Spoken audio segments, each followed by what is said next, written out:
campers or rangers of Reddit, what's the most unsettling, creepy, and/or supernatural thing that's happened to you while in the woods? On a road trip with a friend, and we hiked into a trail in Colorado one evening to camp, so we wouldn't have to pay for a campsite. Found a little clearing by a stream. My friend set up a tent, while I decided to sleep under the stars. Right as we were getting ready to go to sleep, another woman showed up and pitched her tent in the clearing as well. I hadn't been feeling well that day, plus we had the hike in with all our stuff, so when I slept hard. Woke up to a ranger shaking me and asking if I saw where the bear went. Bear? What bear? Then I look up and see the woman's tent just shredded. Turns out she had left her food in her tent that night. We hung ours from a tree. And a curious bear came by at like 4 in the morning to have a snack. In tearing into her tent, it ended up raking its claws across her forehead as well. She decided to go, though why she didn't bother waking either me or my friend up to let us know about this very hungry bear nearby, I don't know. Anyway, pretty freaky thing to wake up to. Edit. Okay, to clarify some points / answer some questions, I have no idea how I slept through it. That's what made it even more confusing / freaky when I was woken up by the ranger.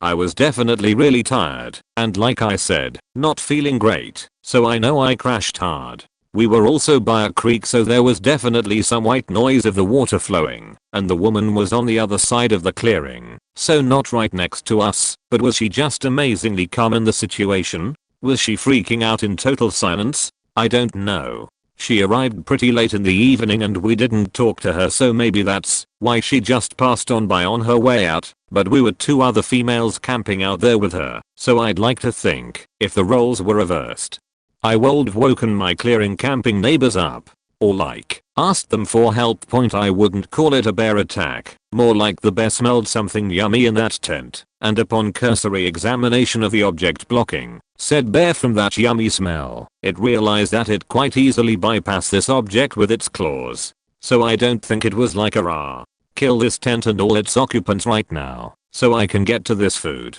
More like, hey, something smells good in there, and my claws get through this thing just fine. Let me scratch a bit more and make it so I can get in. And in the process of getting in there, the claws also scratched this woman's forehead. I know the claws raked her forehead because the ranger told us she was totally fine. He said she just needed a pretty big bandage, and she actually drove to the trailhead with the ranger to show him the right trail, but she didn't want to hike all the way back to the clearing. Yep, camping in bear country. If you can't, 1. Put your food in a bear box at an established campground. 2. Put your food in a bear canister, often used by backpackers. Or 3. Put your food in your car in places where bears haven't learned how to peel back car doors like a can opener. For instance, don't put your food in your car in Yosemite. Then you want to hang your food from a tree. You hang it far enough away from the trunk on a thin enough branch that the bear wouldn't be able to climb to it, and far enough off the ground that the bear can't reach it by standing on their hind legs. If you get a bear on a unicycle or stilts coming through your camp, all bets are off.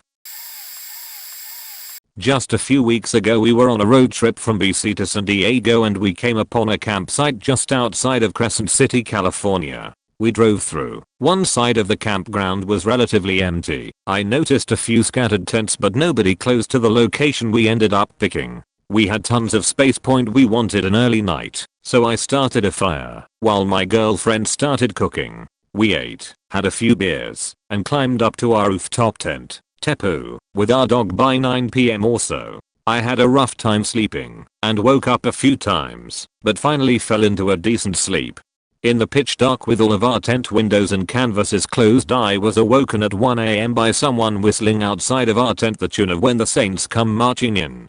After a few minutes of this repetitive whistling, I nudged my girlfriend, who awoke and was obviously freaked out as well. The whistling then turned to chanting things like, "When you sleep here you disrespect me, and when you disrespect me, you disrespect the US Marines." The person would then start spelling out words like FLEE.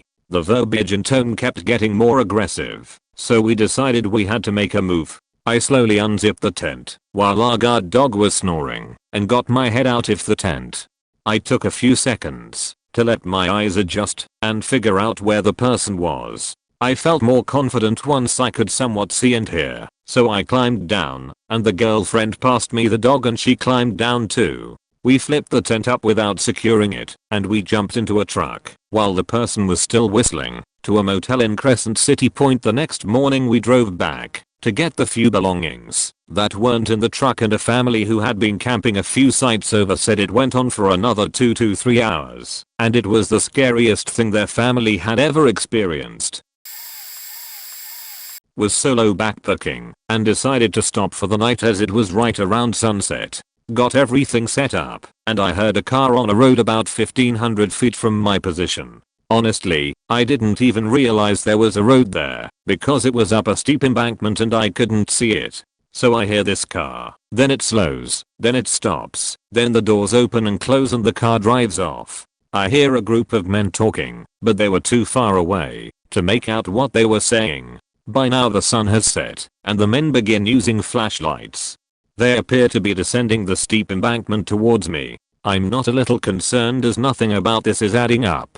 I figure if they get any closer I'll try to quietly escape and leave my gear. They stop about halfway down and then they start faking digging with shovels. Now I'm sheeting my pants. They dig for about an hour, then stop. Then I hear the car return. They begin to ascend up the embankment, but before they do, they shine their flashlights down onto my position. I don't move a muscle and they didn't seem to notice me. I just sat there, didn't move a muscle for at least an hour. After they had gone, I packed up and moved about a 1/4 mile away, deeper into the woods and well of the trail, just in case they had seen me and were going to come back for me. The next day I hiked out, found a park ranger, and gave him a map that I had drawn of the area and where the digging had taken place. He asked me to accompany him to the spot, but I refused. When I was about 18, me and some friends took a road trip about 7 hours or so down to the Apalachicola National Forest near Tallahassee, FL. We were going to do a little car camping, drink a few ice cold natty lights. You know, 18-year-old stuff. As such we didn't want to be bothered by any park rangers, so we drove way deep into the woods, got there, set up camp, had said natty lights, and me and a guy decided to go do a little exploring. So we walked about 100 yards from our site back to the main road, saw another path directly across from us, and started walking. Immediately we started seeing signs that someone had lived there for a while. Big bags of trash, stuff like that. Should have been a huge red flag to turn around. But you know, 18. Nothing could hurt us. So we get to this campsite of an older white guy living out of his van. Clothesline strung up, coolers places around it, and a big gorgeous dog, I think maybe a golden retriever. We tried to back out, but he sees us and starts talking. He's friendly enough, asks us where we are from, tells us about some cool spots to check out in the park. We end up chatting for 10 minutes and going on our way. I kept thinking to myself how odd it was that he gave directions in steps, not yards or miles. Guy always seemed to be off balance, not stumbling drunk, but like he was walking on a balance beam, swaying side to side. Oh, and he was super excited to talk about national parks and forests, where we were from. Okay. Camping part over. We went back to our tents. Fast forward 2 months. Same buddy calls me late at night and tells me to turn on TV to the news. I oblige. I see an old dude with a van.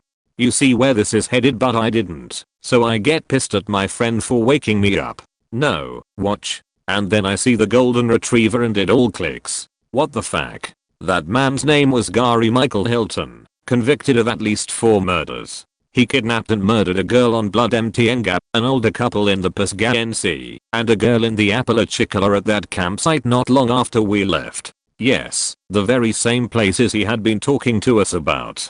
Obviously we call the cops, they put us in touch with the FBI, F is for Florida, and we get flown down to take investigators to the campsite. Point out every spot we saw anything, tell them exactly what he told us, and show them the places he described to us. I didn't find out until after the trial, but apparently they found what appear to be partially destroyed human finger bones in an area near the site. Had to fly down again to testify. TLDR, went camping with murderer by mistake. Had to help with investigation. Edit, typus.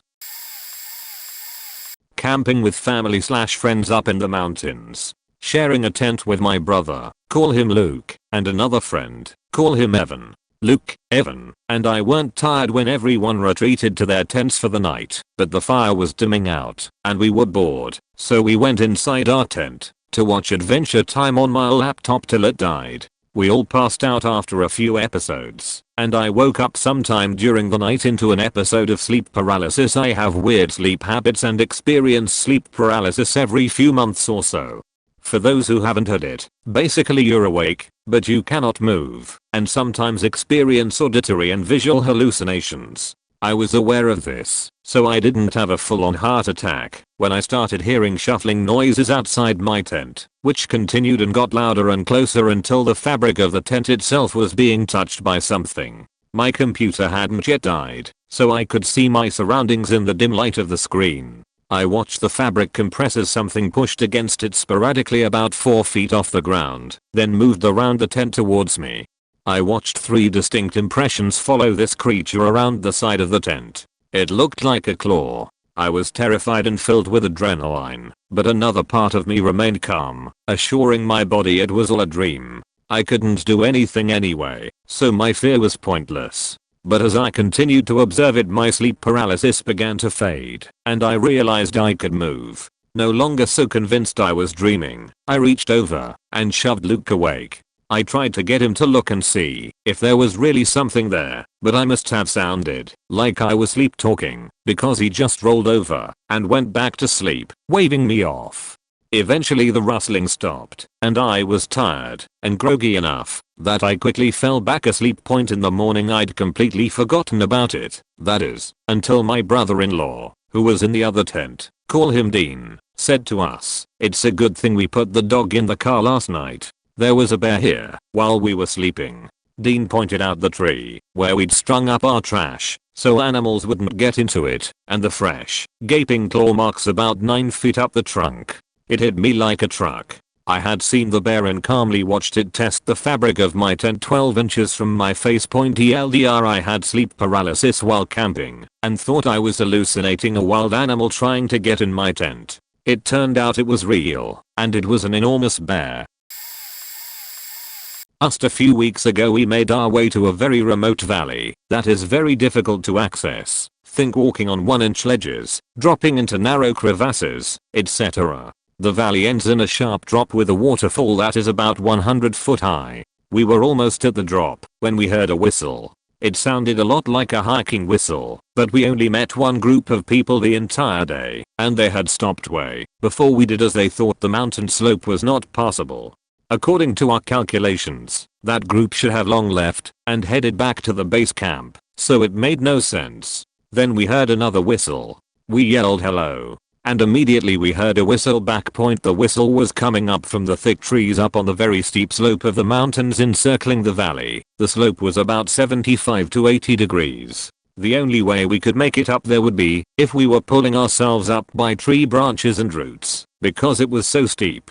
Just as we were debating whether the whistle was indeed a hiker's whistle, a helicopter suddenly rose from behind the waterfall. It rose right above us, then turned around and flew away. It was an unmarked helicopter, and the nearest airfield is about 100 miles away. We figured they had to have a search mission out for someone, so that must have been a hiker's whistle. However, it was strange that the person would whistle repeatedly, but never yell back. We yelled again, the whistle recurred.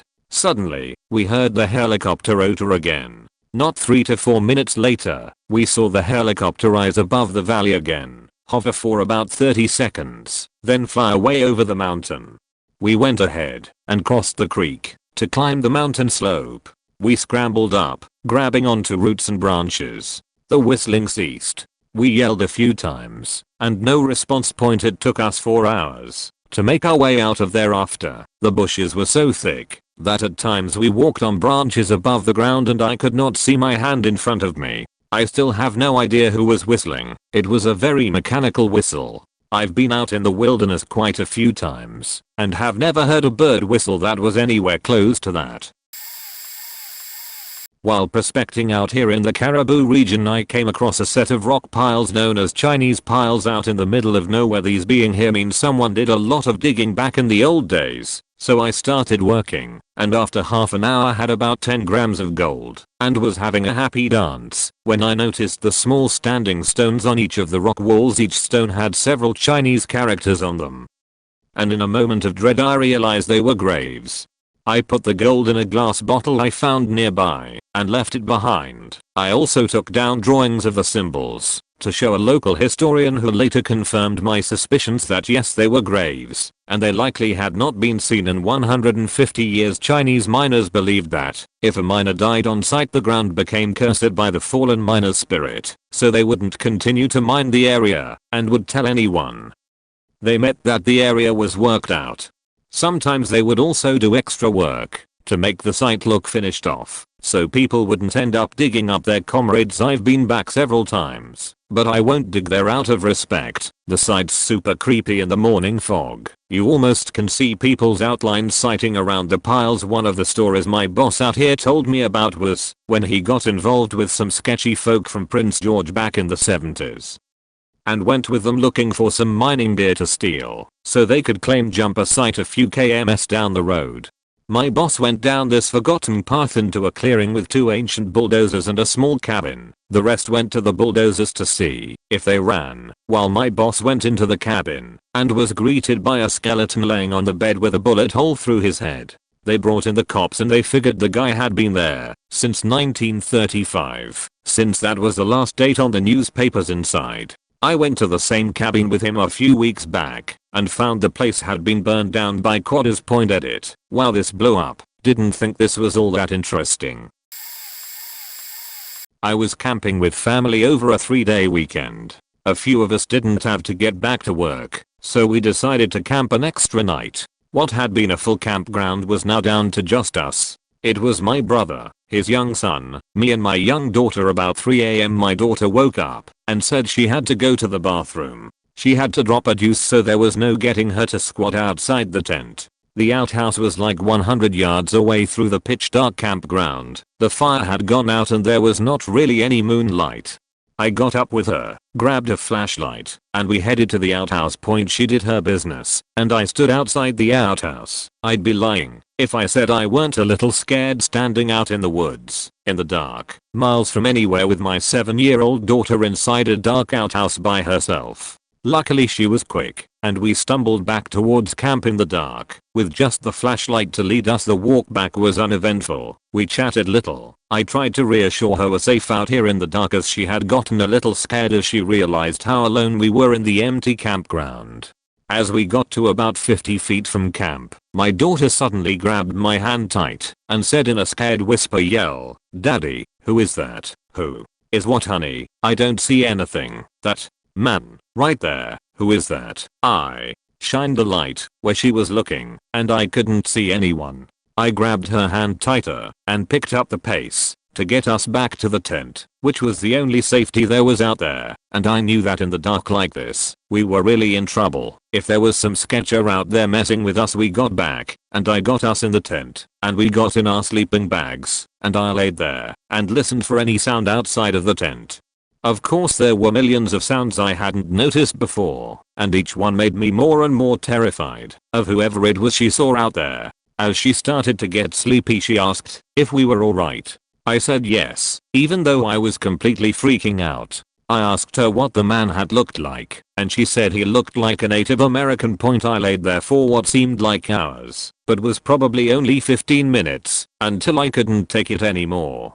I woke up my brother and told him what happened. He is a lot more comfortable in the woods than I, so he got up and got the fire going again. We sat by the fire until daylight and nothing ever happened.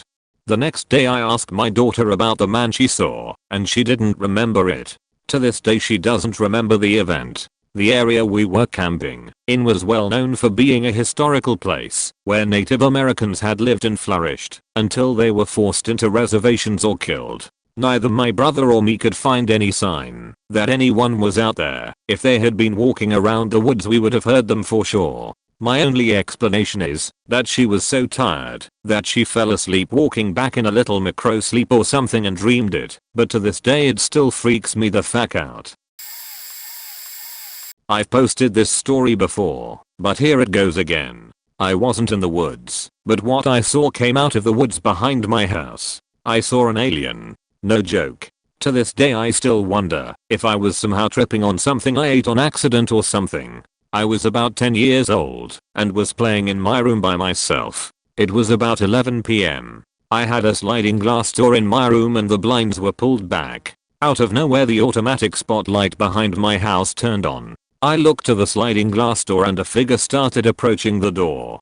At first I thought it was my neighbor, who was older than me and about the same height, but as it got closer I realized it was something else. I remember it approaching the door slowly. It stopped at the sliding glass door for a few seconds and just started staring at me. It felt like an eternity passed by. I remember specifically how long it felt when in reality it was probably only a few seconds. I remember it was dark black. It had a rounded head, just like you see in the movies, and was about 6 feet tall. 2 arms, 2 legs. Really skinny. The thing about it is that it was so close to me right on the other side of the glass that there is no way I could have mistaken it for a human. I know what I saw. After a few seconds of staring at me it just turned to the side and walked away. Long strides. It went out of my view and I immediately ran out of my room and screamed for my mom. She didn't believe me. I had to sleep in my room that night knowing I had seen a legit alien a few feet away from me earlier. I'm 23 now, and to this day I still get chills when I think about it. My eyes always start watering when I think about it. I know it wasn't a dream. I know what I saw. No one believes me. The thing that creeps me out the most was its demeanor. I remember it coming slowly up to me and walking slowly away. That's what scares me the most. Like there was no rush to it. It was just watching me. I believe in aliens, but I don't really believe in aliens visiting Earth, so it's been hard to cope with. I think what I saw, if it really was an alien, is what some people call a grey fack. I'm not sleeping tonight. Eagle Scout. Been on many campouts, hikes, I scuba dive. Very experienced outdoors area. The island is fairly medium size. Large enough to support its own deer population. 40, but small enough to hike the circumference in a single day. The whole interior is up a 20-foot bluff from the beach, and it's Washington, so basically rainforest dense evergreens and ferns as tall as a person. Our campsite was up in the forest, about 30 feet back from an animal run down the bluff, which we used to access the beach point Story. I and some other kids took a trip to an island for the weekend. Chartered a Sea Scout boat to take us out and pick us up Sunday. We did island-wide things like a beach hike, swimming, etc. The usual. I stepped in deer poop barefoot. We made lunch, did some more swimming, started making dinner at dusk, and had a fire going. As we're sitting there chatting with our dinner wrapped in foil, I look up from the conversation quickly, just on a whim. If you have ever been camping in dense forest, you know it gets darker faster than a field. I could see the glow of the sunset over the water still, but the trees and everything were all black silhouettes. And there were eyes all around us, at least 15 pairs in total, all the way around outside the light of the cooking coals. All of them were yellow. Some of them were up in trees, some were peering between fern leaves, one set was between us and the direction of the tent. I froze and my sudden stop alerted my friends, who also just stared for a few seconds at the watchers around us. Luckily, one of them had thought to grab a flashlight before it got dark. He slowly pulls it out, points it at one pair, and flicks it on point. It's a faking raccoon. All the eyes were raccoons. The smell of our cooking drew them from all over the island. We ended up spending until like 2 o'clock just turning off all lights, waiting for eyes to show up, then flashing them with a big 1000 lumen stick I had. Even got one to fall out of a tree point. I can explain it now, but at the time it was a terrifying experience. When I was young, from age 5 to 11, my dad lived in an old log cabin about 15 miles west of Sheridan, Wyoming, in the foothills of the Bighorn Mountains. Every summer when I was visiting, we would go up into the mountains backpacking and fishing for 2 days every weekend. We would park the truck, hike into a remote area fishing for trout along the way, and make camp. Wherever we ended up, we encountered a number of strange/creepy things and got into some scary situations with wildlife, but the one that sticks with me the most was an ancient abandoned camp we found. We were hiking down a very steep slope to get to an area of a creek that had been dammed up by beavers, hoping to catch some big trout. I had climbed out on a rock ledge and was looking for a way down when I saw the stock and action of an old rusty rifle sticking out of a tree, where the tree had grown around the barrel years before, about 10 feet above the ground. Dad and I climbed down to check it out, and we found a small cave at the base of the rock formation, only about 12 feet deep, which would make a nice natural shelter, but a really terrible place to set up a long-term camp. Inside we found a bunch of really old stuff. 3 heavy gauge unopened cans of food, an old cast iron pot that had holes rusted all the way through it, a crusty old saddle and bridle set, and a very deteriorated heavy wool blanket rolled up and tied with a leather belt. When we unwrapped the blanket we found several personal items including a rusty old cap and ball black powder revolver, a leather satchel with lead pistol shot, a powder horn with no black powder in it, tarnished old cartridges, presumably for the rifle in the tree, a straight razor, and most unsettling was a shirt with holes in it, and over half of it stained with dried blood. As we stood there thinking about what all of this meant, it occurred to me how remote this place was even at that time. It was July of 1985, and the fact that whoever owned that shirt had been very seriously injured, stuck on a steep slope in the middle of absolutely nowhere. I got serious chills down my spine. The only thing that somewhat dated this fateful campsite was the pistol and the rifle, both of which were made sometime in the 1870s according to my father. There's no way to ever know what happened to the man who owned all this stuff, but the fact that he or someone he knew was obviously shot twice with either a gun or arrows and all his belongings were sitting right where he left them possibly 100 years later, it was highly unlikely he left that area alive. Discovering what amounts to a 100-year-old crime scene in the very remote wilderness kinda gave me the creeps. But mostly, it just made me sad to know how hopeless and alone this guy must have felt when he died. I'll have a go at the supernatural aspect of this question. This was maybe 7 to 8 years ago, when I was 20, and in a really bad way. I'd been faking my life up via heroin for the past year, but after lots of help/love/luck from friends and family, finally was getting my head cleared. Almost there, above the black tar hell I'd gotten myself into. I decided to get out of the city and drove 2 hours out to a smaller town in Missouri, where Google Maps told me a small campsite by water was. I knew there shouldn't be very many campers, because it had just gotten cold, about 40 or so at night.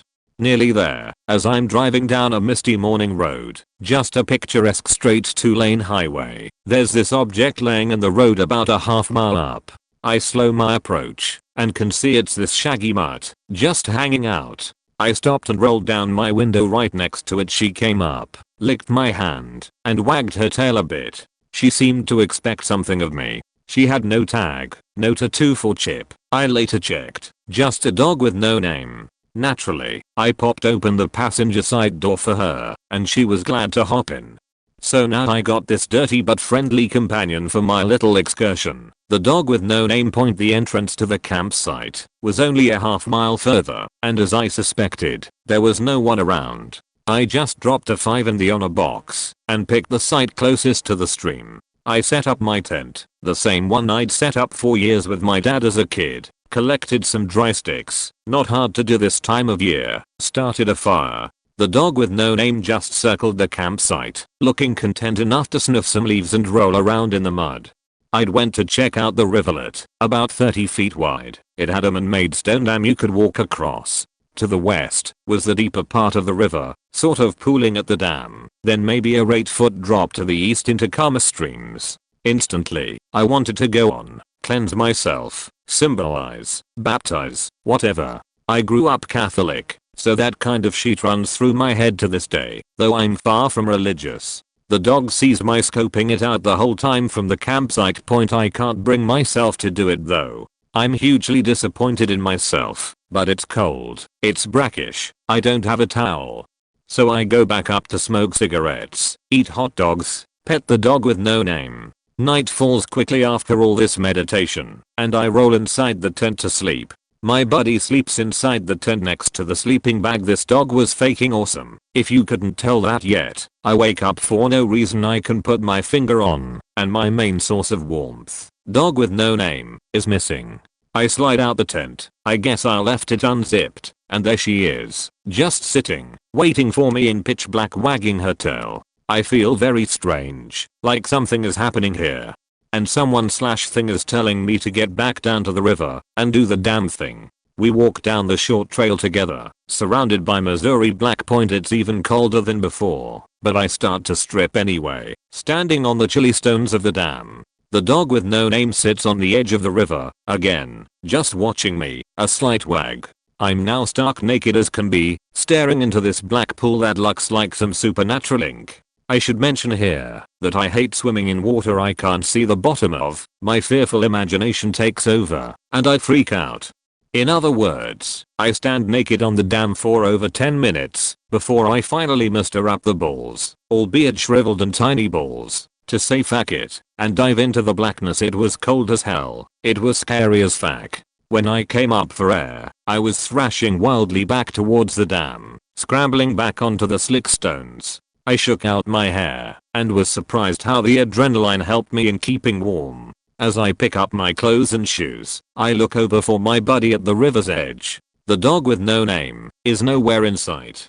Back up at the campsite, I'm looking around, gently whistling, that kind of thing. I'm more than woken up now, so I go ahead and start another fire. Dawn is just starting to break. I have another hot dog for breakfast and figure I might as well just pack it up and leave. This trip feels more than complete. As I start my car up and check my phone, there is an hour time difference between the two. This happened to fall on daylight savings time.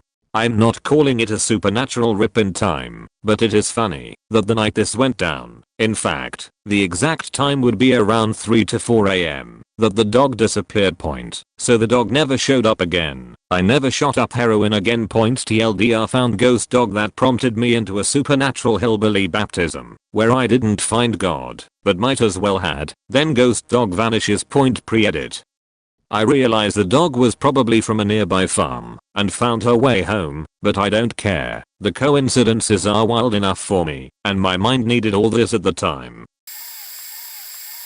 Being stalked by a mountain lion for 1.5 miles. The part that really bothered me was when it tried to swipe my buddy's dog right off the leash. Edit. Full story. I was climbing up in Canada with a friend. We left the climbing area we were at and were trekking back to the car. The dog was walking in between us, on leash. The dog kind of lurched into my buddy, causing him to stumble. I turned around, and there's a full-grown mountain lion right there about 2 feet away, kicking distance. It just tried to nab the dog off the leash, and had already sat back on its haunches and was hissing.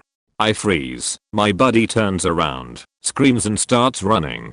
I should note, his dog had been hit by a car some years before, so it walked with a limp. Probably why the cat went for the kill. I yell loud at my buddy to stop running, or it will kill you. Instantly my friend skids to a halt, turns around, throws up his hands and starts screaming and charging the now in pursuit cat, totally faking insane. I still haven't actually moved. The cat jumps 90 degrees into the woods. So we start walking back again, talking fast about what just happened. My friend is walking fast, too fast. I tell him, dude, you are almost running. Stop doing that. If it's still around we have to be calm and keep heads on a swivel on that statement. I turn around. Mountain lion is right on my faking heels again, even closer this time. I didn't even have a moment to react. My buddy already had rocks in hand and was winging them at the lion. One of the rocks lands and went bowling past the lion. The lion sees this and goes cat style, chasing after it and batting it down the trail like it's a ball of yarn. The last mile or so back to camp was stressful to say the least, turning around every 5 feet to see if the lion was still following. Never saw it again. There is more to the story, but it's a lot to type. Suffice to say, the cat eventually nabbed a dog off the leash on a nearby trail system and Canadian Mounties showed up with bloodhounds, hunted it down and killed it. My uncle owns land in Zion Ponderosa Ranch in Utah, so 4 of us went to go camp there for my birthday weekend. Zion Ponderosa Ranch is kind of like a camping community in the woods. There's a bunch of families there, and they all know each other, and it's a pretty friendly little place. Everyone knows who owns what part of the land and stuff. While we were camping, this average looking hillbilly looking dude came to introduce himself to us. Told us his name was Brian, and that he was staying up the road in a cabin. Nothing too weird, so we welcome him, and give him a couple beers and feed the dude some tacos. A friend of ours, let's call him Tim, who owns land next to us, came over to hang out. Tim knows everyone around, but has never seen this person before. This time Brian introduces himself to Tim as Justin, maybe a middle name. Mystery dude excuses himself to feed his neighbor's cat and leaves on his ATV like a bat out of hell, and comes back in 5 minutes completely drenched wet. We didn't ask any questions. In the 5 minutes that this dude was gone, another neighboring family came over and asked, since we were hanging out with the guy, if we could tell him to be more careful, since the family had children running around.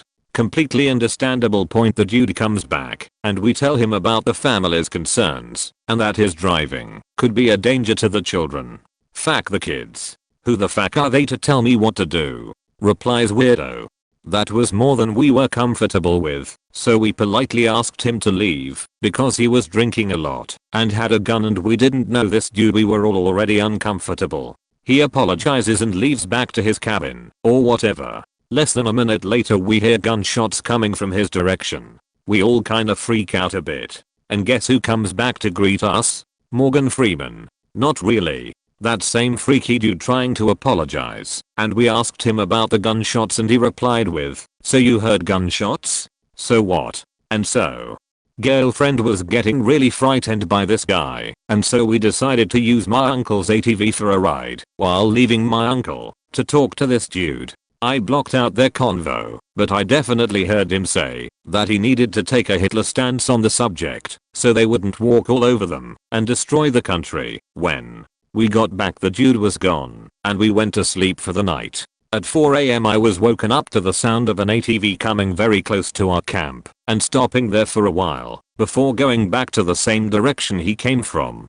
I'm like 90% sure it was from the direction of the crazy dude's cabin. In the morning we went to the administrator's office, to warn about weirdo guy, and no one seemed to know about this guy at all. Never saw him again for the next few days we were there. Sorry for the bad storytelling, TLDR. We offended a Mr. Indian artsy with anger problems, and we thought he was gonna kill us. But he just disappeared. Edit. Typo. No pandas.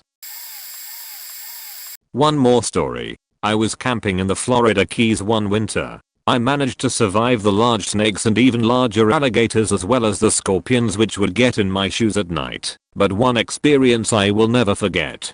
My campsite was next to an old rock quarry which had filled with water and made a good place for swimming and getting water from. There was also an old dump site close to this quarry with piles of stoves and fridges and other junk. It had been there for a while, but nothing new had been added to it for a long time. One day a fellow shows up and tells me that they were going to clean up the dump and burn some of the junk, so I better move my tent.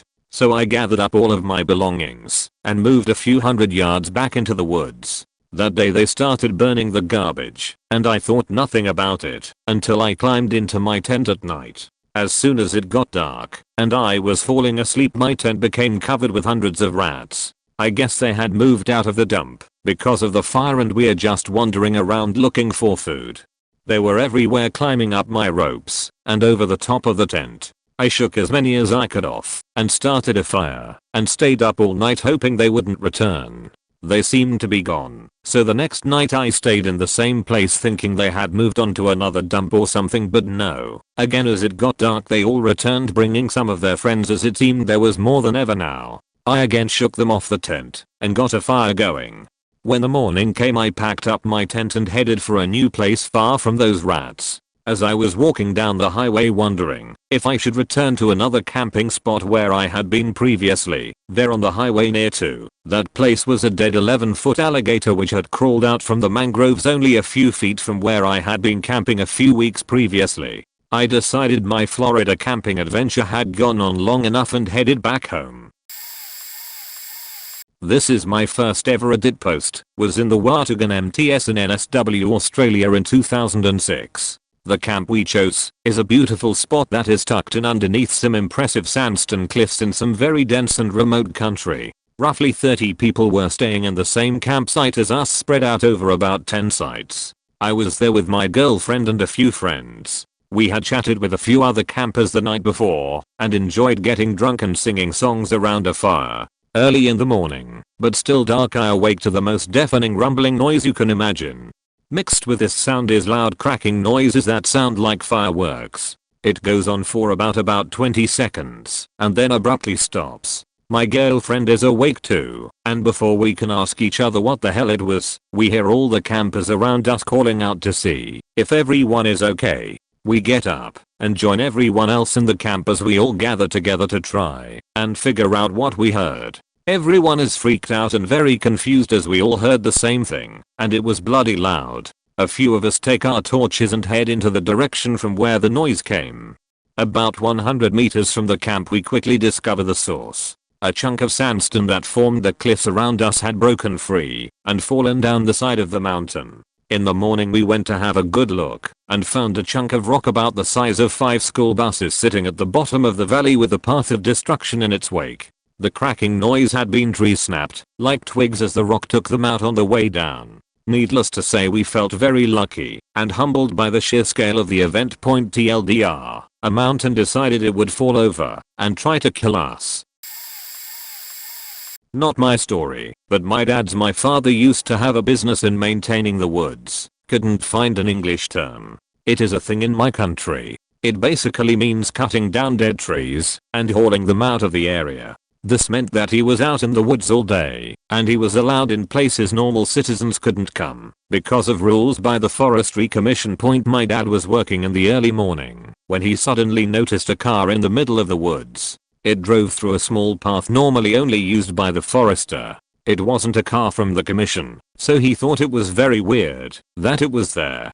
However, Dad was alone, and it was the 80s. No mobile phones to contact anyone. Since it was in the middle of nowhere, he decided to ignore it. He kept on hauling wood through the woods with his horse when he suddenly heard men speaking. Now, my dad is a brave man and strong as a bear, so he decided to just take a quick peek to see what the hell those folks were doing. My dad looked around some thick bushes making sure he could see the men. They were digging a hole. My father decided that was something that he really wouldn't want to interrupt, and he kept working throughout the day like nothing ever happened. He made sure to keep some distance between him and the digging site. The men apparently never noticed my dad, possibly because his equipment wasn't located in the direction the men came from, and my father worked with horses, so there weren't any loud machines. It was the 80s after all. At the end of the day, my father got to the local commission office and reported it. They called the police. There was a body of a young woman buried there. It still irks my dad to this day. He was out alone there. What if the man saw him? What if he decided to check the burial ground out himself? Scary sheet. File this under unsettling, but not creepy or supernatural. 17 or 18 years ago, my fiancée, now wife of nearly 16 years, myself and one other couple were hiking the Pyramid Point hiking trail in the Sleeping Bear Dunes of northwestern Lower Peninsula of Michigan at dusk. We had my old film camera with a 200mm zoom lens on it. We got to the overlook, which looks northwest over the Manitou Passage to the Manitou Islands. We watched the sunset and entered that late dusk period that seems to last forever during a northern Michigan summer. It was probably 10 p.m. at this point. There were high winds and solid waves breaking on shore below us. The Pyramid Point overlook is maybe 150, 200 feet above Lake Michigan, but it didn't look it rougher than many evenings on Lake Michigan, where 5 breaking waves are fairly routine and windy nights, and crashing waves provide great white noise for sleeping in a tent. We were camping elsewhere. There's no camping at this trail. While standing and talking, we saw a light flash once, out in the water between the islands and the mainland. In the vicinity of the North Manitou Shoal Lighthouse, a crib lighthouse standing alone in the water, not inhabited or staffed, but tempting for visitors I would assume. Not sure though. We stopped and looked, but weren't creeped out by it at all. After all, boaters are out in this stretch of water fairly regularly, though not in high winds and waves. I grabbed my camera to look through the zoom lens and could make out what appeared to be a small boat, though it was difficult to tell with a 200mm lens. It says a 7-mile wide stretch of water to the nearest island, so we were probably 3 to 4 miles away from the actual light point. We had flashlights, so we shined our light, which from several miles away might not have even been visible, in the direction of the light we'd seen, waved it around. Immediately the light came back and started flashing SOS in Morse code, which was a huge surprise to us. We weren't even sure our lights were bright enough to be seen at that distance, and given that the stretch of shore is almost all forested, we were just a little spot, several miles away. We were suddenly full of adrenaline and concern. Two of us ran back to the car, half a mile through the woods, in the dark, down a hill with our flashlight, and got a cell phone and binoculars. While we were gone, the folks on the lookout had no light source. At the car, we called the Coast Guard from our cell phones. It was 1998 or 1999, so these weren't smartphones by any stretch of the imagination. We explained to the Coast Guard that someone was flashing SOS at us out in the water, and that we were hikers observing this from the Pyramid Point overlook. They said they'd send a ship to look over the area, and we asked them to hurry. At this point we ran back up to our overlook, half a mile, up a steep hill. With binoculars, our phone and our flashlight point atop the overlook. There was no cell signal, so we had to pocket the phone and had no further communication with the Coast Guard. With our binoculars we were able to see a guy in an aluminum rowboat, rowing like crazy with waves breaking over the bow of his boat. It was nearly pitch black outside, so we were only barely able to make this out. Maybe it was 10:30 or 10:45 at this point, and during Michigan summer, it's still light enough outside to see well.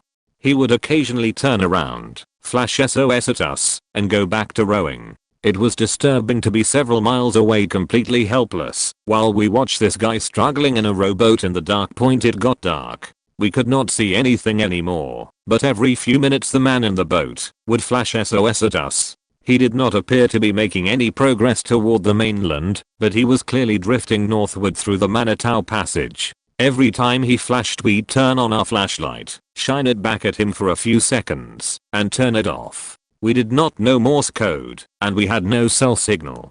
We stood and watched for what seemed like forever, completely helpless. The man stopped flashing his light. It was too dark to see his boat. A tugboat that didn't appear to be a Coast Guard ship showed up and started doing a grid search pattern through the passage with bright lights shining from the boat into the water. The Manitou Passage is probably 6 to 7 miles wide and 6 to 7 miles long, so it was a slow search. A smallish Coast Guard ship started doing searches at the northern end of the straits, also with bright lights. They met in the middle of the straits, having done a zigzag type pattern for what felt like an eternity. Then they sailed off. They did not appear to find anyone. We drove to a bar in Glen Arbor to see if there was anything on the news. There wasn't. We called the Coast Guard the next day, wondering if we'd see a man die, or help to rescue, or neither, but the person on duty had no idea what had happened. Shift change perhaps, or that we'd even called the night before. To this day it's unsettling to me. Knowing how harsh the conditions can be on Lake Michigan, and knowing that we'd seen a man flashing SOS at us through our binoculars just before it got dark was really bothersome, though not as bothersome as the poor guy in the boat, who had to be wondering why we weren't doing anything for him. No closure. No happy or sad ending. No ending at all really, other than going back to our camp and hitting the sack. An old guiding buddy of mine told me this story, and while I wasn't there myself, this happy-go-lucky, hyper fella got real pale and quiet while telling it. He would only tell it to me in the daytime, after weeks of badgering, and it was the only time I saw him scared in all the months we spent leading groups around Appalachia. I've been meaning to write this one down for a long while, so I'm gonna tell it as close and as well as I can. He calls it the Gizmo story, edited to remove names. I'm gonna call my buddy Mark. Mark went camping in a state forest in Virginia with a group of his college friends. They were a small group of 4 from the outdoor rec department, experienced kids with all the necessary gear, in familiar terrain. Being college kids, however, they rolled into the campsite fairly late and decided to just car camp, camping near the car, no hike to a separate location. It was early evening, but still before the sun had set, at least point as they were unloading the car and setting up camp. Two mangy fellas came out of the woods and approached them. These guys looked like they'd been living out there for quite some time, not that there's anything wrong with that, and acted very odd. They wouldn't look you in the eye and seemed real twitchy, just kind of hanging around like they wanted something. Like coyotes. My buddy Mark, he got the jitchy feeling right away. The guys introduced themselves. Now nobody I've spoken to can remember the first man's name. It was something unremarkable like Bill or Rick. But the second guy, he said his name was Gizmo. Funny name, hard to forget.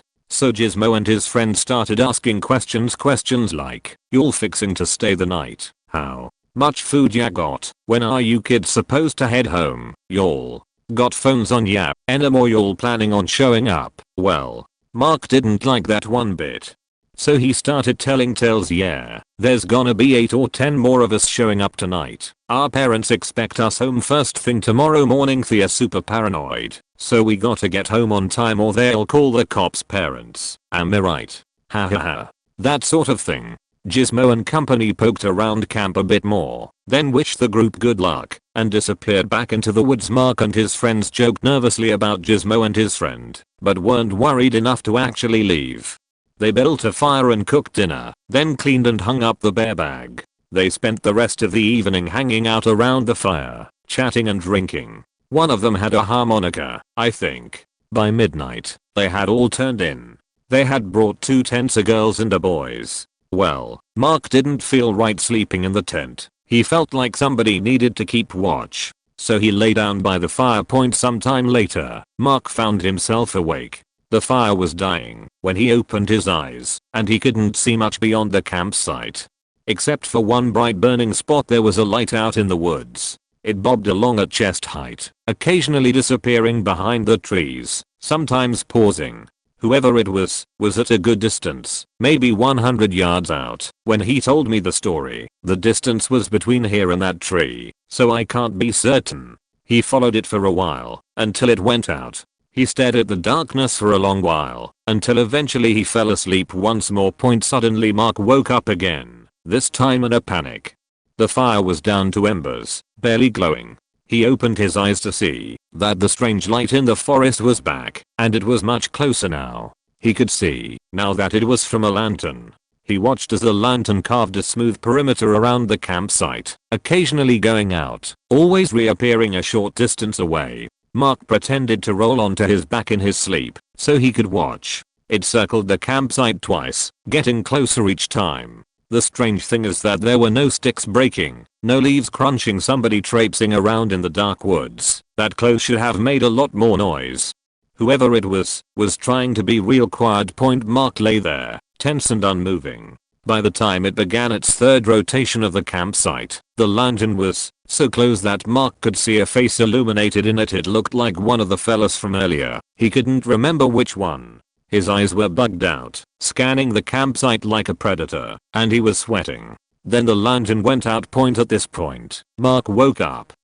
He got up and started making lots of noise, stoking the fire, packing his gear. His watch read that it was 4:30 or so, and the sun wasn't up yet.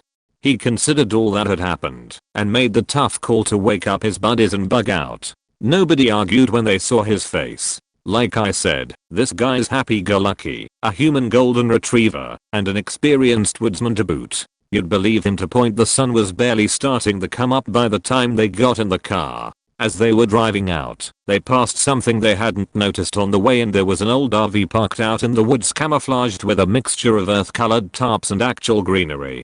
It was surrounded by a chain link fence which was also draped with camo tarps and leafy boughs. The whole thing looked like a long-term hunting campsite. Mark and his friends were actually relieved. Gizmo and his friend must have been poachers, and that would explain their creepy, stalking behavior. They had been trying to scare the kids away from their hunting site, Scooby-Doo style. Still cautious, they hightailed it out of there and counted their lucky stars that they weren't deer. That should have been the end of the story. This next part one don't understand. I don't know why Mark or his friends didn't tell anybody about Gizmo for a few weeks. I would have thought for sure he'd report poachers as soon as possible. He's very type A, and it's not typical for him to procrastinate or let a rule go unenforced. I don't know what his excuse was, but Gizmo and his pal were forgotten. Then one day, Mark mentions the incident to a law enforcement officer from the DNR that came and lectured at one of his classes. She asks casual questions at first, just being polite, but then stiffens at the mention of the name Gizmo. By any chance, do you remember the other guy's name? She asked. No, it was something normal, I don't remember. God, they always say that, she replied. Turns out that a part of this woman's job was investigating the murders that occur in vast state forests. Most are body dumps for crimes that occurred elsewhere, but over the last decade, a series of unsolved cases, stretching all the way into West Virginia, had targeted what appeared to be random, unrelated campers. But when they interviewed others camping in the area around the time of the murder, they all mentioned the same uncanny detail. They had all been approached by an individual named Gizmo and another man, whose name nobody can ever seem to remember. 2 stories for you.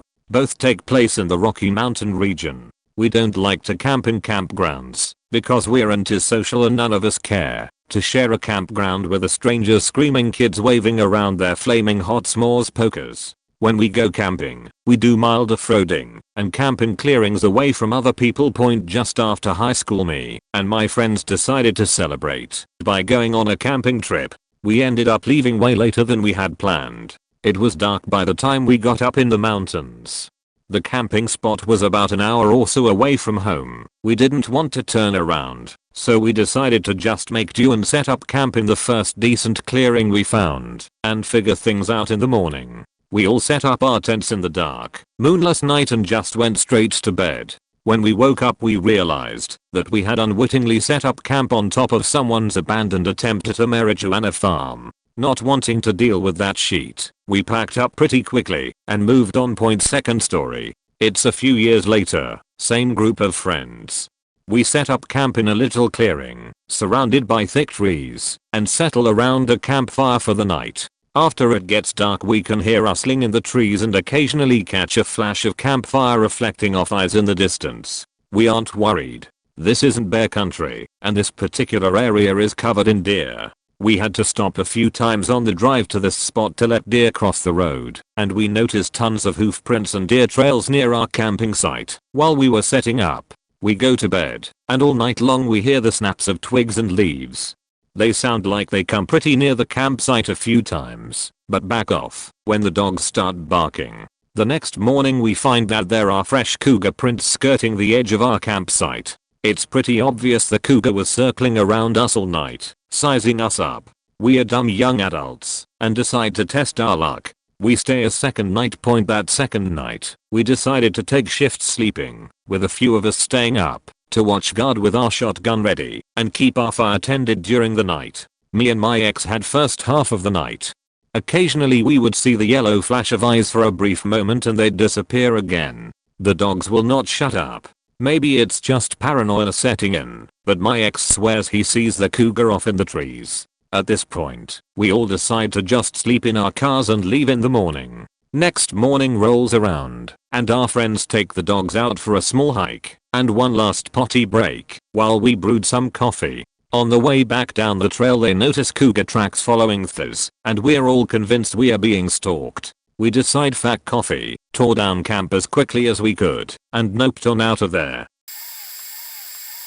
When I was through hiking the Appalachian Trail, at one point in New York I was trying to catch up to some friends by doing big miles, so I ended up night hiking and camping in a pine forest between shelters a few hundred yards off the trail for privacy. After I got my tent all set up I realized there were basically no good tree branches to hang my food bag from. Wandered around for 15 minutes at a close radius to my tent trying to find something with no luck because of the type of trees and branch strength.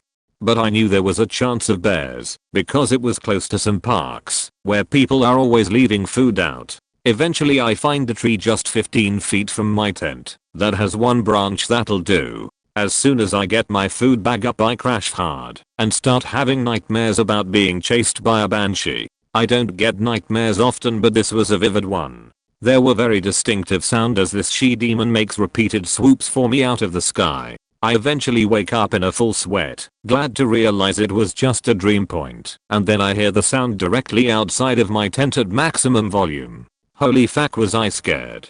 It started happening at semi-regular intervals, and became clear it was nearby, but not actively directly towards my tent. Eventually I peeped out from under my vestibule towards my food bag, and sure enough there was a big burly black bear jumping up towards the bag that was hanging about 12 feet off the ground. He was almost getting to it, but the noise was his exertion of grunting as he leaped up to swipe at it. Eventually the bear left, but for about 2 hours I was clutching my knife and tracking pole for defense, and had my headlamp ready in case the bear came over my way. Fortunately he did not, but that nightmare reality transition was one of the scariest moments of my entire life.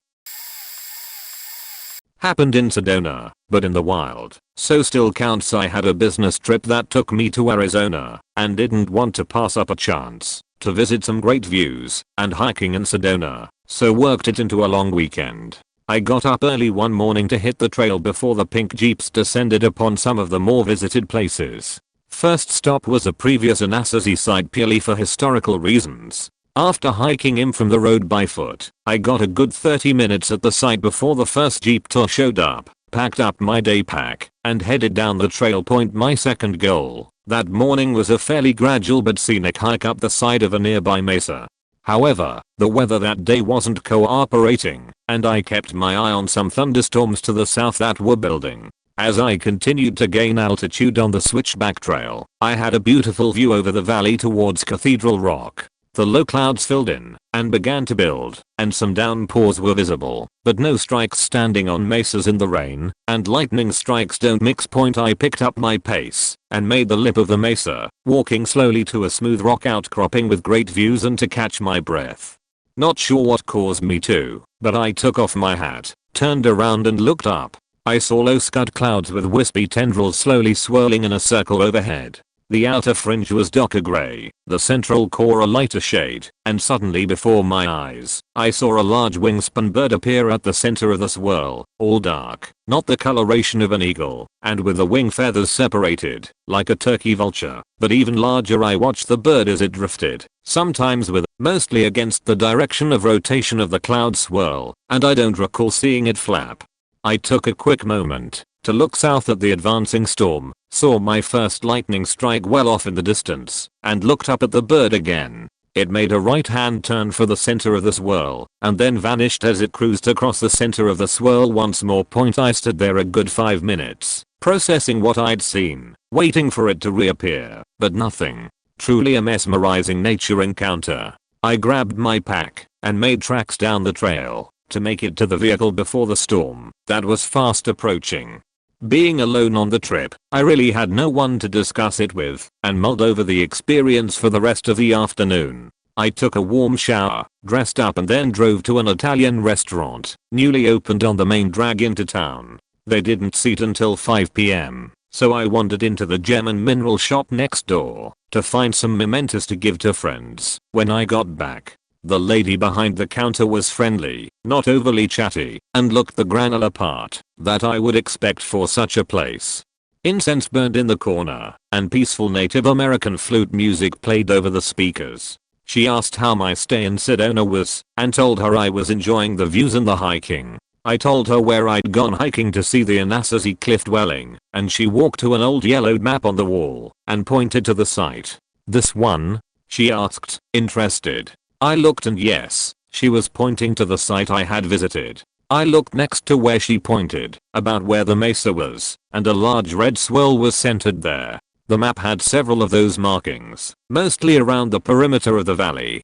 I asked her what they marked, and she replied, "Oh, those show where the energy centers are that the Native Americans discovered before white men came to the valley." I hadn't told her about my trip up the mesa, but she must have sensed it in my facial expression, and asked, "Did you see something around there you can't explain?" I had to admit yes, I had, and without inquiring she said, "Yeah, that's a pretty active place. I like to go up on the mesa and get rejuvenated there, particularly when the weather is acting up." For a cynic like me, that was a pretty unsettling and simultaneously awesome day.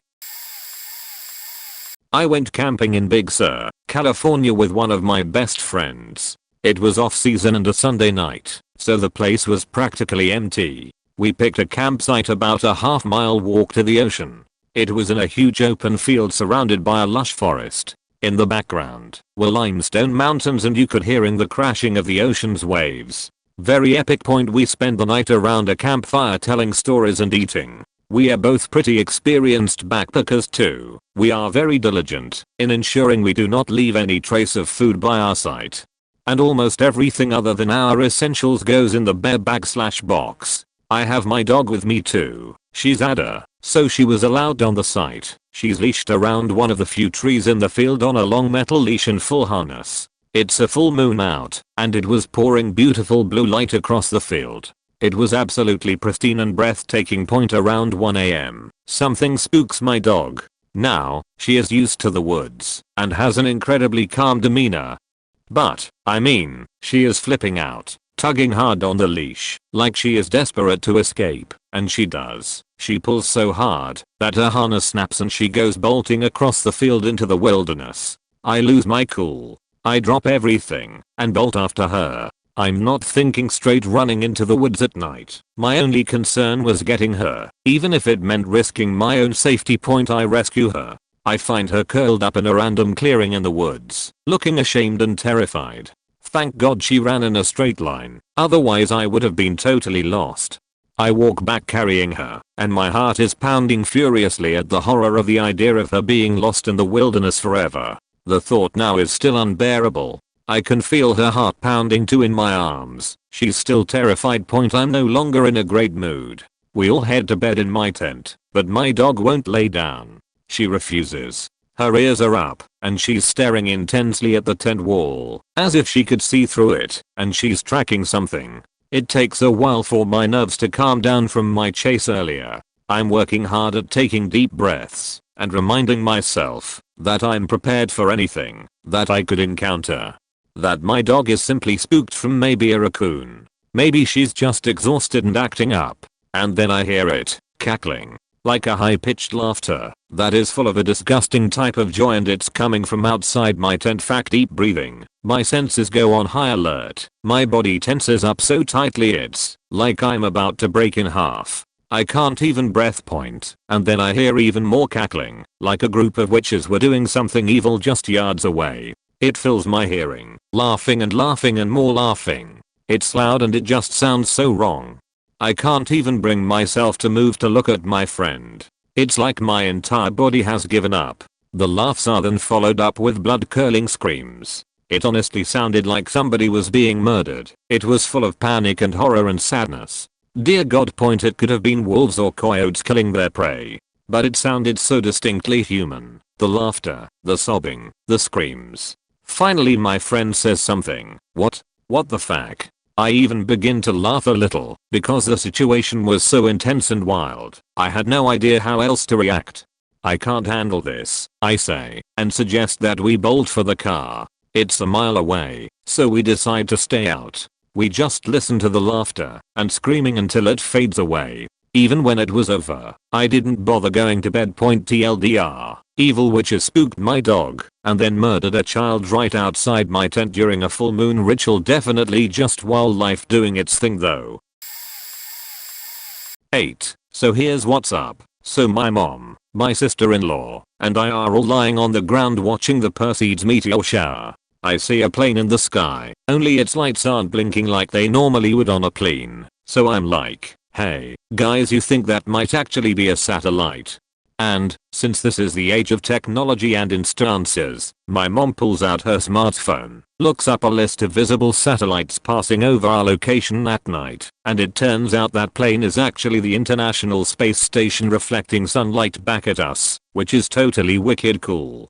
And there's supposed to be another satellite passing over in like an hour or something. So I'm like, hell yeah, guys, let's find this beach. But not in so many words since, now, it's my mom I'm talking to. Anyway, we continue to watch the meteor shower for the next 15 minutes, or whatever, all the while keeping an eye out for this next satellite to make its sluggish way across the sky. It hasn't even been half an hour yet when I swear I see another non-blinking plane-like object in the sky in the general direction that the magic satellite chart told us it would be. So we are like, yeah, okay, maybe it's ahead of schedule, cool, and we are all standing up and walking around to get a better view, cause of, like, trees and whatnot, and we are all three staring intently at the satellite, probably not even blinking, when this bastard starts getting bigger and bigger, like, massive, and the sudden realization hits us that it's not getting bigger, it's freaking getting closer, like, this is it, holy hell, it's gonna crash, and we are gonna die, and I never burned those stupid notebooks from 7th grade, that's going to be my only legacy. I'm about to ditch my family and book it the hell out of there. My sister-in-law, who is scared out of her mind of shit like this out of her control and all, is starting to run in circles, like in the cartoons. All the while, my mom's just standing there chillaff, when this thing changes its mind and turns the hell around, and starts moving away from us, and slowly begins to disappear minutes later. We saw the satellite we were originally looking for come in from one edge of the horizon, and disappear over the other. I don't know what the hell that first thing was, but it didn't move fast and direct like a meteor, and it didn't blink or emit noise like a plane. My mom's convinced it was just some kind of test flight of a military craft, since there was a military camp nearby, and I'm inclined to agree with her, but my sister-in-law swears she felt the air get hot as it moved closer. I did too, but I just chalk it all up to adrenaline point, probably the weirdest incident I've had in which I feared for my life. Edit. TLDR, my mom, sister-in-law, and I mistook an unidentified and potentially earthbound, crashing, flying object for a satellite. This happened to me and my girlfriend a few months ago while we were backpacking in Rocky Mountain National Park. We did 3 nights of backwoods backpacking and before that 3 nights of car camping at one of the campsites. On the second night it was a full moon, and with the altitude, low light pollution, and clear air, the moon was so bright we could see color and read clearly. That night I woke up in the middle of the night and noticed a glowing orb through the roof of the tent. I realized fairly quickly that it was the moon, which I thought was pretty neat that we could see it inside our tent. This is an important bit of backstory. Jump ahead to the second night in the backcountry. Our campsite is the most remote of the 3. Easily 4 miles of difficult hiking from any reasonably sized trailhead, and in a dense pine forest. When we get there we see some things left behind, like a hatchet sheath, hammock bag, and some tent stakes. I went to check out the pit toilet and saw there was a sleeping bag left on the ground. It is reasonable that whoever this stuff belonged to just hiked straight to their car in one day, but it looked like they left in a hurry, and I have no clue why the sleeping bag was over 200 feet from the campsite.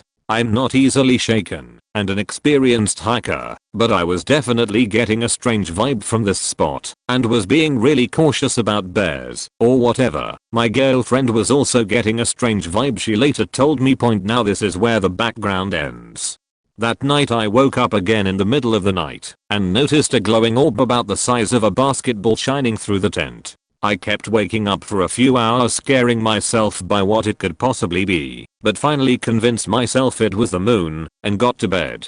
In the morning it was obvious there is no possible way this was the moon. For one, the light was on the wall a foot and a half from the ground and we were in a dense pine forest. You couldn't see 200 feet from you, let alone the sky. Now we never figured out what it was, but my best guess is that there was someone shining our tent with a spotlight waiting for us to get out and investigate, but all we know is that it definitely wasn't the moon. In the morning my girlfriend said she saw it too. So it wasn't sleep paralysis. TLDR, backpacking in our MNP noticed glowing orb through the tent wall. It definitely was not the moon, but might have been someone shining a light at our tent waiting for us to get out and check it out. Or ghosts. This is going to be a long one, guys. Did my fair share of camping as a youth growing up in far north Queensland. We'd do it as teenagers to go pig hunting on big old farms on the tablelands. The farmers would pay us good cash to shoot some kangaroos and wild pigs which can get into their crops there. Anyways, me and 3 friends were doing a bit of pig hunting on a school holiday. We'd been out for 3 days already and had 2 days to go.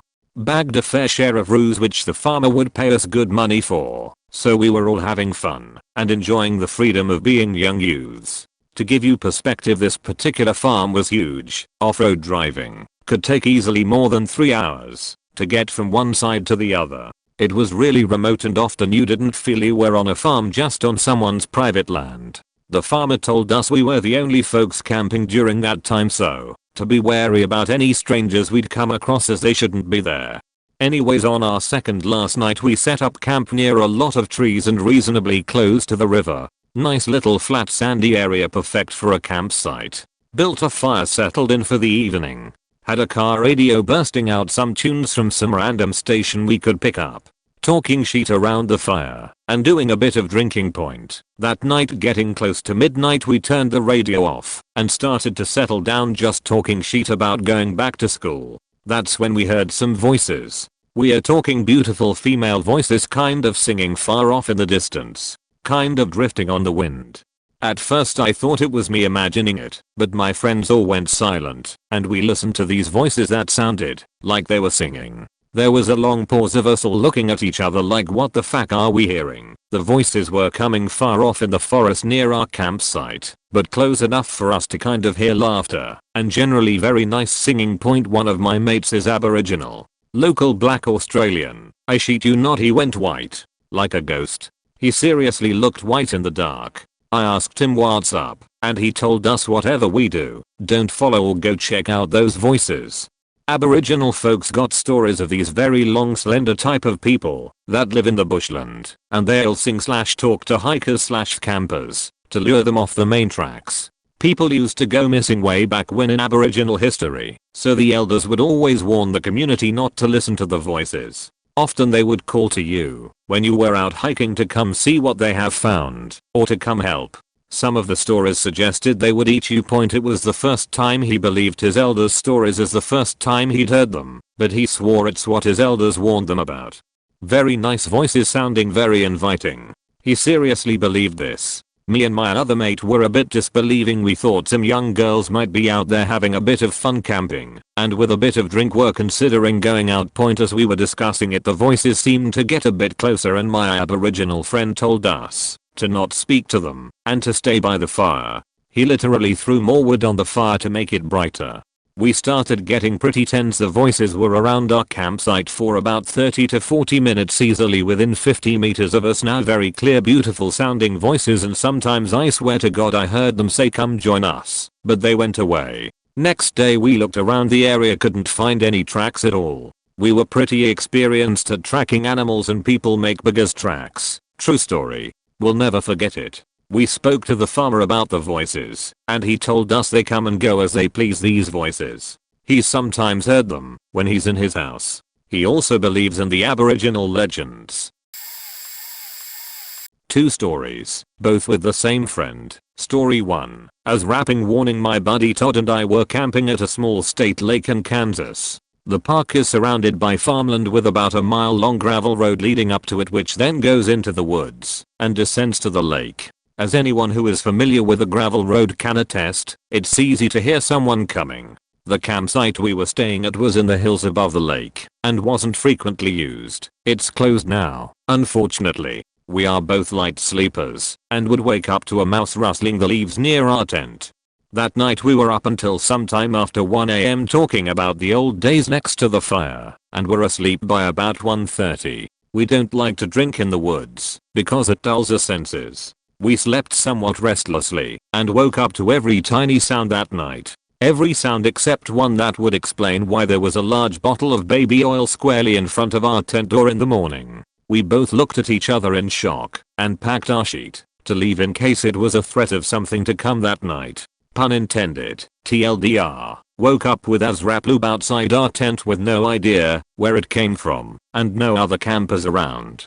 Story 2. Todd. Where are you, Todd? Same. Buddy. Different time. We used to like to renegade camp, which is a term we made up about camping places where we weren't really supposed to. We choose a park that had a good chunk of woods that closed at sundown, park our car in a nearby neighborhood, and walk in before the park closed. We'd set up camp, and after the park was closed we'd have a little fire and low-key camp. Very good times. On one of our renegade camping trips we were staying at the far side of a lake that was very rural. We had some friends drop us off during the day and we walked deep into the woods near the lake. On this side of the lake there was no camping allowed, and we hadn't seen anyone else at all. We didn't camp near the water because we didn't want to be seen. The woods were packed with locust trees with those giant medieval torture thorns, and strung between those trees were rope-like spider webs with huge facehuggers. It made for pretty uncomfortable progress through ravines. By the time we set up camp we were pretty jittery from the hiking and a little bloody from all the thorns. When we'd finally made it to bed that night we still had the creepy crawlies and felt like there were spiders on us constantly, so it took a while to get to sleep. At about 3 AM I was awoken by a hard flat-handed slap right in the middle of my bed chest. I woke up shouting what the fuck, and Todd was screaming spiders. There are spiders everywhere. They're all over you. And me. And he started frantically trying to get out of the tent while wildly swinging around to get the spiders off. He was brushing his body like they were all over him and taking wild swings at his sleeping bag and mine. I was freaking out and flailing at everything trying to get a flashlight to see what was going on. He managed to get the tent door unzipped and had taken 2 steps in his tighty whities, and I started yelling Todd, stop, you're gonna run out into the thorns. And then he stopped and turned around and slowly said Ike. Why am I outside the tent? I was like what the fuck? You said there were spiders. And he replied with a very creepy calm they're gone now, and turned and slowly started getting back in the tent. I'm panting like I ran a marathon and high as fuck on adrenaline, and he just calmly gets back in his sleeping bag. I shook him and said what the fuck was that? And he acted like he'd just woken up. It turns out that I was missing one crucial piece of information. My friend Todd was taking a new, to him, medication that had a potential side effect of night terrors. A few minutes of talking about what had happened and why go by, and I calmed down a little. Then, off in the woods behind us, not towards the lake, but towards the deep thorny spider-infested ravines, we hear Todd. Where are you going, Todd? You're going to run into the thorns, Todd. Dead. Silence. We couldn't even breathe. We whisper to each other what the fuck was that? Then we heard the same voice from a different angle behind us, like it had traveled several hundred yards left to right in a couple seconds. Say too good. I'm trying to find you too DDDD. Where are you? Holy shit. What the fuck were we gonna do? We can't run into the woods. We'd get destroyed in the thorns. We can't hide from something that could move like that. The voice didn't echo. T was just kind of out there, but sounded like it was about 50 yards off but still loud. There were no sounds at all. Nothing was moving. Then Todd almost gave me a heart attack by yelling out into the night, I'm fine. Go back to bed. And I slapped the shit out of him for it. We never got a response. We turned on every light we had, built the fire up until it was about 6 feet high, and waited with wide eyes and drawn pocket knives for morning to come. I've never been back to that park point TLDR. Screaming night terrors lured in a ghost who started calling out for my friend. This question finally got me to sign up for Reddit because of this one intense story from my childhood. Avid camper/hiker myself, but this particular story actually happened to my uncle back in the early 90s. Okay, so my uncle is an avid outdoorsman with a bit of a hippie wanderlust. He did the Peace Corps twice, once in Kenya and another time in Egypt. He's seen some stuff, some creepy stuff in those countries, including weird rituals in the aftermath of some murders. Anyway, he's an outdoor guy who also was best friends with a Native American fellow and would hunt with him in the traditional bow and arrow style to be closer to nature, hunt and gather from the wild and use everything up sorta attitude. Don't take the modern world for granted. My uncle and his friend hunted deer, mainly in southern Ohio in an area called Hocking Hills, which touches the Appalachian Mountains. A bit of the area's backstory: there have been years of reports of wild people living in the woods down there. Like people who go off the grid type deal. Also talk of cults living in the woods. There's also the consistent rumor that people out in the woods practice cannibalism. Rumor got invigorated by the reports of some backwoods person coming into one of the local towns, smashing a bunch of stuff, and later being diagnosed with an advanced prion disease called Creutzfeldt-Jakob disease in humans, while it's called mad cow in cow. Basically a misfolded protein starts multiplying in your brain, and it eats away your neurons, making your brain look like Swiss cheese. Funny thing about getting a prion disease is that you can get it by eating the protein of your own species, cows eating ground up cow in their feed, or human on human cannibalism, particularly brain matter. Of course, it can also happen when same species eat each other and then eating that infected animal, and human can get it. Mad cow burgers bad. But yeah, woods cannibals disease stories. So my uncle and his buddy are taking advantage of a brilliant full moon and clear night to go out and set up to hunt some deer in Hocking Hills.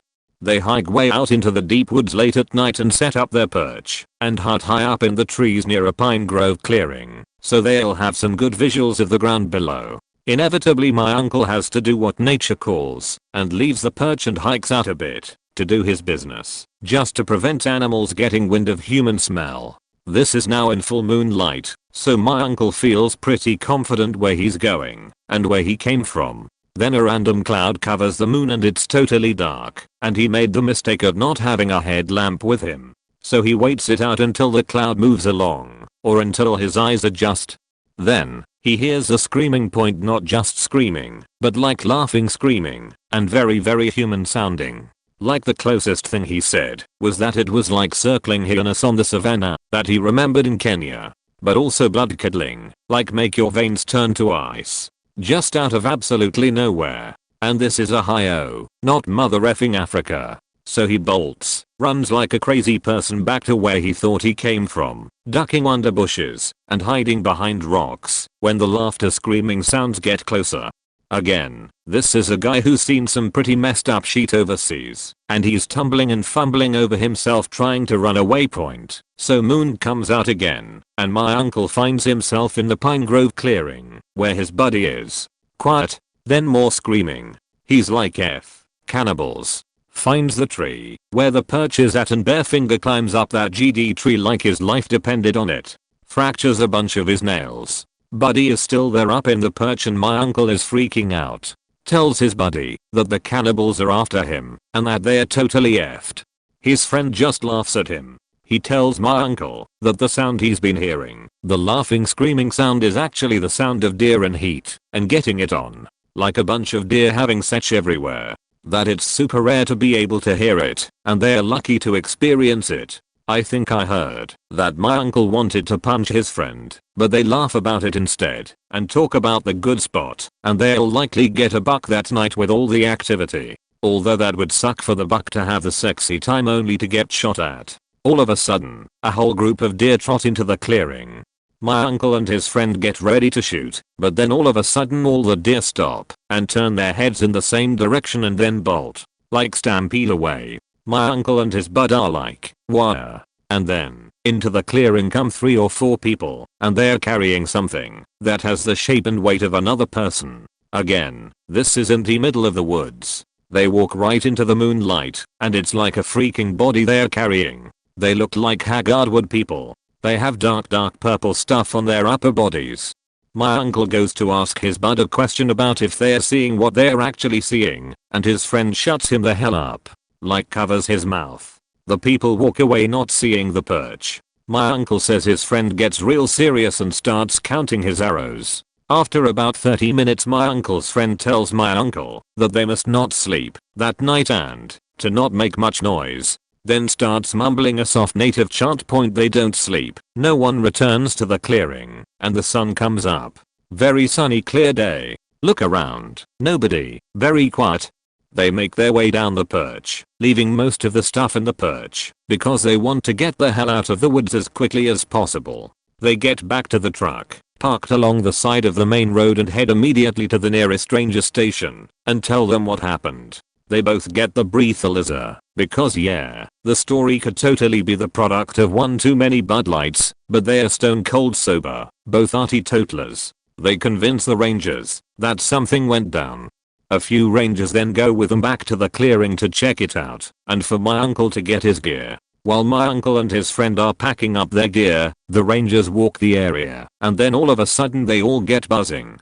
My uncle goes to see what's up, and a ranger found a few blood spots that look like a blood trail. They do a spot check of the blood with their gearbox, and determine it's not deer, but rather human blood. My uncle's like, well F this, we are going to leave, while the rangers radios into the station point. So fast forward later that day when my uncle and his friend are back home relaxing a bit after their ordeal.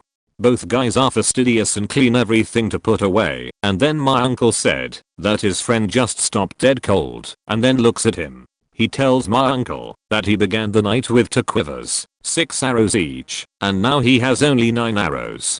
There are 3 missing. He for sure counted 12 when he recounted in the middle of the night when the sheet went down. In their haste, they left the hunting gear way up in the perch, like 20 feet up, when they got down in the morning. But it was secure, like everything strapped into quivers and then strapped to the perch. So, someone must have been watching them that morning and took the arrows when they left. My uncle's friend promptly got rid of his bow and arrows after that, saying that he can't have them around anymore due to bad spirits. Even did a ritual with some of his tribe and my uncle as they touched dark spirits and had to be purified. We learned later, like a couple years later, when DNA was more of a thing to do with blood samples, that the blood ended up matching some missing persons case. Uncle and friend questioned again. Never found any kind of human remains anywhere near where the blood was originally found. Even brought in dogs from what I heard. Said missing person never became found again either. Uncle was told a possible homicide can't be proved / considered because it was just him and his friend in the dark one night from far up in some trees. Besides that, there was no evidence found that there was any crime, not enough blood to suggest fatal loss either. So, mystery, but my uncle is convinced that what he heard that night running from his poo spot back to the perch was probably some deer stuff, but also probably some other kind of hunt going down. Suffice to say, that was the last time they went into the Hocking Hills woods for deer hunting. We were also banned from considering going to Hocking Hills for family day hikes. To this day, I'm super weary of hiking anywhere in the Appalachians TLDR. While hunting and during a poo, stumbled upon a potential murder by cannibals while a bunch of deer were having a deer orgy. I was living in San Luis Obispo at the time and decided to hike up Madonna, Cerro San Luis Obispo, more properly, to watch the sunset. I did a fair amount of hiking in the area, usually just me and my walking stick, and it made me a little careless. I got to the peak with time to spare and stacked rocks for a while to pass time until sunset. The fog was rolling in really heavy that evening, and it looked beautiful, toplit and fiery orange, 100% worth the effort of the climb. As the last of the sun was sinking below the horizon, it occurred to me that I had neglected to bring a light. No worries, I thought. The sky was clear and I knew the trails. Starlight would be good enough. And then I walked into the fog point. Holy hell, it was dark. I could see at most 10 feet around me, and I'm using the word see pretty liberally. I tried using my phone as a flashlight, but the glare on the fog blinded me more than it helped. At some point of the descent I took a wrong turn and found myself near a horse fence and far from the trailhead. I considered climbing the fence and cutting across the ranch, but decided I didn't want to get caught trespassing after dark. So I turned around and slowly picked my way back up to where I took the wrong turn. In the middle of this, I catch some motion out of the corner of my eye and glance up at a nearby ridge. Barely visible against the nighttime fog, something with 4 legs turns away from me and walks out of viewpoint. It's a hell of a thing to be stalked by an animal on its home turf. My phone still was only good for hurting my night vision, so I clutched my walking stick tightly, thankful that I had fashioned the top into a point, and picked up a hefty rock in my offhand.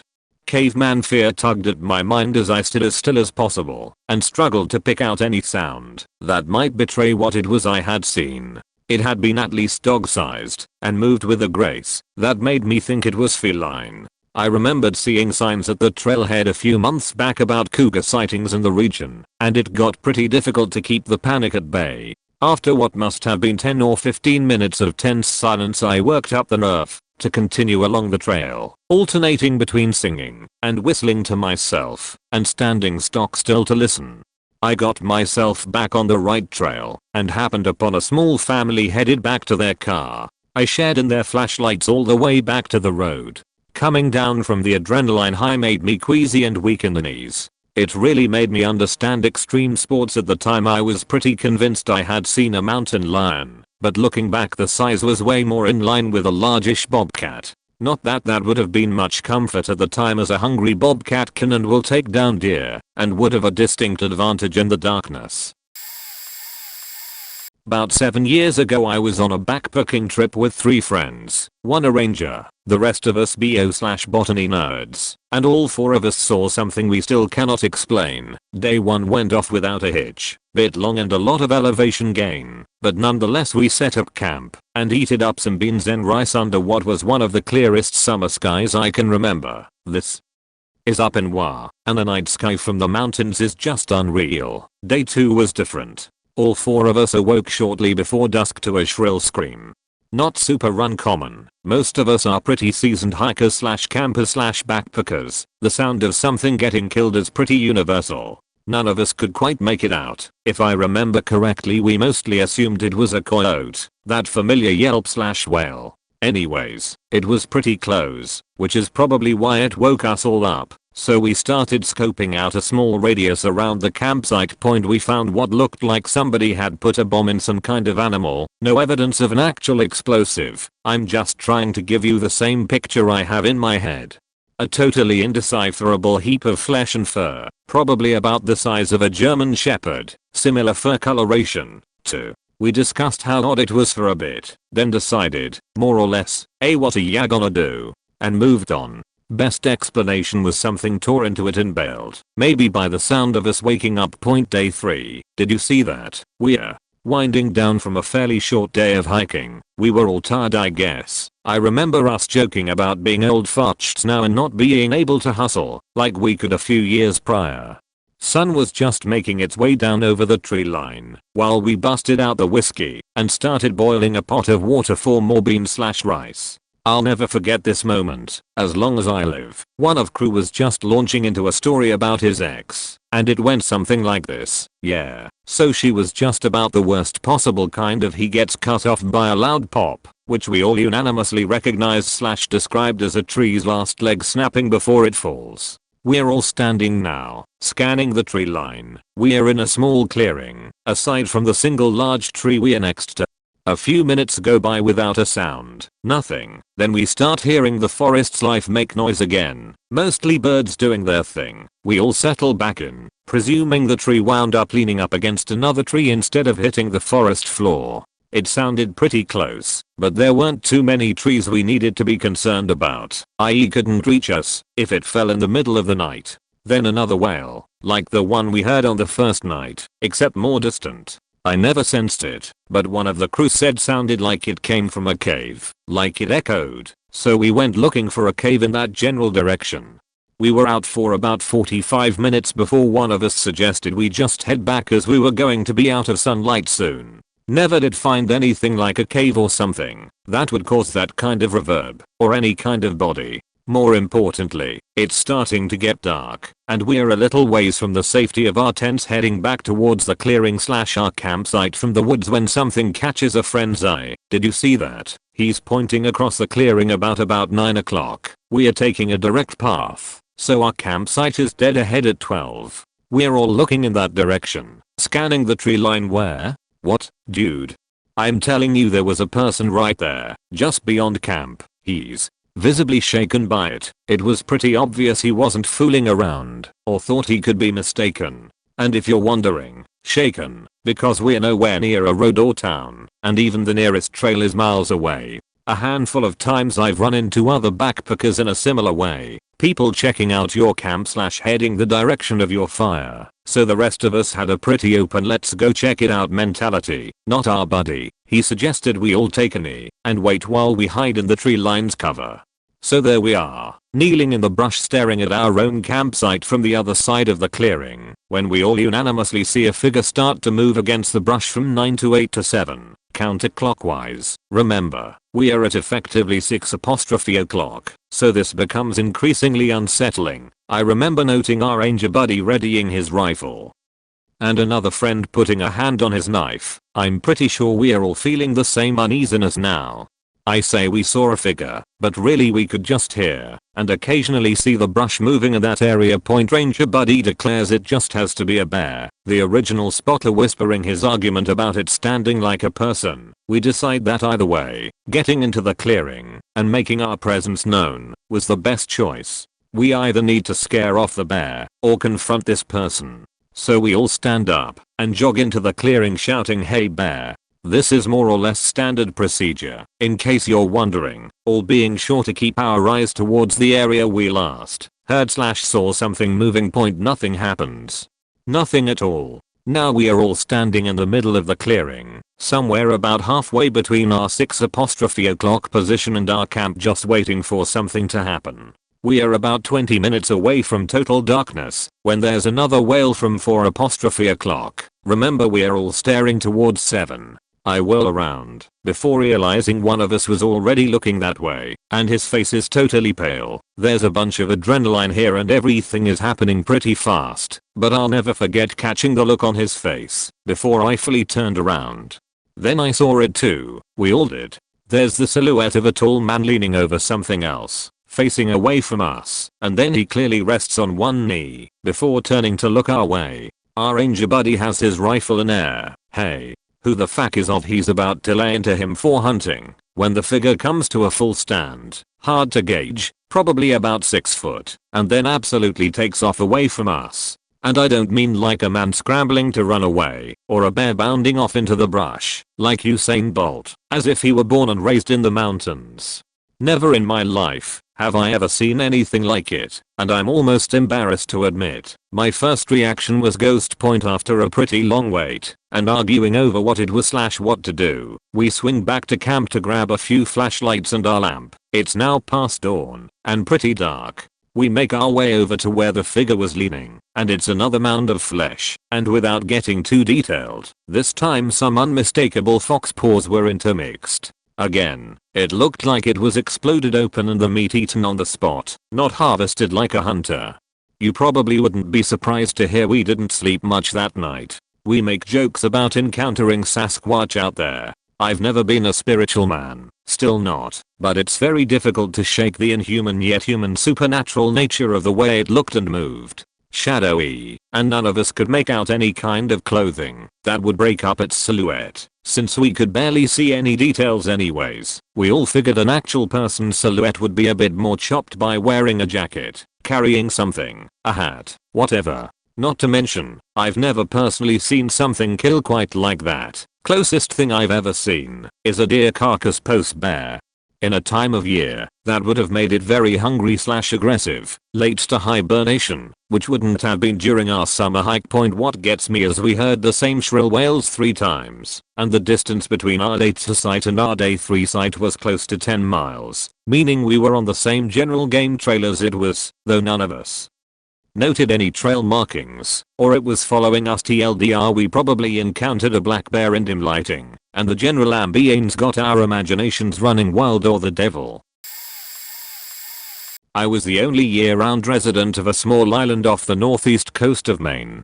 Private boat access only, no bridge, no ferries.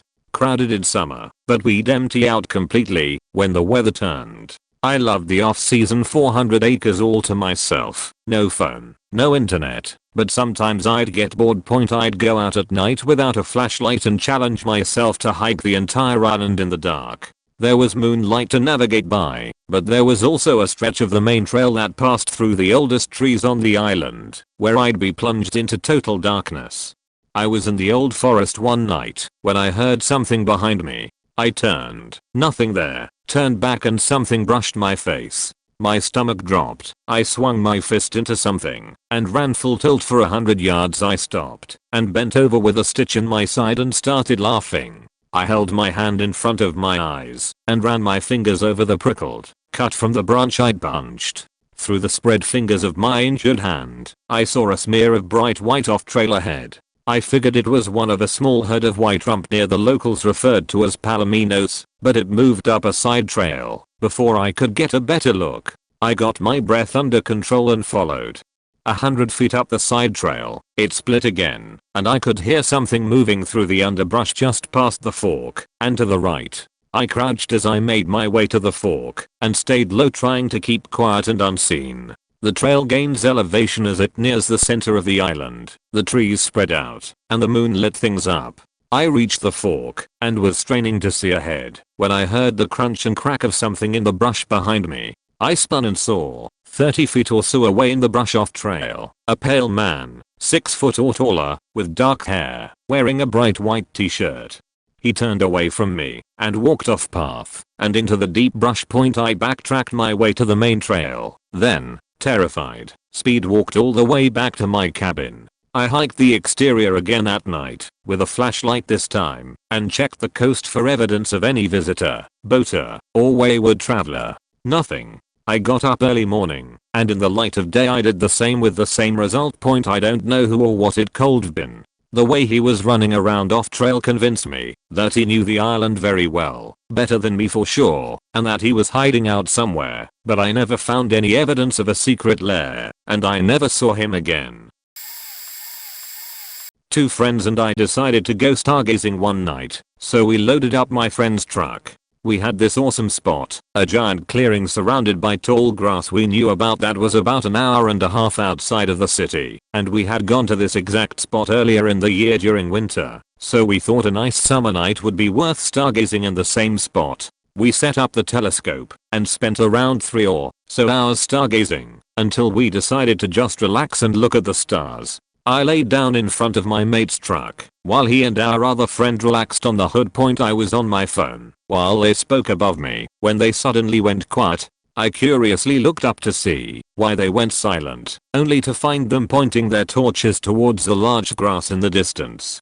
I asked what was wrong, and they insisted that they heard footsteps rushing towards the truck. They instantly decided to end the night and pack up. This had me feeling a little tense, as they weren't normally this agitated by things like this. We began packing up when in the distance, in the tall grass, we heard gravel and dirt crushing under heavy feet. I thought at first it may have been a kangaroo, but the footsteps felt way too human to be an animal like that. The footsteps continued to stomp until I yelled out asking who was there, and that's when they stopped. For about 5 or so seconds there was nothing. My friends and I sat silently shining our torches towards the direction we heard the walking, when suddenly we heard the footsteps move rapidly. The grass around where we heard the footsteps began to shake and move, leading to us screaming loudly, throwing the telescope and gear right into the truck fully unpacked, shortly followed by us speeding away. Point: I to this day still have no idea what caused them, but I believe it may have been a curious resident that may have lived on the mountain investigating our noise. Still creepy though. Used to work as a ranger at Film and Scout Ranch in New Mexico. If you don't know what it is, think summer camp combined with a backpacking trek. Have a couple fun stories. 1. So there's a place on the ranch called Arica Mesa, and there's all sorts of local legends, probably also exaggerated by the staff, about it being haunted, a portal to the underworld, an assassin burial ground, etc. If you look at a topo map, the mesa looks like a profile shot of a human skull, so there's that. Anyway, one of the stories about the mesa is that at night you can see weird lights coming from the top. I've been there for 4 summers and even camped on top of the mesa, and had never seen it until one night. Me and the scout group that I was with were camped on the backside of the mesa, Toothache Springs for those of you familiar. It's a little after sunset and we are all sitting around shooting the breeze. Note here that I hadn't told them any of the haunted stories at this point, when one of the kids points up to the mesa and asks, "What's that?" I figure he's seeing some flashlights coming down the trail from the mesa, because I know there's supposed to be another group camping with us, so I tell him. He says that it doesn't look like flashlights to him, so I turn around, and goddammit he's right. The lights weren't coming from where the trail is, they're off the right, and it's not a flashlight. It's like the light is coming from behind the mesa, or from a fire that you can't see. Only it's not orange red like firelight, it's blue. Creepiest sheet ever, because if the blue lights are real, what else is real? At this point though I'm still thinking it's that other group, but like 15 minutes later they roll into camp and we can still see the lights. Did not sleep well that night. Oh, and a bear visited in the middle of the night. Didn't hear him, but found plenty of evidence too. A different summer out there I decided to be a boss, read dumbass, and do some solo night hiking. Night hiking is creepy as fuck by yourself. Route was about 5-ish miles maybe. Crags to Apache Springs. The whole hike you can hear everything, every rustle, every time a rock rolls down a hill, everything. So I'm already kind of spooked at this point. About a mile from my destination I look ahead with my headlamp and see about 20 to 30 bright white lights pointing back at me. I'm about to sheet myself when I realize it's just a bunch of deer out doing whatever it is that deer do. But that first moment, before you realize that, holy shit. This story takes place not at a campsite, but at our actual kids camp. Summer of 2003, me and 3 friends head out to a kids camp for 2 weeks in Connecticut. We get there, and the first few days everything is normal. There are other kids from other parts also camping with us. We are about 20 kids total. One day we are all hanging out in the pool when 3 of the counselors came by and asked us who wanted to take a drive out to a nearby Walmart to stock up on snacks, drinks, etc. Since there were no stores nearby. Almost all of the kids got out of the pool to go take a ride except for me and one friend. We'll call him Jake. After about 30 minutes we got tired of sitting in the pool by ourselves, so we got out and went to the front desk of the campgrounds so we can ask the person hosting the camp, it was on somebody else's property, if we can get some bottled water. When we got there nobody was there. We stood around for 2 minutes and then rang the bell twice. After about another 2 minutes we realized nobody was around and we decided to just say screw it and to go back to our cabins, which was about 30 feet up the road. We get to our cabins and realize our roommates had the keycards to our rooms, 1 keycard per room, 3 people in a room.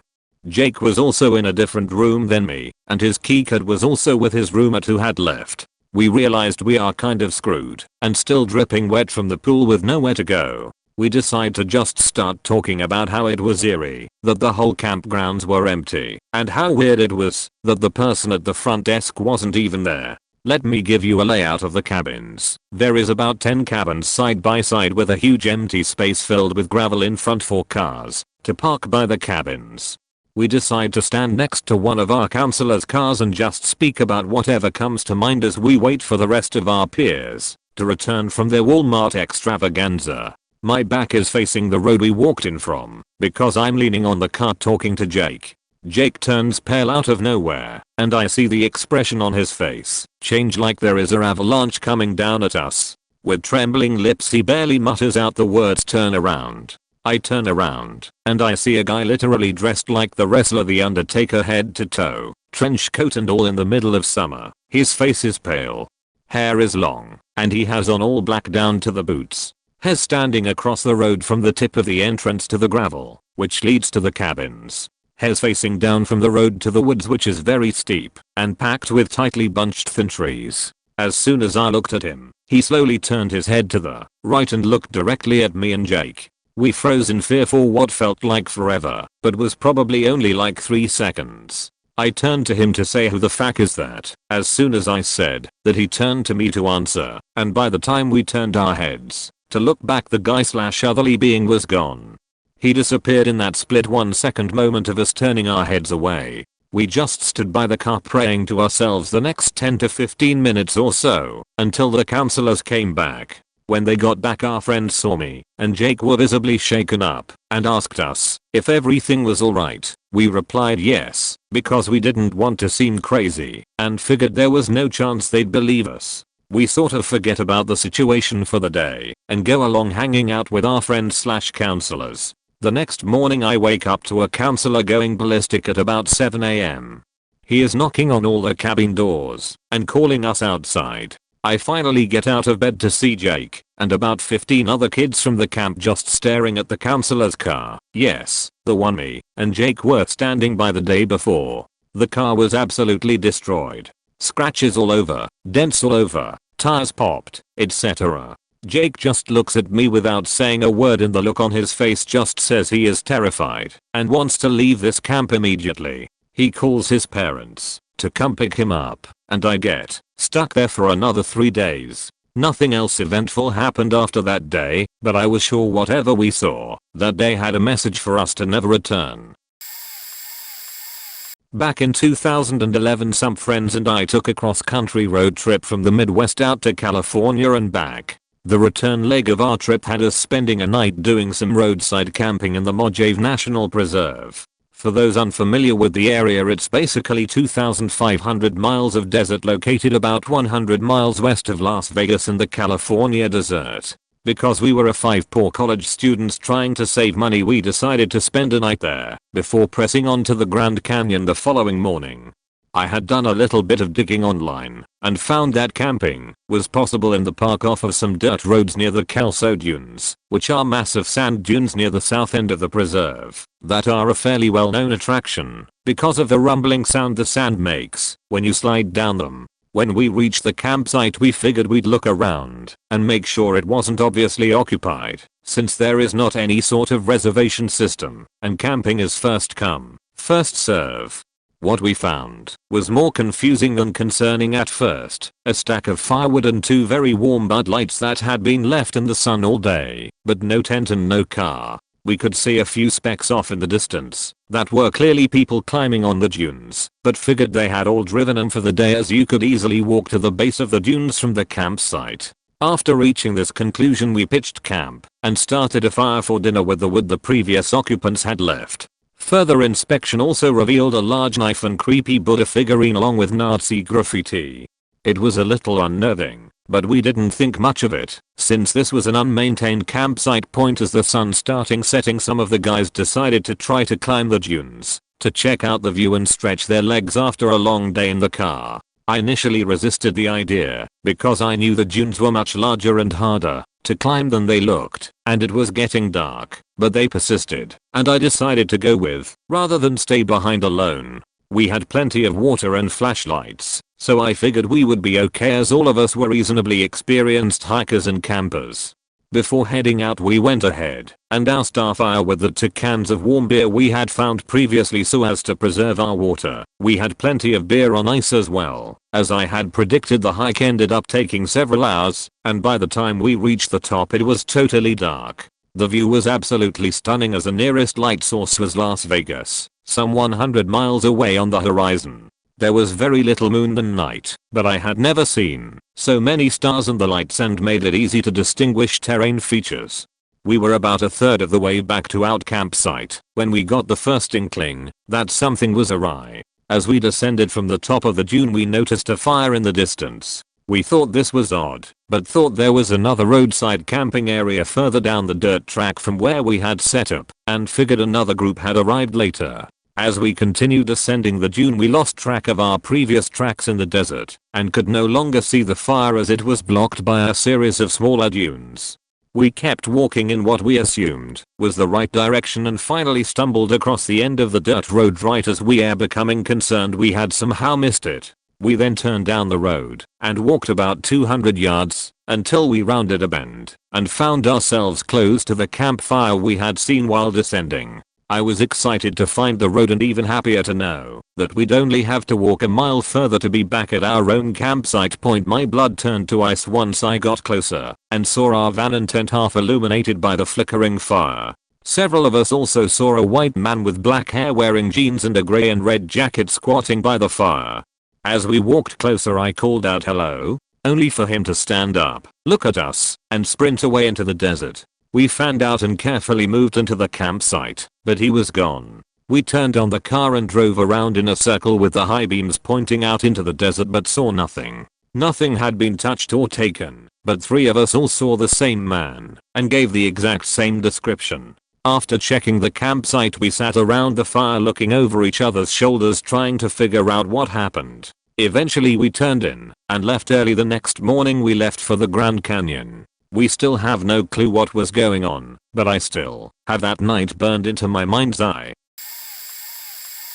One time in band camp, nah, but for real, I went camping once, and mind you, we finally got the rest of my cousins, etc. to tag along this year. We get set up, go swimming in the creek, come back to barbecue, and enjoy the rest of the afternoon. This lady and daughter pulls up in a white van, straight up kidnapper van with only one window in the back that was covered from the inside with a curtain. So we are doing our thing. Everyone is fine at the campsite, then the lady screams and this big commotion goes on, and she starts freaking out, telling everyone that a guy was peeping at her and her daughter changing, and well escalates to rumor or telephone gossip about how the rangers said some dude was on the loose and description matched, so of course all the men, me and my cousin being 15 and 16 at the time, gathered up and started a hunting party mob. It was awesome. Mexicans, whites, blacks uniting. MLK would have loved this sheet. We gathered up machetes, guns, armed everyone and went for this dude. Checked everywhere, no sighting. We get back and get an earful from my mom about joining testosterone spiked random militias. Well, this lady goes to every campsite explaining her story, and she was creepy as can be. Pale, faded blonde hair, skinny like a skeleton. Her daughter was a zombie and sounded like a reject cast member from Children of the Corn. Just straight bad news. They get to our site. My glorious cousin invited them, trying to be thoughtful. They stay for a little talking about this incident. We ask her where her husband is. She said he's not coming till tomorrow morning. Figure that if something like that happens you would leave to a hotel and wait for the husband, but guess not. So they go back to the Where's Scooby-Doo van to fall asleep, so fast forward to the morning. I kid you not, mother/daughter Dow of the undead are going around asking parents if they would like for their children to accompany them to church. Not the parents, the children. That they were heading to the town to attend mass and wanted to see if anyone would like to accompany her daughter. Yeah right, swipe no swippy, red flag.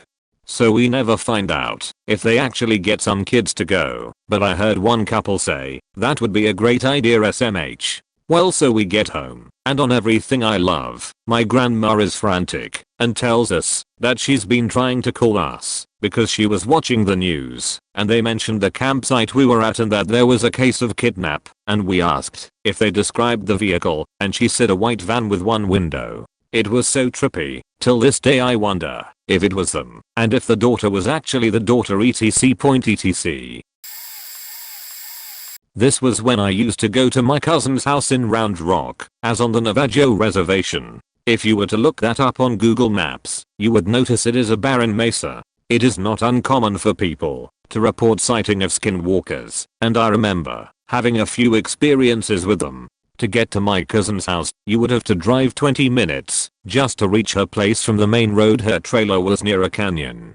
Her house is very isolated, and the nearest neighbor is about 10 minutes by vehicle and 30 by walking. We don't have street lights, and if you wanted to use the bathroom, you have to go to the outhouse, which is a 5-minute walk from the house. If you wanted to go at night, you would need a flashlight, since it is no joke. Pitch black. One night, me, my other cousin, and her mom spent the night in their trailer that they let us use. We came to the res to return documents to a chapter house, so me and my cousin went for fun. Late at night, as we were watching TV, the windows in the far back room had scratching noises. We freaked out cause the room door was open and the blinds were up. We ran to that room and tried to close the blinds without looking out because we figured it would be a skinwalker. Her mom was sleeping, so we made sure we locked the doors and tried to ignore the noise all night. We waited till the first light of dawn to go to the bathroom. Even then we went as a pair and turned on the radio from out phones to keep us sane. The next morning, I remember her mom was making coffee and we were all talking in the living room when one of the plates randomly fell down. Then, my cousin noticed that the car doors were open, even though we remember we locked the doors. Nothing seemed to have freaked us out yet, until her mom found out our tires were slashed also. The windows looked like they had some kind of claw prints on them. When we told her mom what we experienced that night, she said that it was likely a skinwalker, but she said she made sure to put ash on the doorways before night fell. That is what saved us from it coming inside the house. She essentially protected the house and saying a quick protection prayer. It was a freaky experience, and skinwalkers are not to be taken lightly. I have had my fair shares of experiences, and hear the stories from my mom and add on their experiences. Please don't go on the reservations at night alone, or leave your belongings out. They will steal it and use it to put a curse on you. They can blow a corpse powder on you which will make you fatally ill and potentially die if you don't go to a medicine man. My family goes camping in Joshua Tree twice a year, every year. This has been going on for at least 60 years. I'm 28, and in that whole time, my family has only ever left early on 2 occasions. The first was when it rained up in the mountains and caused 3 inches of flash flood to wash out our camp at 4 in the morning. The second time was much more terrifying and none of us have an answer as to what actually happened. It's the first night of camping, and 12-year-old me is in the girls' tent with all my girl cousins, and about 6 of my male cousins are 10 feet away from us in another tent. My parents were closer to the road, along with 3 sets of uncles and aunts. All in all, there was about 20 of us. Most of our tents are the kind you can zip open at the top to see the stars, and I always love doing that because I'm a bad sleeper and it gives me something to look at when everyone goes to sleep. At one point, I close my eyes and I start to fall asleep when a small pebble from the humongous boulder next to our tent falls on top of the tent. I'm used to this because birds or squirrels often knock small debris around when they try to get at our food during the middle of the night. I open my eyes, and the first thing I see is someone appears to be standing on top of the boulder, about 15 feet up in the air, looking down into our tents. The person seemed to be wearing tight clothing and was really skinny and oddly shaped. At first I tell myself that it's one of my male cousins because they had been trying to scare us all night. But the person was moving really weird. Its head was moving back and forth like a cobra, and it kept crouching down on all 4s and crawling down the face of the rock closer to us, then crawling back up and pacing. At one point, it looked up at someone making noise at another campsite, and its eyes gleamed in the moonlight. I'm also entirely sure that it did not have the skull shape of a coyote or a mountain lion. It had a flat face with no snout point. So I'm laying in my tent, freaking out and trying to rationalize what I'm looking at. A lot of time goes by, and this thing just continues to watch us and move its body in really strange ways. I thought about screaming, but the thing keeps coming down the side of the rock, and I was afraid it would jump onto our tents and kill us. After some time, I hear a "Hey, what the fuck? Hey, what are you doing?" It's my uncle. Suddenly, at like 3 in the morning, everyone is awake. My female cousins are awake and confused, and 2 of my older male cousins jump out of their tent with an axe. For a few seconds, the thing stays completely still, but then my aunt and several of my cousins see it, and they all scream. Someone finds a flashlight, and they turn it on, but the thing jumps off the backside of the rock. A couple seconds later, it runs/gallops out from behind the rock, past our campsite. My uncle manages to shine a light on it for a second, and I still don't have any idea what I saw, besides the fact that the thing definitely didn't have clothes on, but was naked, and had a dark mark on its side that I mistook for spandex. We hear screaming and thrashing from another campsite, and several of the guys in our group go over and investigate. Whatever the thing was escaped into another campsite and ran into a small 2-person tent. When the rangers got there, it was 4 in the morning and everyone was confused. My uncle and the people at the other tent said that it was a naked person. I definitely don't think it's a person, and thankfully 2 of my adult male cousins had also spent some time watching it and being absolutely terrified by it, so they agreed with me. We gave them all the details we could, and one ranger told us that it was probably a coyote or mountain lion with mange. The other ranger looked really concerned, and I think he went off into the night to look for it. Either way, it was way too big for a coyote, and during college I interned in a program where I helped track mountain lions, and I know for sure mountain lions do not move like that, nor look like that when they have mange. We all left and went home that night. Either there was a naked crazy person, a monster, or a mountain lion with mange running around, and it had spent at least an hour watching us. No thank you. We stayed in hotels for a couple of years after that, and I've camped there at least 20 more times since then, and I've never heard or seen anything like it since. Went camping with 4 of my friends in high school. We decide to stay the weekend at a camping spot that's basically bumfuck nowhere in Oregon. The only people out there live miles away from each other, and there are logging trails are all over, so essentially deep forest. Anyways, we get there on the first day, and there's only one other group there, so we, being 18, set up as far back in the camp from the road as we can, so we can yell and be obscene. Everything's cool the first night, no problems, but shit gets intense that morning. I woke up to the sound of a crying baby, and I'm thinking, how the fuck is there a baby alone all the way put here, and sit in fear for about an hour before my dumbass remembers the other campers who happen to have a child. Once everyone up the other campers promptly leave, and we become much more rowdy and loud, we then go swimming, and talk about girls and shit, until it starts getting late. Now 2 of the friends who came with us are really into faking with people, and at a younger age they both got into some serious demonic literature. So naturally as it gets darker they start telling more faked up stories and I continually lose my cool. Then they convince the other 3 of us to go walk down the road to a graveyard that's a few miles away. At this point it's not so bad for me, but as it got darker the dread and fear definitely kick in. On our way there, a red truck passes by us on the road and slows down, shining his lights on us. No big deal, I think he's probably just wondering what 5 teens are doing walking down the road this late. After a while we decide to turn back to camp, because we have collectively scared ourselves. By this time it's so dark you can't see more than 5 feet without a flashlight. On our way back to camp the red truck passes us again. Once back to camp we sit by the fire for a while and talk more spooky ghost shit. At this point I'm scared out of my mind. I'm literally shaking because I'm a bussy, I'll admit it. And then the red truck passes by our camp and he slows down as he goes by and we watch silently wondering what the fuck is happening, but luckily he keeps going. About 40 minutes pass and once again he drives by, but this time he didn't come back from where he drove to, he was back to where he first passed. One of my friends then informed me that it takes about 2 hours to go all the way around on these roads. We all note the fuck out and go to bed.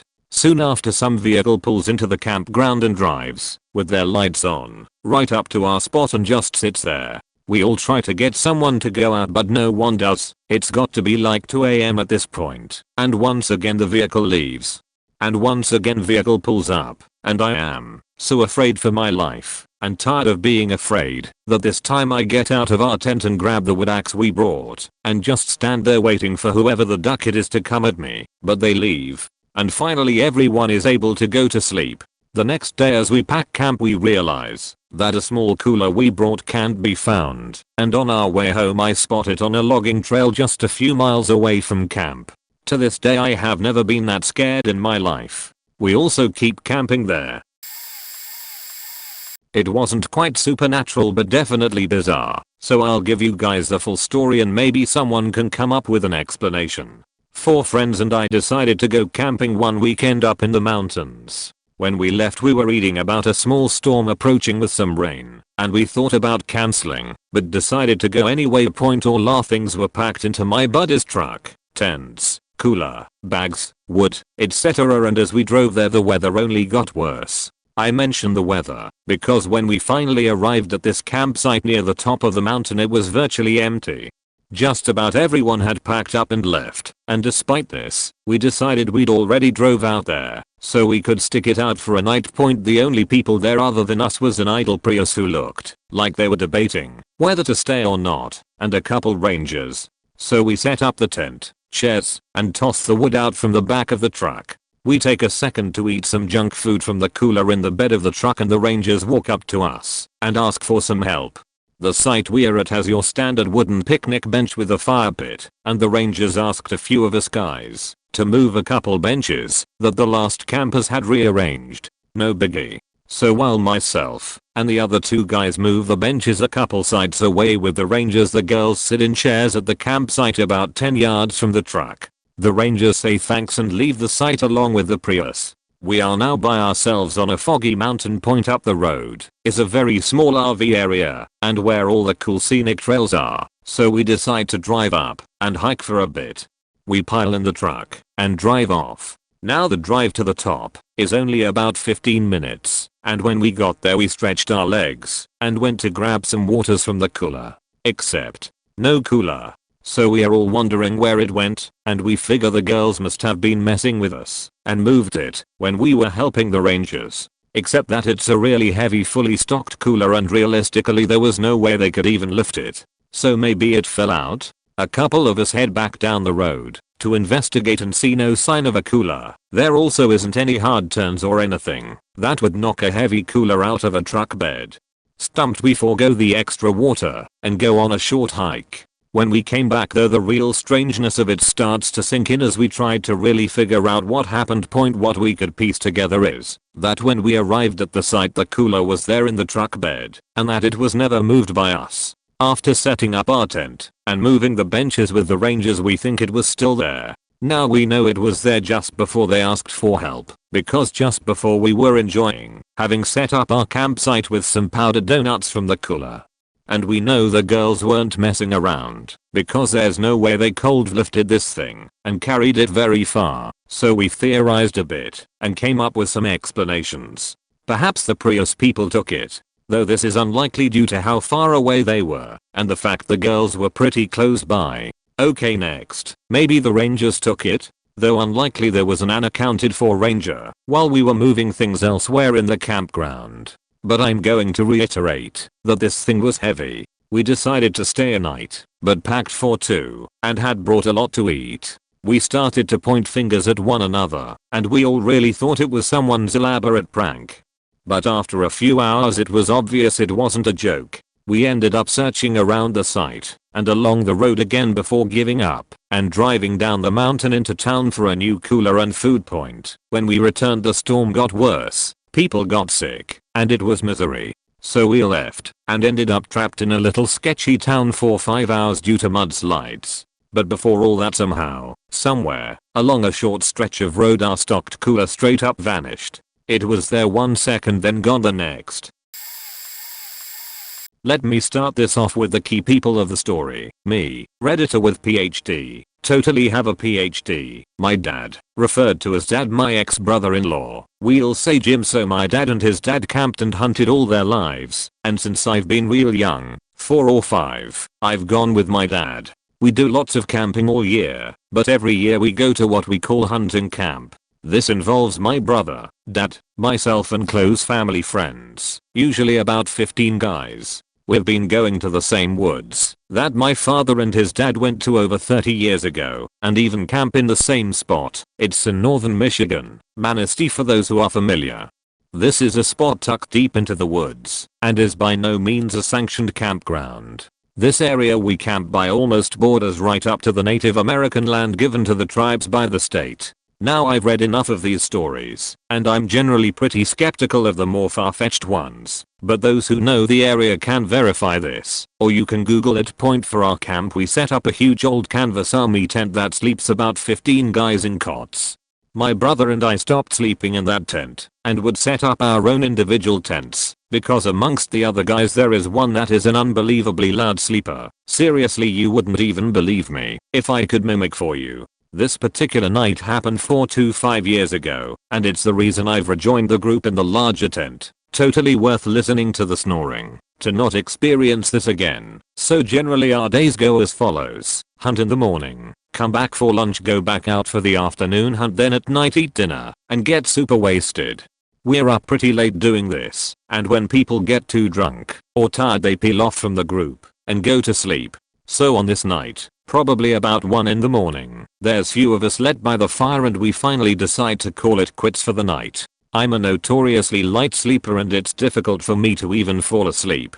So as I'm laying there trying my best to drift off and ignore the unexplainable noises you hear in the woods late at night, I hear one that simply cannot be ignored and gets my heart racing. Off in the distance into the woods I start to hear a crunching noise getting louder. It sounds just like footsteps, a crunch, crunch, crunch sound as it steps on the leaves and small twigs that litter the ground during the full season. Now, I'm not inexperienced when it comes to noises in the woods. I've done enough hunting and camping to know the sound of small critters running around, or leaves and sticks falling. This was clearly the noise of footsteps walking through the woods, and on this night there was no wind, just this crunching noise that sounded like it was coming right towards me. It got much louder and clearer until it sounded like it was right outside my tent. I vividly remember this moment because it sounded like it stopped at the corner of the tent and not at one of the walls. It just stopped and I could hear nothing else. At this point I'm sheeting bricks and I have a few options. One scream for help at the risk of it being nothing and looking like a huge bussy once everyone wakes up to lay there and try to ignore and sleep. 3. Go out there and see for myself. I chose 3. I quickly jumped out of my bag and scrambled to get out the tent ready to take on whatever might be waiting for me, but by the time I was out there was nothing. I stood just outside my tent with my flashlight looking through the dark forest trying to spot anything that could have been the cause of the noise, but couldn't find a thing. Unhappily I was forced to go back in and try and sleep not knowing what was out there. Now the really creepy part was the next morning. Obviously I made it through the night. My dad asks Jim what he was doing by the fire last night by himself. Jim says that he was never out there and was in the tent the whole night. My dad explains that he got up in the middle of the night to take a piss. Lots of drinking will do that to you, and Jim was just sitting by the fire alone. When he asked him what he was doing, he just continued to stare into the fire and said nothing. My dad didn't think too much of it and just went back to bed. That's when I told them what happened to me, but there wasn't really anything we could do to explain any of it, so we just brushed it off. This is exactly how the events happened with no exaggeration. Neither my dad nor Jim had any reason to make any of it up, and I absolutely believe them. Obviously Goatman or Wendigus come to mind, especially because of the proximity to the Indian land, but I'm not a superstitious person. I can't be, otherwise I would never go into those woods again. We still camp in that very same spot every year, but like I said, it's with everyone else in the big tent. We've had a few other occurrences that were weird, but we definitely think those involved actual people.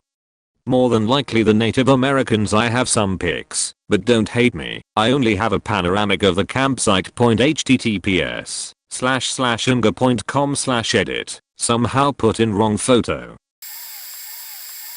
Let me set the scene. Day of the rapture in 2011. We were on a cross-country trip and decided to camp near a place called White City, New Mexico. We get to White City, which is basically a strip mall, and no one is in sight, and we realize we've really only seen one car of people all day. What is in sight is a banner over the strip mall that says "Congratulations 2011 graduates of White City," and it lists 2 names. They had 2 graduates in the town. So we set up camp based on some vague instructions and realize camp is basically off the side of a road in a field with some clear spots. We don't see a single other person for the next 6 hours, and we are not completely sure we are in the right place. We settle in, cook, and start drinking and smoking. Around 10 PM this truck comes ripping through our campsite and over a hill crest about 3/4 mile off. It should be mentioned that we are kind of under the influence and are much more paranoid than usual. Right after that we look over into the rest of this huge open space, and in the darkness we see these erratic red lights. All 6 of us are standing straight up in a group peering into the darkness looking at this bobbing red light. We all decide it is a lantern, and it's someone approaching telling us to get the fuck out of this area, and it's probably the people that aggressively drove through in the truck. It seems to be coming closer, but again, its movements are so strange that we start to freak out. Someone introduces the idea that maybe it's dangling off the end of a shotgun. Another person says they swear on their life they can see an outline of a person. Our most paranoid person says it's a demon and commences crying in a tent because she is so scared. As if on cue, there are suddenly about 5 trucks coming over the hill, seemingly towards us. They stop on the crest, and we are convinced that these are Lantern Man's buddies and that they are observing us before they come fuck with us, or we are right in the middle of some No Country for Old Men style meetup. Either way, we are terrified and spend a solid hour shoulder to shoulder staring into the darkness when all of a sudden the trucks leave and the red light disappears. I'm properly freaked out by this point, so I slept in the car. It was every man for themselves. If some murder showed up. We woke up the next morning at dawn just to see, about a half a mile away, a red tent. The truck that drove past had continued down the road to another campsite, and the erratic lights had been their headlamps inside of the red tent as they were setting up for a couple hours. In reality, those people would have been scared shitless if they'd pointed a light into the darkness and seen 5 people shoulder to shoulder blankly staring their way in the darkness. When I was 19 I went camping with a handful of friends as we were preparing for takeoff. A friend mentioned wanting to score acid, but I didn't have a line anymore. But I did have 2 hits that someone gave me for my scale point. We get to the spot, settle in, and start hanging out. It was also early fall, so it was some sort of hunting season, and there were hunters crawling all over the summit we were on, literally driving up and down the roads looking for game. Since it was my sheet, I made everyone draw straws, they were sticks, to determine who would eat acid with me. The winner, Sarah, and I decided to just eat half of one hit, and if we were feeling goofy and fine, that we would just give the other to the other, which ended up being the case. So there are 4 chicks, mildly faked up on acid. It was decent acid, but the half a hit was peanuts considering I used to eat it all the time, and 3 drunk dudes. At one point all of us ladies climb up the hill to go to the bathroom. As we were all fixing to return to camp, a D sees a person in the woods just standing there. She addresses him and receives no response, so she just brushed it off, and we went back to camp completely forgetting to care. The night wears on and the acid is fading. My best bud, Andy, and I decide to go off in search of perfect sticks to roast some hot dogs on. The 2 of us trapeze off into the woods with a flashlight. There was a hill to our left and our campsite to the right. We were walking away from camp, myself in the front with the flashlight, and Andy a few feet behind me. Suddenly I heard this thing crashing through the trees, coming down the hill right towards us, and this white figure coming down on us in my peripheral vision. As I turned to address this assailant, it vanished. I turned to Andy. Did you faking see that? No. But I heard it. Whatever dude, let's just keep walking. We take just a few more steps when directly in my ear, I hear this growl directly in my ear, inches from my face. I grabbed Andy by her hand and we booked it back to camp, which was probably like 100 yards away, if that. When we returned everyone saw the panicked look on our faces and wanted to know what happened. We told them, and they brushed it off, and we decided to just enjoy the rest of our night. The boys and Eddie go to bed, and it comes down to just Sarah, Andy, and I around the fire. We had refrained from revisiting our experience in the woods for the remainder of the evening. It started to lightly sprinkle, and we decided to start slowly getting ready to retire to the tent, when I decide to bring it up again. Andy retorts with, "Yeah, you stupid faking ghosts." A twig snapped in the woods immediately. Sarah, the skeptic, was you got it, skeptical. It started to rain a little bit harder. We were walking the 100 feet to our tent with one flashlight when, yet again, I see something in my peripheral, a bipedal white shadow. I grabbed onto Sarah, frightened. Did you see that? No. But I heard it. We get into our tent to realize the tent zipper is broken. We rig it shut with some bobby pins we found on the bottom of the tent and lay down. We hear steps approaching the tent. Whatever the fuck this thing is, walks around our tent, walks a few feet away, walks halfway around our tent, stops, then commences doing various combinations of this routine. Andy and I are basically clinging to Sarah, as she is still rationalizing and denying that this happening, even insisting that it was a collective effort to fuck with her. Andy and I fervently disagree with that statement, just as Sarah says, "I think that, possibly, maybe, potentially, just nudged me from outside the tent." The next morning we tried to retell our experience, but by that point Sarah had returned to absolutely denying anything. Even though we've talked about it since then, she refuses to validate the part where she admitted something fuck-why was going on that night. Ate acid with my chums, and maybe encountered an aggressive ghostly. Late 80s, hitchhiking with 2 buddies, left the city drunk with our packs and stuff on our backs very early, too early, in the spring and late at night. Dumb drunk decisions. Get about 130 or more kms out of the city from a guy in a van. He drops us in the middle of nowhere. He took a secondary road due north. By now we are just tired as fuck and decide to walk off the road and camp, which is exactly what we do. It's really dark, and we can barely see with the flashlight I had. Dim piece of sheet. We need to get away from the road, because you seriously can't just camp on the side of the road, because laws.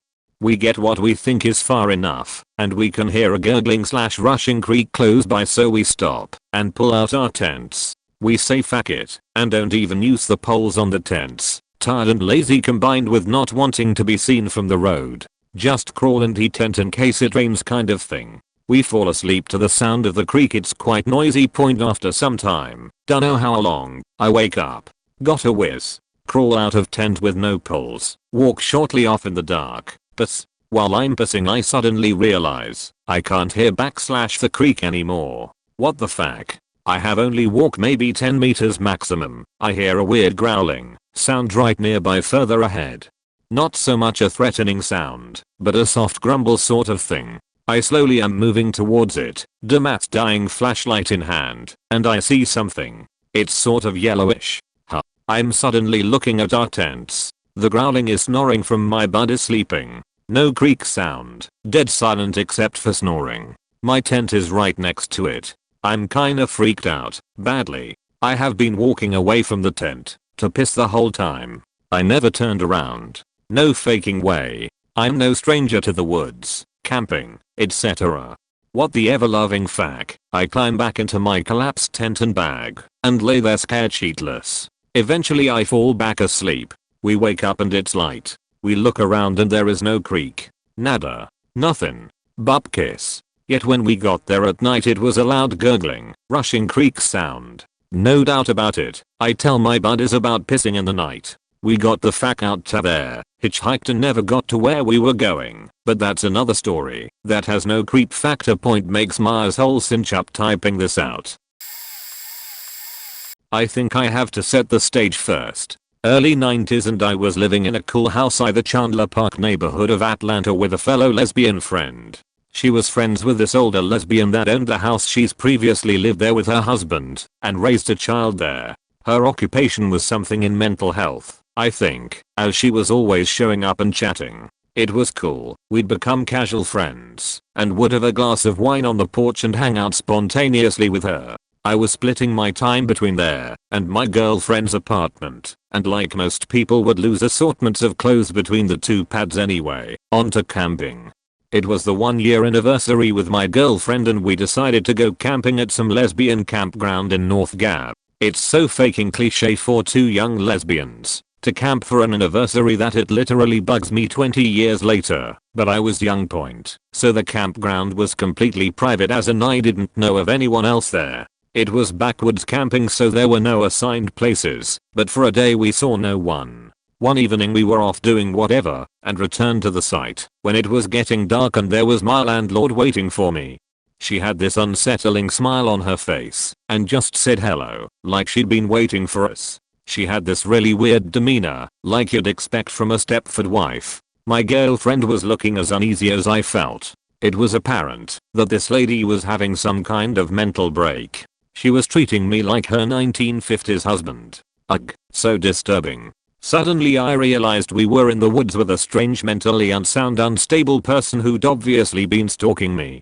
My mind was going so fast with thoughts of how I should act and respond to keep her from a complete psychotic break that ends with her killing us. We danced gingerly around keeping a good eye on her and playing into the scenario to keep her from cracking. It was so damn intense. Point about an hour into it her friend appears and is upset because she'd been looking for her. As soon as the friend showed up she clicked right out of her weirdness and was acting all chummy like she always did. The friend was now creeped out realizing she knew us. The whole thing was fucking creepy. We packed up and left that night and I moved out of the house right after. Some of the things of mine that I thought were lost between mine and my girlfriend's place were never found, mostly bras and underwear. This is a little late, but here's hoping it gets someone's attention and maybe they can explain to me what the hell happened. Point I was probably no older than 8 or 9 and with my Cub Scouts, Junior Boy Scouts, troop. We were camping at Red Top Mountain in Ganier Lake, Allatoona. I cannot pinpoint the exact camping location from an aerial map view, but if I were there on foot, I could find the exact area where this happened. Point it was maybe the 3rd or 4th night, and probably around 10 PM or 11 PM. My memory is a little fuzzy as to what the time exactly was, and it may have not been as late, since I was little and everything during the night, when it was dark, felt like 10 PM or midnight. Point anyway, there was this massive electrical storm / or thunderstorm. But essentially the wind was blowing like crazy and the sky kept lighting up with lightning, but there was no rain. I think rain was on its way, but not quite there. We, the other kids in the troop and I, decided to go down to the lakeshore by following a path directly from the campsite. It was the path that we took that summer when we wanted to take our canoes/kayaks out to the lake and play in the water. Once we got to the lakeshore, I remember feeling a very large sense of dread. I guess this could possibly be explained by the electrical source, but considering what followed, I'm not sure. All of the kids, including myself, were terrified and hiding underneath the trees and not going completely to the shore. The water had one hell of a tide, since it was so windy and everything was just incredibly ominous then. On the next lightning flash, I remember seeing amongst the tree line maybe 100 feet from us on the other side of the cove. There was this enormous, like 50-foot tall, grey thing standing in the trees. I remember seeing a long neck and a large head, and it was moving, walking, but with long legs and very unnaturally, in a way to try and mimic the trees swaying in the wind. I know what some of you might say, it was just a tree moving in the wind, but this thing was moving on the shoreline, and not in the actual trees. It was like going for a nightly stroll by the water naturally.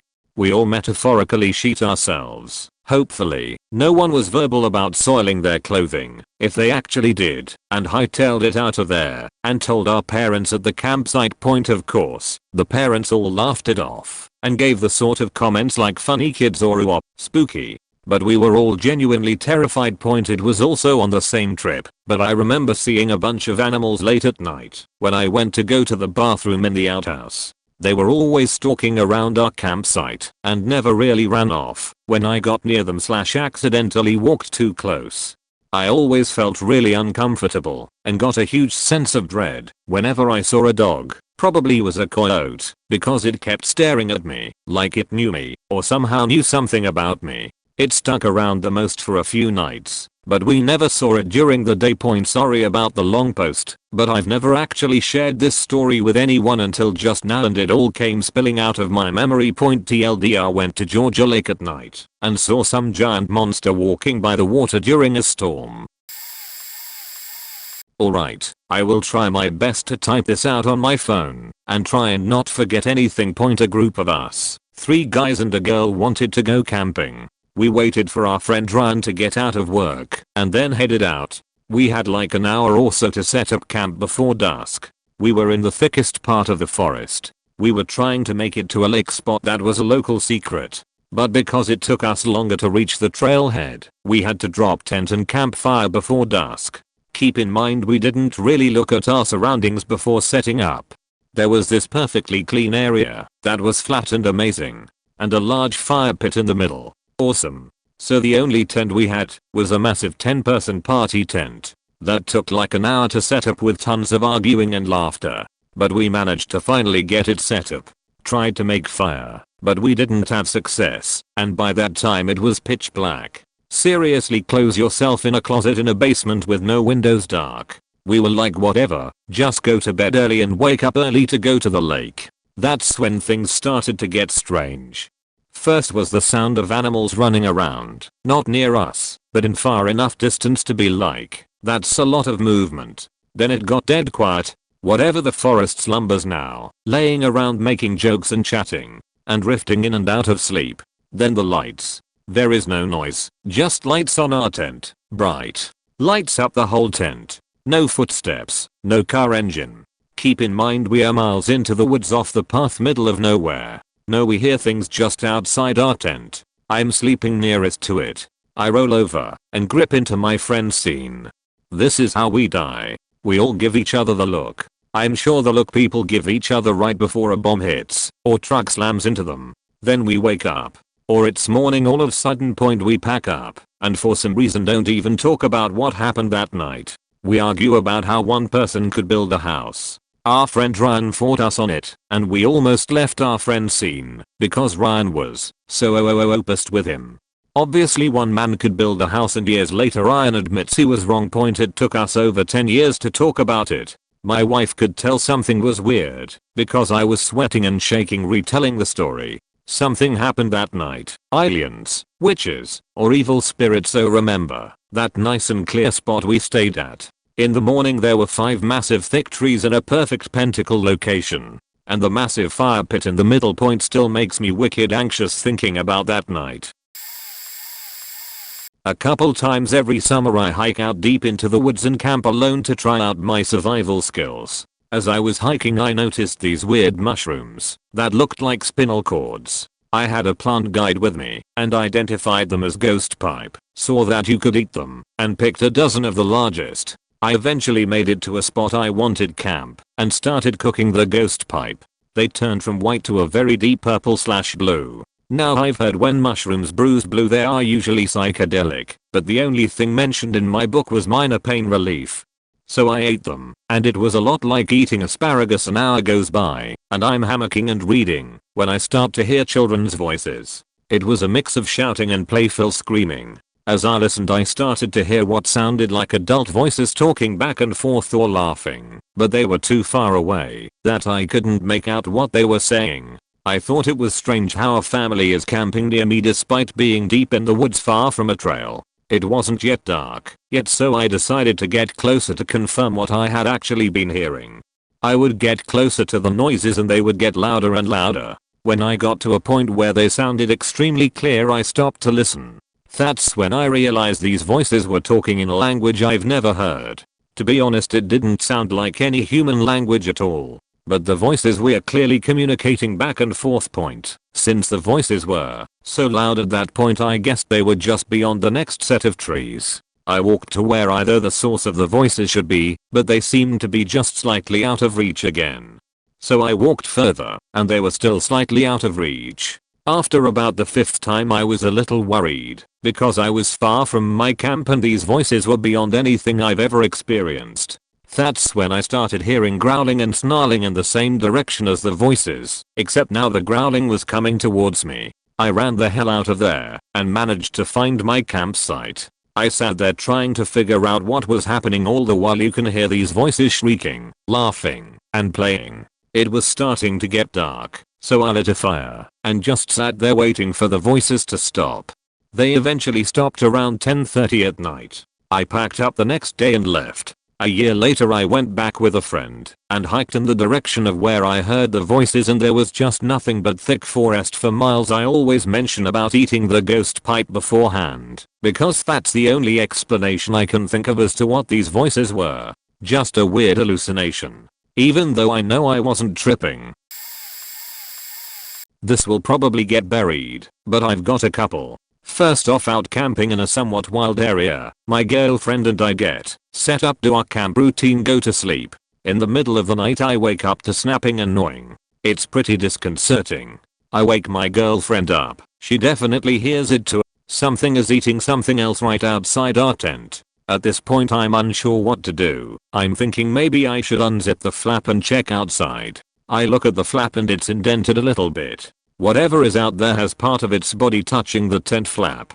I don't really want to startle whatever is out there. So I wait a few minutes. We start to hear what sounds like purring during the whole gnawing munching thing. Due to familiarity with the area we decide it's a bobcat. We sat and listened to it eat for a bit. Then it eventually wandered off. It was unnerving through point a different trip. We pull up to our camp area and it's just us and one other person. They're across the way from us. Seems like it's going to be a good trip. The guy lays in a hammock and reads all day. We do our thing. Night comes. All of a sudden this guy is alive with craziness. He spends all night smashing around objects and muttering to himself. Just non-stop muttering craziness and shuffling metal objects around in his truck bed. It's keeping me up. I peer outside, he's rearranging his campground. I notice that now his truck has a pile of rifles in it. I can see the barrels in the center of his truck through the window. That's odd. There isn't any legal hunting for 100 miles. This guy crashes and bangs around until 3 AM when he just blows out of the campground at top speed. I think great, he's gone. Nope, he's back at 5 AM. We make breakfast, do our stuff, go hiking and come back. Campground is more filled up. Guy has been quiet and reading in his hammock all day. It gets dark, people start settling into tents. I'm still up by the fire. The guy across the way is now sneaking around the campground from bush to bush, checking people out and getting up close to the tents to check out the lights, etc. This is even weirder than the night before. He stops, it's about 10. He proceeds to mutter, curse himself randomly, and slam heavy things around all night long. There is a reprieve at 3 AM for about 15 minutes. Then there is a loud ding like one of those service bells you might find at a hotel. My girlfriend and I just lose it. Seriously, is that a bell? What the fuck? Why? We can hear other people nervously chuckling as well. It was such an insane experience that from that point forward I will not camp anywhere near anyone with the last name King. It's not a common enough name. Our outdoor areas are limited. The odds of running into that guy again are too high. Another weird one was years and years back. There used to be an abandoned penitentiary out in the mountains. I had always wanted to hike out there, and we got a group together late in the day. We grabbed lights and stuff. It was a long drive out up tiny single lane poorly maintained roads. Lots of zigs and zags. The gate for the road into the pen was locked up, so we had to park and hike. It was a much longer hike than expected, but there were some oddities out there. First off, I noticed a wet boot print on the road in. It wasn't a hot day, so I figured it was 30 minutes ahead of us, but when we got down there it was completely empty. We weren't there to break into the facility or anything, just look around. In our looking we ascertained that someone must be living out there. Rolls of toilet paper, canned food remnants, etc. The odd part was that there were old oil drums that someone had been burning clothes in. Hiking clothing to be specific, based on the branding. When we ran across that, we noped out as quickly as possible. The hike back out, it got dark, and we were a little concerned, but got back to the car. We are coming out on the road when I see headlights coming. Oh, it's another car on this single lane road that only leads out to the pen. When we meet up, the other car turns his brights on, blinding me. My buddy is thinking we are about to get shot. I'm not sure. I'm looking for a place to pull over and let the guy by, but I can't back down the road. We sit there for a while with the guy's brights on in my eyes, and I mean a while. 2 songs worth of sitting. We weren't about to get out of the vehicle. Eventually he backs up about 15 feet and pulls into the turnout he was blocking off. I never went back. I went on a bike tour out in Olympic National Park in the middle of March a few years ago. It was cold as hell, and I was all by myself. When I would show up at a campsite, there would usually only be 1 or 2 people at the site. I roll into this gorgeous campsite, put my fee in the envelope, whiskey, make dinner, go to sleep, etc etc. In a ho, I wake up in the morning to this beat car hauling us around the parking lot. Like, this piece of shit shouldn't be on the road. Piles of trash all up in it. The car goes through the camp loop a few times and then stops right outside my tent. This guy gets out, starts yelling at the girl he is with, and then starts wailing on her. Both of them look like total sleazer bags. I'm just kinda sitting in my tent, dumbstruck, and then decide to do TFO of that situation. I'm a young guy who doesn't want to get shot, who can't call the cops because there is no service, and doesn't have a vehicle that can go faster than about 7 miles an hour on a hill. Fuck that. I quietly got out of my tent and walked across the site to the only other person who is there. He's an older guy who has been cruising around the peninsula for about 20 years. He gave me a cup of coffee, and we stood there watching these 2 yell at each other, wail on each other, and walk through my site. The guy was even a big enough piece of shit to start looking at all of the stuff in my tent. Good thing I left my sexy camera and sexy lenses in my tent. About 5 minutes of this goes on, and then a park electrician rolls up, and he isn't taking any shit from the crazes. The electrician blocks their car in with his van, and gets out a shovel in case he has to deck the crazy guy. He radios the park rangers. Another 10 minutes roll by, and 5 to 6 ranger cars come flying into the site. They arrest the crazy dude. I take a brief statement about him, and then hop on my bike to start my 70-mile day. I was scared faking sheetless. Apparently the guy had just gotten out of prison. He immediately got drugged up, picked up the last thing he was faking, and then drove out into the middle of the forest so he could beat the fuck out of her. In the Northwest, people always say you don't need a gun when you go camping, but I think if I ever go on another solo trip, I will have something with me. I was not a fan of not being able to help that woman, or being in that defenseless of a position. Shit could have gotten real bad if the crazy had a gun, or the park electrician didn't randomly show up with a radio and call the rangers. I've shared this in another post, but am admittedly excited to share it here. When I was maybe 20, my younger teenage brother invited me to join him on an epic walk from the house all the way to some uninhabited rural family land in the mountains. An even younger friend, who we'll call Cornelius, would join us part way. We'd all be tent/hammock camping in the barn once we got there, and someone would pick us up in the morning. We donned our backpacks and walked through town for about 4 miles. Cornelius's mom dropped him off at the beginning of the rural road, at the foot of the forested mountain. The hike uphill was great, and we were in good spirits. We did come across a house after the paved road had changed to gravel where an unleashed German Shepherd began to charge us, which was exciting, but the owner saw and called him back. As we finally reached the border of our property toward the end of the day, we caught a whiff of something that distinctively reeked of pig. Wild boar are not common here, but there have been signs of them. The barn on our property has no doors and is wide open enough on 2 opposite sides that a bus could park in it. I hung my hammock near one opening while my brother and friend set up their tent toward the middle of the barn. We enjoyed a campfire outside and munched a delicious tuna corn and ramen mixture and overall had a great time before heading to bed. Now, let me set the stage of what this property is like. It's a beautiful natural area with no lights on it whatsoever. There are vacation cabins scattered around the vicinity, but only one home nearby is really lived in. If we screamed, probably no one would know.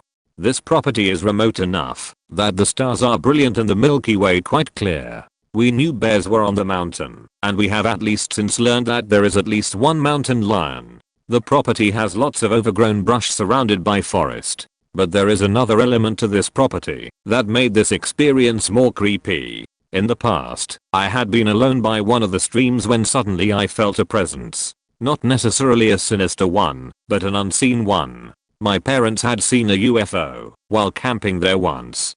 On one occasion, a buddy of mine went into the woods to relieve himself during a day trip and came back kind of nervous, saying he felt eyes on him of a hostile variety. There are more such stories, so admittedly it was in the back of my mind that we might have something spooky happen on this trip. Even though we didn't have a vehicle to retreat into or away with, I wasn't too concerned. I didn't sleep well in my hammock, since the geography of the mountain apparently turns the barn into a chilly wind tunnel at night. I was a bit chilled and asked my brother and Cornelius if I could join them in the tent. They obliged, and I began to doze back to sleep. This was about 2 AM. I was about halfway asleep, and that's when we heard it. It sounded like someone was in the woods amplifying the sound of someone rubbing a coin firmly along a polyester tent. VZH. Did you guys hear that? We all sat up and listened intently. There were sticks breaking in the woods up the hill, and the footsteps were coming closer. VZH. Another creature called out to the first from another location further into the woods. After we detected there were definitely multiple creepers in the woods communicating to each other with a strange sound I couldn't identify, and ever nearing our location, we grabbed our knives and got out of the tent. There was an old lantern hanging on the post in the middle of the barn, so we lit it. We felt comforted by the light, but now we definitely could not see into the darkness outside the barn. We however were on display. We were pretty sure these creatures in the woods were boar, but we half seriously formed a triangle back to back with knives drawn. The bulk of the noise and footsteps in the woods had now died down, and we were pretty sure nothing was right outside the barn watching us. Feeling curious to see what those things were, and feeling kind of uncomfortable being on display in the light, we mutually decided to leave our barn for the dock. There's a pond nearby. We hustled out there in formation and, after waiting long enough, decided to go back in to bed. Does anyone know what animal that might have been? Could it have just been deer? That's my guess. TLDR. Large unknown creatures communicated with each other and approached our tent. Probably deer. Ranger here. I guess my story will fit right in here. A little background. I've been in this profession pretty much all my adult life, following in my parents' footsteps who were outside so much. They have pretty much been living in nature and I basically followed them suit. When I was young, the wolf population native to our forest was alarmingly low and my parents fought tooth and nail to get them back up. Still, hunters, Poachers and especially farmers afraid for their livestock kept killing them. I'm omitting information on the specific breed in the forests our work focused at for anonymity purposes. Anyway, when I was younger, about 16, I believe, we found a killed wolf mother who just had a litter of cubs. We tried saving them, but they were severely malnourished, since we didn't find them in time. Only one of them made it. We named it Tatterpaw, kind of an inside joke. Long story. I took it on as my responsibility, feeding it, raising it, etc., getting all the information I needed from my grandfather, who was a huge help, since he had been working with wild animals for decades. So Tatterpaws, after some initial difficulty, did really well, and we all were surprised just how well he bonded to me, and how well behaved he was. Considering he was a wild animal, which was good and bad at the same time, since it would become almost impossible to return it to the wild. So I gave him as normal a life as I could, with a lot of hunting trips and long walks in the wild, which, luckily for us both, was second nature for me. Anyway, I digressed too much, so I'll abbreviate the next bit. About 6 years later, I became a fully fledged ranger, having finished my schooling. I enjoyed my work, and took Tatterpaws with me, whenever my work allowed it, which wasn't as often as I would have liked, but he is a wolf after all, which makes some situations problematic for him to be in. Anyway, on the day this event happened, everything was pretty normal. The two of us made our rounds through the forest, looking for the usual things: old trees that might become a hazard, signs of poaching / illegal hunting, signs of how much the various animals' populations are growing / shrinking, etc. As we made our rounds, Tatterpaws suddenly perked up and looked to our right. And just shortly thereafter, I suddenly heard a very disturbing noise coming from that direction, like a muffled scream. We both ran towards it, and when we got there, we saw a woman who was bound to an old tree with a cloth gag in her mouth. Now, I know what you're thinking, and no, it wasn't that dramatic. She looked disheveled, but not traumatized or anything, just very extremely angry, but also relieved once she saw me, and I'll never forget the huge eyes she made when she saw Tatterpaws, but she quickly realized she wasn't about to be mauled by a wolf. I removed the gag, and got to work on the ropes, and asked her what the hell happened. She told me that she had tried to make a practical joke on the expense of a group of people wandering through the forest, which she had encountered not too long before. They had been looking for something one of them lost on another trip, and she had offered to help them, since she knew the forest pretty well, and it was then that I realized that I had seen her before during my ranger training, but we were assigned pretty far apart and never really had much to do with one another. I'm afraid to say this about a fellow colleague, but some alcohol might or might not have been involved. Anyway, she led them through the forest and to this clearing. When they asked where the hell they were, because this wasn't the place they asked her to lead them to, she made fun of them and laughed in their faces. So they got some revenge by leaving her there, saying they'd come back later. We decided that what they did was too much and prepared a little something ourselves.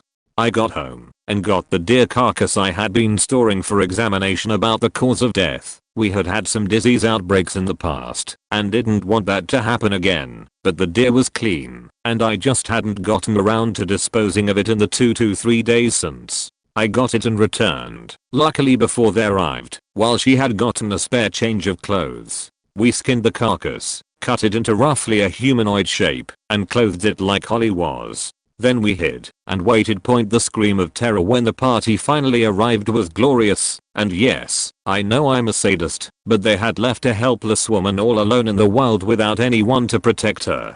So I guess this isn't a story about me being creeped out, but still, I think it fits. The GM also called them idiots for leaving the dryad there so long without any protection, basically backing me up before revealing the truth and complimenting me on my ingenious rapping. And that's the story of how I, a LVL4 Ranger, was introduced to the already existing party, hiding in the bushes and laughing miles off about their terror, but they had to also laugh once they knew what had happened and why I was exchanging notes with the GM so frequently. I hope you liked this backstory of my PC. Edit, spelling and grammar. I have a very good but long story for this. It doesn't get creepy until the end, but the journey is definitely very unsettling too. I'll tell the whole thing in as much detail as I can. It was 2009. I was living in a town called Betterton in rural Maryland, near the coastline. Surrounding the town and coast there is a massive forest that is very thick and hard to traverse. A friend of mine told me that a group of 5 girls from school were at a campground about 10 miles up the coast and had invited him and I to come hang out and stay with them for the night. My friend was a bit of a ladies' man and a sort of local celebrity for being a really crazy kid. He got into lots of fights and had faked nearly all the girls in our small town, so it made sense that these girls were interested. This seemed like a great situation for potentially getting some action with one of the girls myself, so I didn't question anything. Unfortunately, we didn't have a vehicle to drive up there, so I stupidly agreed to walk with him. Since the campground was apparently near the coastline, I figured we would stick to the coast until we arrived, meaning our chances of getting lost were very slim. Another mistake. I prepared a backpack with supplies for our night, but didn't consider survival, so only brought some vodka for the girls, my cell phone, a bottle of water for use during our trip, and a knife. I figured packing light would be the best plan. We began the walk around 10 PM, as the girls said to come after midnight, since the adults they were staying with were going to sleep in a different cabin. We walked along the coast for about an hour and a half until the coast started to get smaller and smaller, turning into a sharp hill/bluff on our left side, with the water on our right, lit by the moonlight. Eventually we came to a point where the water was touching the bottom of the bluff and there was no choice but to wade in the water to avoid going up. We decided to save our shoes and clothes the trouble and to scale the bluff and go onward along the top of it, since the water would still be visible and we would be able to continue using it as our guide. The bluff was maybe 50 or 70 feet tall and was nearly vertical, so at this point I reasoned with my friend that maybe we should go back. He questioned my resolve and made me feel like a coward until I decided fuck it, and so we started scaling the bluff. When we got about halfway up, grabbing roots and clumps of grass for stability, I remember looking down at the rocky shore and realizing that falling could mean severe injury or death, but my friend was already higher than me on the climb, so I decided to keep going. After another couple minutes or so of climbing, we finally reached the top. As I came over the edge I noticed a big problem. The entire top of the bluff was covered in thorny thick bushes for about 100 feet ahead of us. We stood there for a few minutes trying to decide if we should go back down or try to go through them. Since the angle of the bluff was so steep, we decided it was safer to go through the bushes. We took our shirts off and put them over our forearms and stretched them over our faces for protection and sprinted through the bushes. I could feel the thorns ripping my shirt up and cutting my arms and ankles under my jeans as we ran through. When we finally made it to the other side, it was very hard to see the edge of the bluff down to the water, so we decided to try to use the moon as our guide.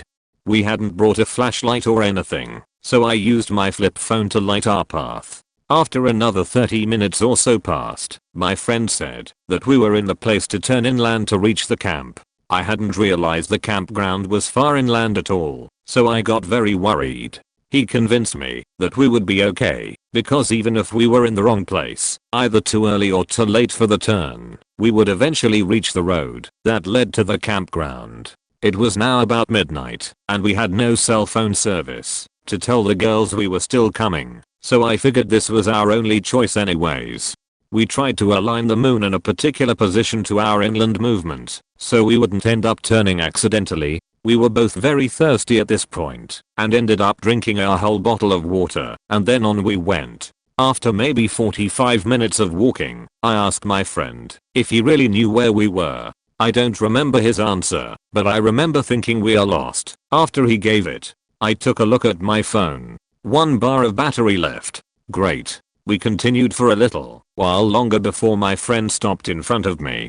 He turned towards me and said, "I'm sorry man, I think we're faked up." I was angry, but more concerned with our predicament at the moment, so I told him it was okay and that we should just turn around. He agreed. We started walking back in the opposite direction for what felt like forever. I finally checked my phone again, as I had been hoping to save battery. 2 hours more had passed. We should have hit the coast by now. Now we were truly lost. We talked it over for a bit and almost decided it might be best to just wait until sunrise, so we could navigate better. but we were getting thirsty again, and I didn't want to waste any time. I just wanted to go home. For some reason my friend asked me to drink the vodka with him. I didn't want to, but once again I'll let him convince me to do something stupid. We drank a good bit of it over a half hour, and then I poured the rest out while he wasn't looking and told him we had finished it. I think he knew what I did, but he was just as concerned as I was, and so he didn't get mad. We stood up and then trudged on. After another half hour or so, I noticed an old dirt road ahead of this. Salvation. I ran up to the road, and as soon as I made it there, I realized that there was a clearing ahead, and I could make out some sort of large shape that was blocking the light between the trees on the other side of the clearing. We approached the clearing. As soon as we came out of the trees, it became apparent that the shape was a trailer. A very old and broken down trailer. That was already creepy enough, but we decided to check it out, since we were already here and there were no lights or sounds coming from the trailer. Maybe there was someone in there who could help us. Here's where things got weird. I have told this story many times, and to this day the hair stands up on the back of my neck every time I recount this part of the story. We approached the trailer, and I turned my phone on again for light. No battery left. All 3 bars were gone. It instantly turned itself off as soon as I looked at it. My friend and I looked at each other and took a few more steps towards the trailer. The moonlight was actually quite good here, and we noticed the front door to the trailer was partially open, but the windows were all boarded up.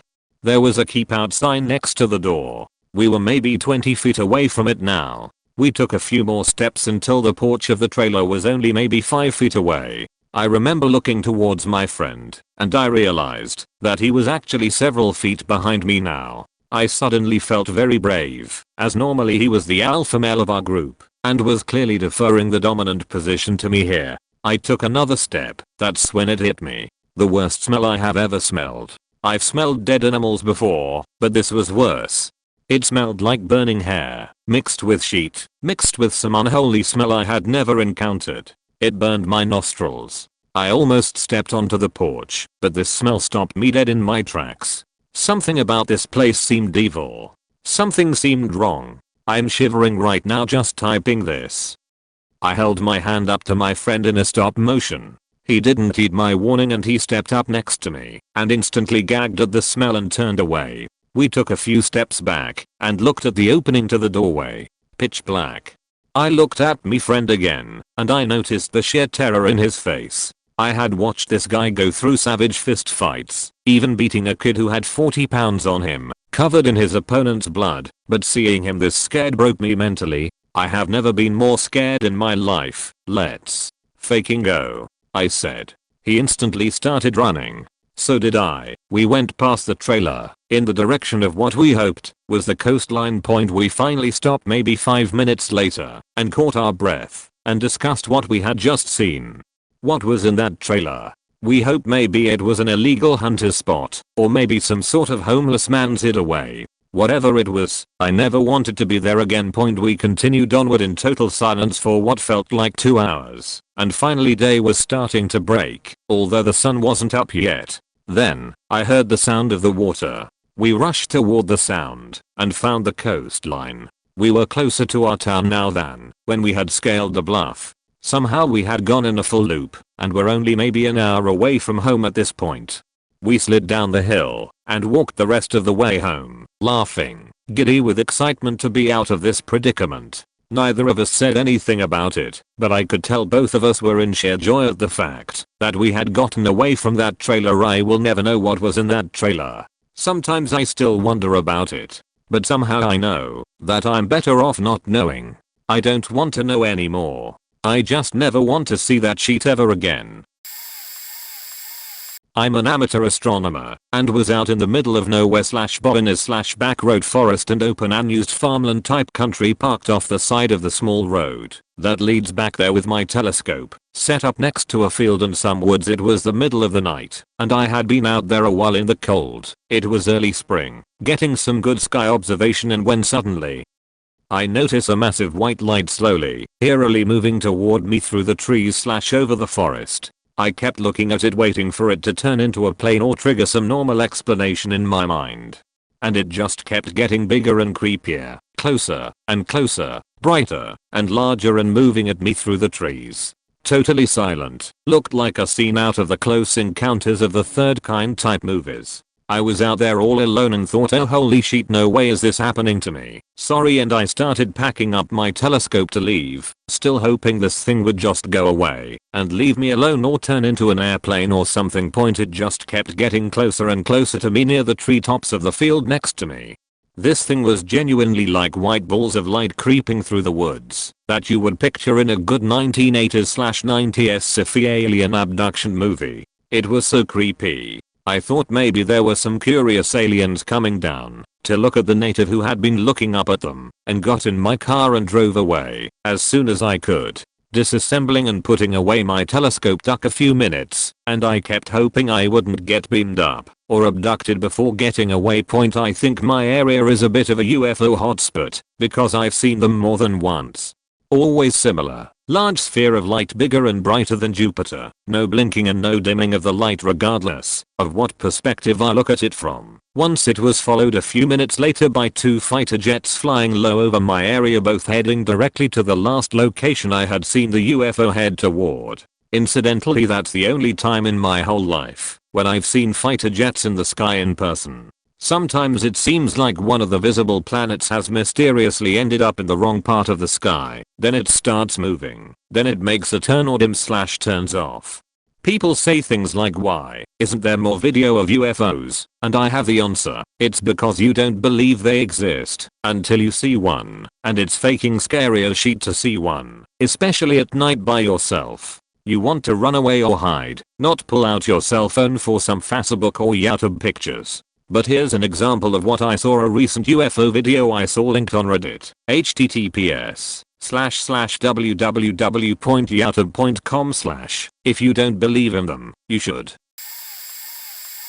My other story was a scarier one for me personally. A few years back I was in some trouble with the law and was staying at some friend's place hiding from the police. Well, a local news station put my picture on some sort of bad guy wanted program, and some of the people who I had met in the area saw the program. I was trying to stay out of sight, but one former firefighter who had had a pretty good look at me kept coming around trying to see if I was the criminal he saw on TV. Maybe there was some sort of reward or something. The guy I was staying with told him I had moved on, but he still kept coming around, and each time I would have to quickly find a place to hide until he was gone. We decided that maybe I should disappear for a while until the guy lost his zeal to find the wanted fugitive. So my buddy took back into the woods in northern Washington state, gave me some food and a tent, and said he would come back for me in a few days when things cooled down. The weather was good, so the first day was nice and peaceful, and I enjoyed the beautiful scenery. But when nighttime came and I climbed into my tent to get some sleep, all hell broke loose. There was some sort of creature with very heavy feet which would run by my tent for hours in every direction. I peered out the zipper with my flashlight, but could never see what it was. I get a fire going and got no sleep for the rest of the night. I figured this was just a one-time thing, but the next night it started all over again. I had found an old metal pot in the woods, so when this thing came around I would bang on the pot to scare it away. I also kept the fire going in the hopes that it would be afraid of the fire. But after a while it would return pounding all around the tent, or more factually just racy by on every side. The next day I built a wooden fence out of branches all around my tent a couple of feet high, thinking this might give me a little extra protection from whatever was scary the wits out of me. I slept during the day now as I was awake most of the night. The next night it all started over again, and even though I banged the pot, had my fire going, and my fence built, my nerves were getting fried wondering when this thing was finally going to attack me and get it over with. After making it through the third night I was thinking of trying to walk back to civilization when my buddy showed up in his truck. I'm sure he thought I was nuts when I gave him a big hug and told him how glad I was to see him. We searched around for some evidence of what would have been causing all that noise and found some bones in a nearby cave, which sort of gave us the idea that it might have been a cougar. Anyway, the old firefighting guy had died of a heart attack, so I didn't have to worry about him anymore. It was about 4 years later when I was finally arrested while trying to cross the border into Canada while hiding in the back of a van. I have a couple of critter tales from around the Yellowstone area point actually. First this one, I was camping in the middle of the bush in Bighorn a few years ago with some friends. Bighorn is bear country, just like Yellowstone is. We had a big old bonfire and stayed up until about 1 AM. Then everyone except our one night owl friend decided to crash out. Rather than put out the fire he said he'd tend to it until it burned out and then he'd go to bed. Whatever, he's weird and never sleeps. So we put all the food together to hang it in a bear bag and he stops us from hanging it because he wants to snack on stuff before he goes to bed. Fine, we say, make sure you hang the faking bear bag up when you're done with it. Point he didn't hang the bear bag up. Point cut to about 4 in the morning when I hear something scrabbling and sniffing around the campsite. Please don't be a grizzly. Please don't be a grizzly. Please don't be a grizzly. Bear spray in one hand and .44 in the other. I unzip my tent and looming in the darkness by the firing is the biggest moth-faking rat I have ever seen. It was about the size of a pug. Apparently the noise woke my nephew up as well and he's out of his tent too. The rat looks at me and it looks at him and then it goes back to trying to chew through our food bag. So my nephew stomps over there and kicks it in the ass and it sort of balefully shuffles away. It must have been used to campers. Needless to say, we never put that particular friend on bareback duty again. Point a few days later we'd made it the rest of the way to Yellowstone and end up camping at an RV site in the north of the park, up by the Montana border, even though we are all in tents, because that was the site available that was big enough for all of us. The site is the last one on the end of the row, way out on the edge of the camping area. Behind it is nothing but a big field full of sagebrush and then a mountain. Point I woke up that morning to more strange animal noises to discover that about 20 coyotes were all milling around the campsite trying to see what they could get into. I tried yelling at them and they all just sort of ran out to the fence at the end of the campsite and stared at me.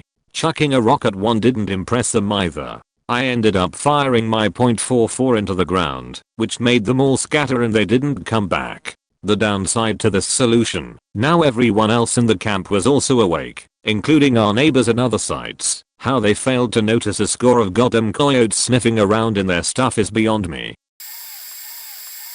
Just got back from a week-long backpacking trip up near Lake Tahoe. I'm not a camper or backpacker, haven't been camping for 20 years. Before making our way up into the mountains and trails we decided to camp at the camping grounds near the surrounding the lake. We had a nice salmon dinner and walked around the lake for a bit. Then once it got pitch black everyone else retired to their tents. I decided to stay up for a bit around the fire trying to warm up in my black hooded jacket and black nylon pants. We were in a more secluded area of the campgrounds closer to the woods and away from the other groups. I was trying to mentally prepare myself for the trip which I was unsure about as I never spend any time away from civilization these days. I had turned away from the fire to warm my back and stare at the stars. When I turned to face the fire, I looked up and saw a huge stark black figure on 4 legs, standing about 10 feet directly in front of me. My first thought was panther, which makes no sense because I figured a bear would have a brown snout. I just thought I was screwed. This huge cat is gonna kill me.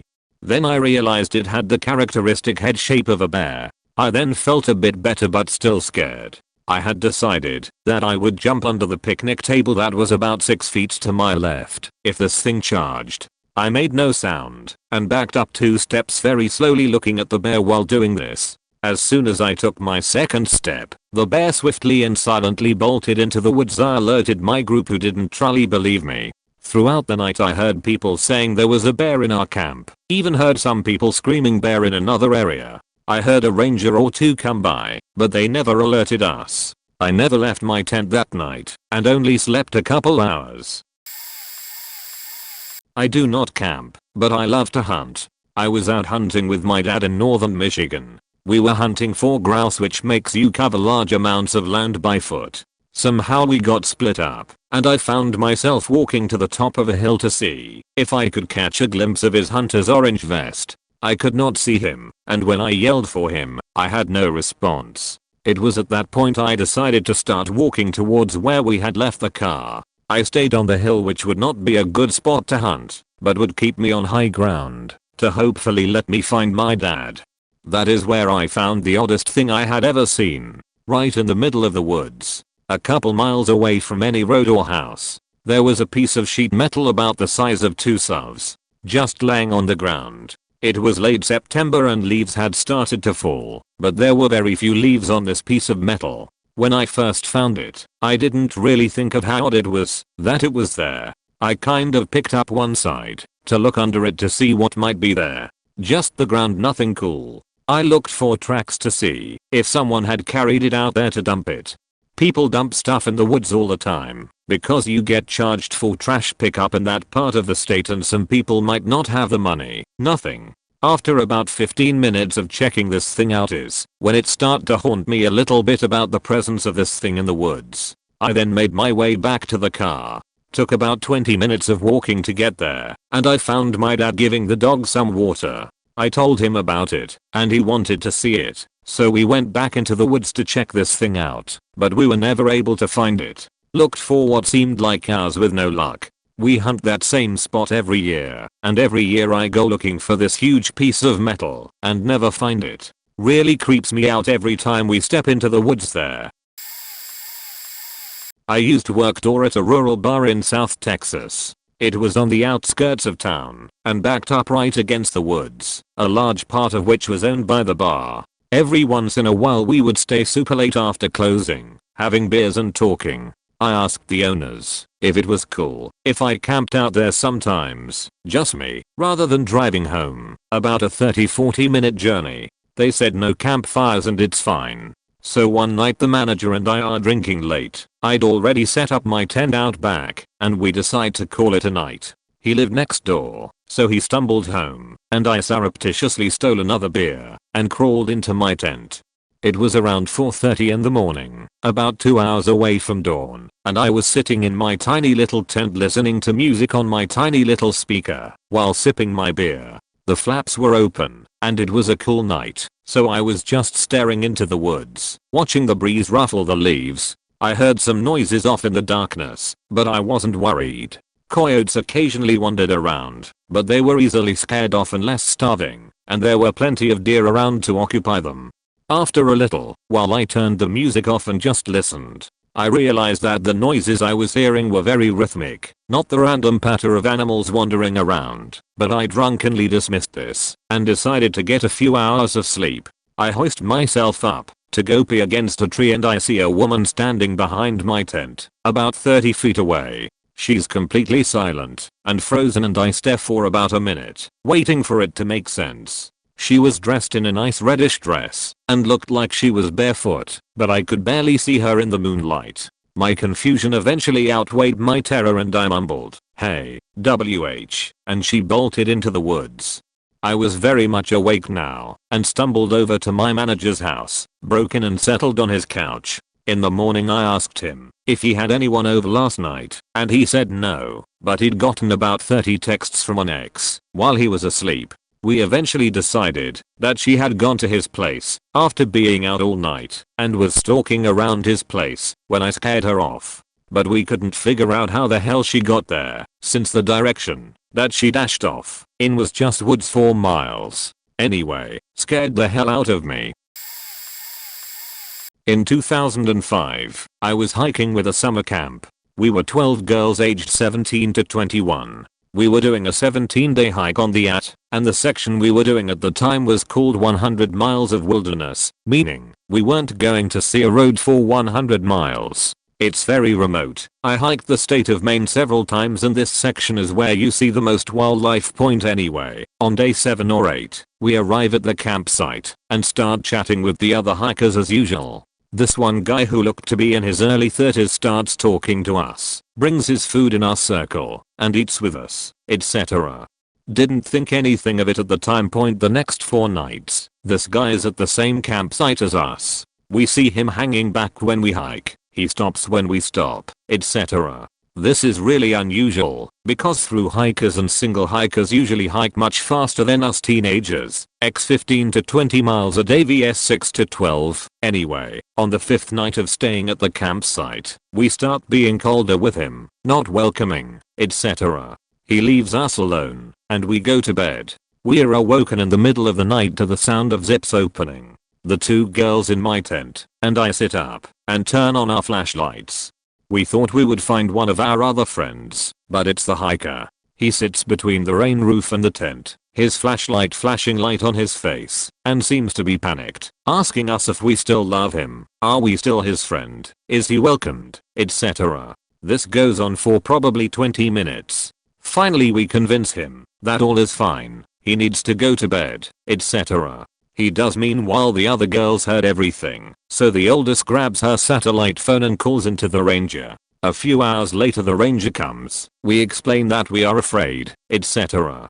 He gets us to hike to his pickup, and gives us a ride from one fire route to the next to put some distance between us and the creepy guy, 20 miles or so. We never see him again. We think it's the end, it's not. At the end of the 100 miles of wilderness, we get to Monson, Maine, where we make our way to a corner store to buy candy, chips, etc. That's when we saw it. Posted on the door was a wanted poster with the picture of our creepy hiker buddy, who was on the run from the police since 2004. We never found out what he had done. TLDR, we were stalked and followed in the wild by a wanted man.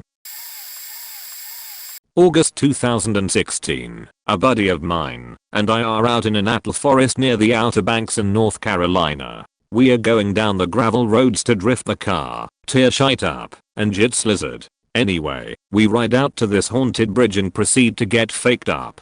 We add some graffiti, our names and a skeleton. Continue down the gravel roads to where the paths are all mud or grass. We are currently 40 plus miles into the forest. Noon is out here, especially at 3 AM. We see a large tarp in the glare of my headlights, where the gravel road turns to mud. The tarp is plasticine and has a camo pattern on it. Hey, it's a body lol, I say. How people have been found dead out here, ick now, he replies. We exit the car and attempt to uncover the tarp, only to realize that less than a fifth of the tarp is showing, the rest heavily covered with wet earth. I begin to get a creeped out feeling, and maybe it was the inebriants, or maybe it was the fact that I was 40 miles in the woods at 3 AM, standing in a pitch black forest with car headlights illuminating only me, my buddy, and a suspicious tarp, but I decided we should leave, seeing as we were unable to physically uncover the tarp out shovels. I fishtail my car and scare out there as best I can, with the uneasy feeling remaining. Less than a minute of driving, I see a light. A car maybe, I think. As I drive closer, I realize that the light is too small for a car headlight. I see a mid-20s white, blue jeans wearing, camo hat totin, kid walking out of the forest to stop on the side of the road. He has a keychain flashlight in his fingers. My windows are down, my music is up.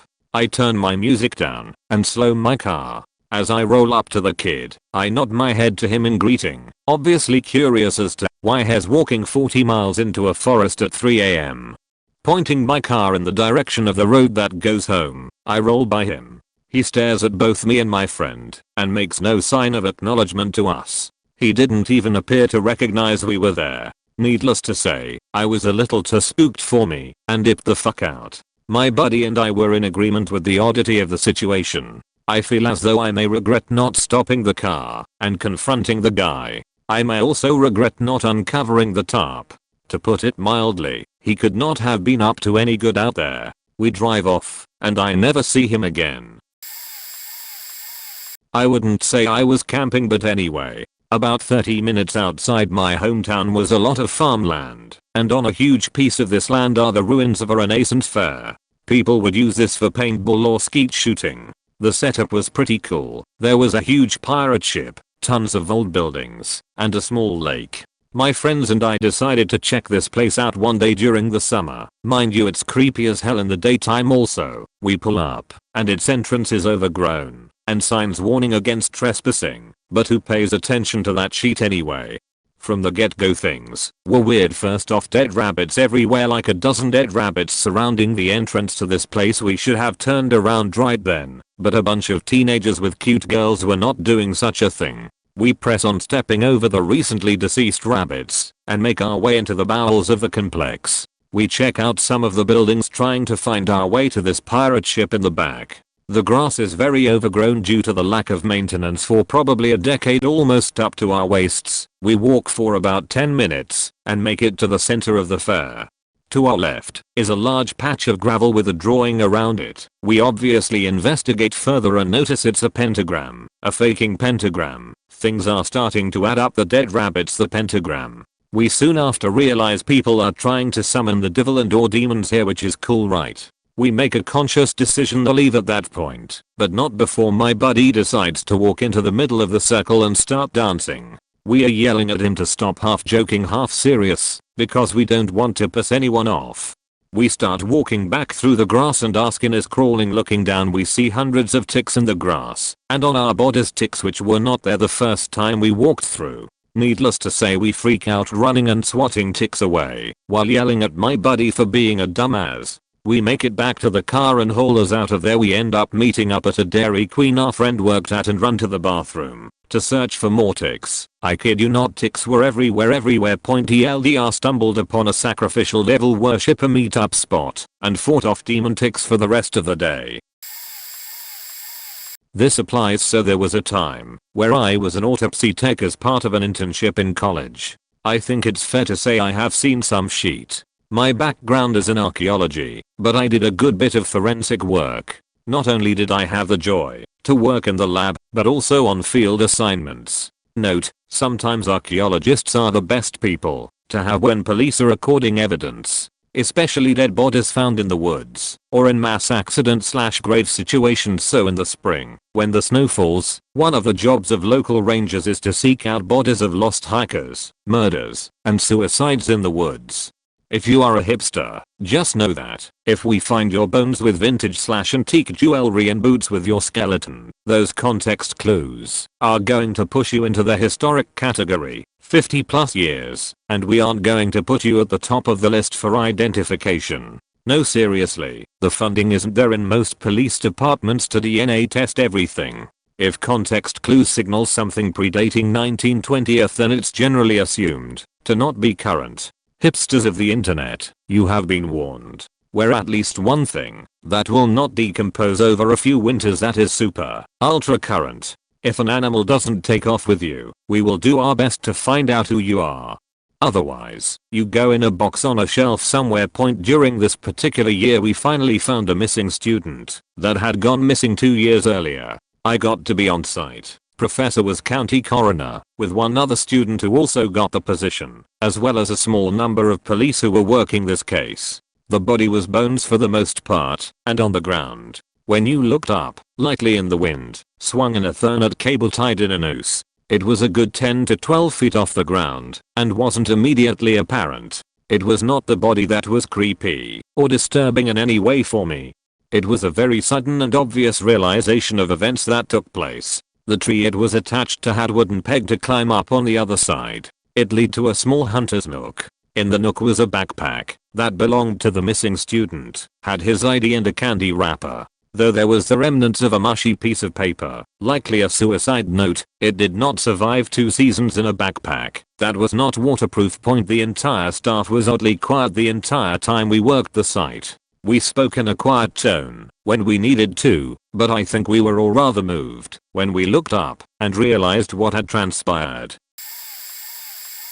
This one time me and my family were on a camping trip on a certain island. We had 2 tents, one for the men, the other for the women. We had about 11 people in total divided by those 2 tents. Those were some serious tents, like they could have 8 people each. First night we spent there, everything in our tent went fine. We woke up with a text sent 3 AM of the previous night. From the women tent it said something like, "We can hear people walking, touching our tent and breathing right next to it. Can you guys see something from your tent window?" They were scared shitless. And the other they, we read all their panic text messages and we laughed and laughed. They had a terrible night and were not able to sleep. The next 2 days everything went normal. We would occasionally talk about that and laugh at how silly they were, and they would insist on it, saying it was legit. We just laughed it off. The last night, we all went to sleep. I went to sleep right under one of the tent windows, and during that night, I woke up and all I saw was crotches. They were all crouched above my head, looking through the window. and I was like, what the hell is going on? Everybody quickly went, shhhhhhhh.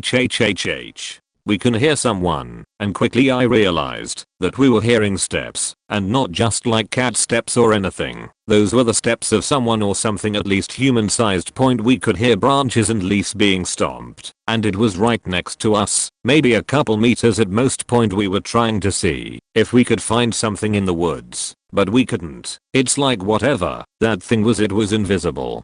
The steps kept getting closer and closer. They would occasionally stop, as if whatever was doing it was contemplating something, and then they would start again. Then we received another text message from the other tent, along the same line as the previous one, but this time we replied with, yep, we can hear it too. We don't know what it was, but whatever that thing was, it was between our two tents. We decided that we had to go outside to see what it was, but when we opened our tent, the steps stopped. We went outside with lanterns, couldn't find anything. It wasn't people from the other tent, because they also came outside, and they were all there.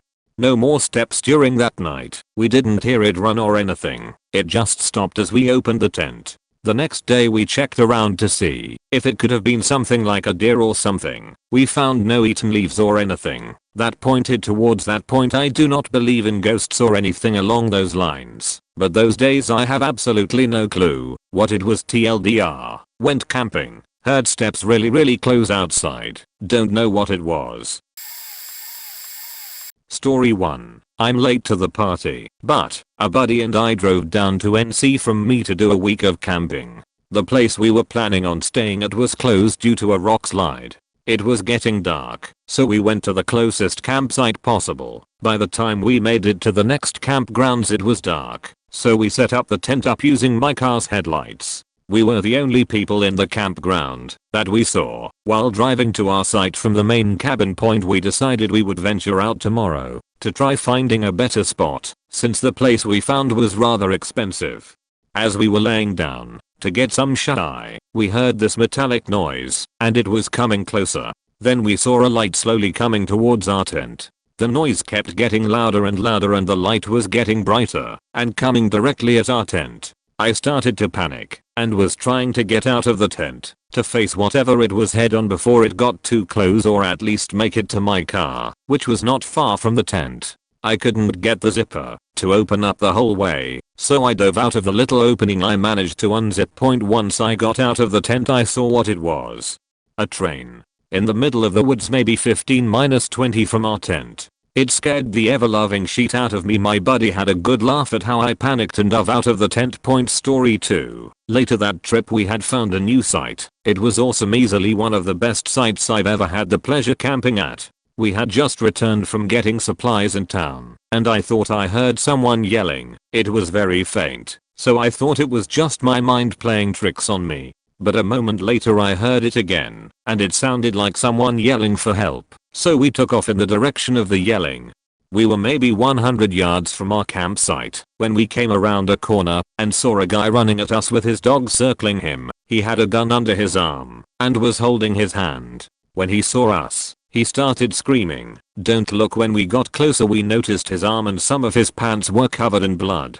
Apparently the guy was out hunting, dropped his gun and shot his thumb clean off. We all ran back to my car. We got one of the extra towels from my trunk to wrap his hand, put the gun in my trunk, his dog and my buddy in the back seat, and drove like a bat out of hell to the hospital. He ended up being okay, or at least I think. We never heard from him again after we dropped him off. The police came. We had to give our statements. We gave them the gun and waited for his wife to get to the hospital so we could give her their dog. TL. Doctor heard loud noises and a light slowly coming at our tent as we were going to sleep the first night. Cut to me freaking out and diving out of the tent to see it was just a train. Next day a guy shot his thumb off in the woods while hunting, and we had to drive him to the hospital. I've mentioned this before in another thread, but think it's worth commenting again. When I was 15 years old I went on a month-long wilderness/canoeing trip way up in northern Canada. This wasn't your typical camping trip. There were no trails nor roads for miles, and the only people that would be this far up north in Canada were lumberjacks. Anyways, this was during the summer, so I slept outside throughout most of the trip. On the last day of the trip we were going to meet the camp director who was scheduled to pick us up and drive us back to base camp. We met him on the rocky shore next to the river and his van and canoe trailer were on shore too. We decided we would leave the next morning and sleep there for the night. I decided to sleep outside, and one of the other campers did too. We set up a tarp over our sleeping spots and used this heavy metal piece from the trailer to keep the tarp propped up. It was extremely buggy the night, and I couldn't fall asleep. I tried sleeping fully inside my sleeping bag, but it was too hot. As I was moving around trying to get comfortable, I noticed this ball of light moving horizontally off in the woods. At first I assumed it was the headlights of a car on a road, which must have been nearby, because our camp director had used a road to meet us by van. However, after paying close attention I see that this ball of light is moving perfectly horizontally, no bumps or jolt in the light's movement at all. This ball of light looked like it was floating smoothly. This is weird, because I know that the roads are unpaved this far up north, and they are extremely rocky and bumpy. I sit there, getting eaten alive by bugs, while watching this ball of light move perfectly horizontally, and then it disappears. I was really confused. I then hear this sound that sounds like static off in the distance, and it keeps getting louder and louder like it's approaching really fast. Then the sound is right there in my face, and out of nowhere it's pouring rain and winds are whipping fast. The big heavy metal piece from the trailer that we propped up immediately falls down right where I had been laying my head. The tarp falls on me and the other camper. It's pouring rain.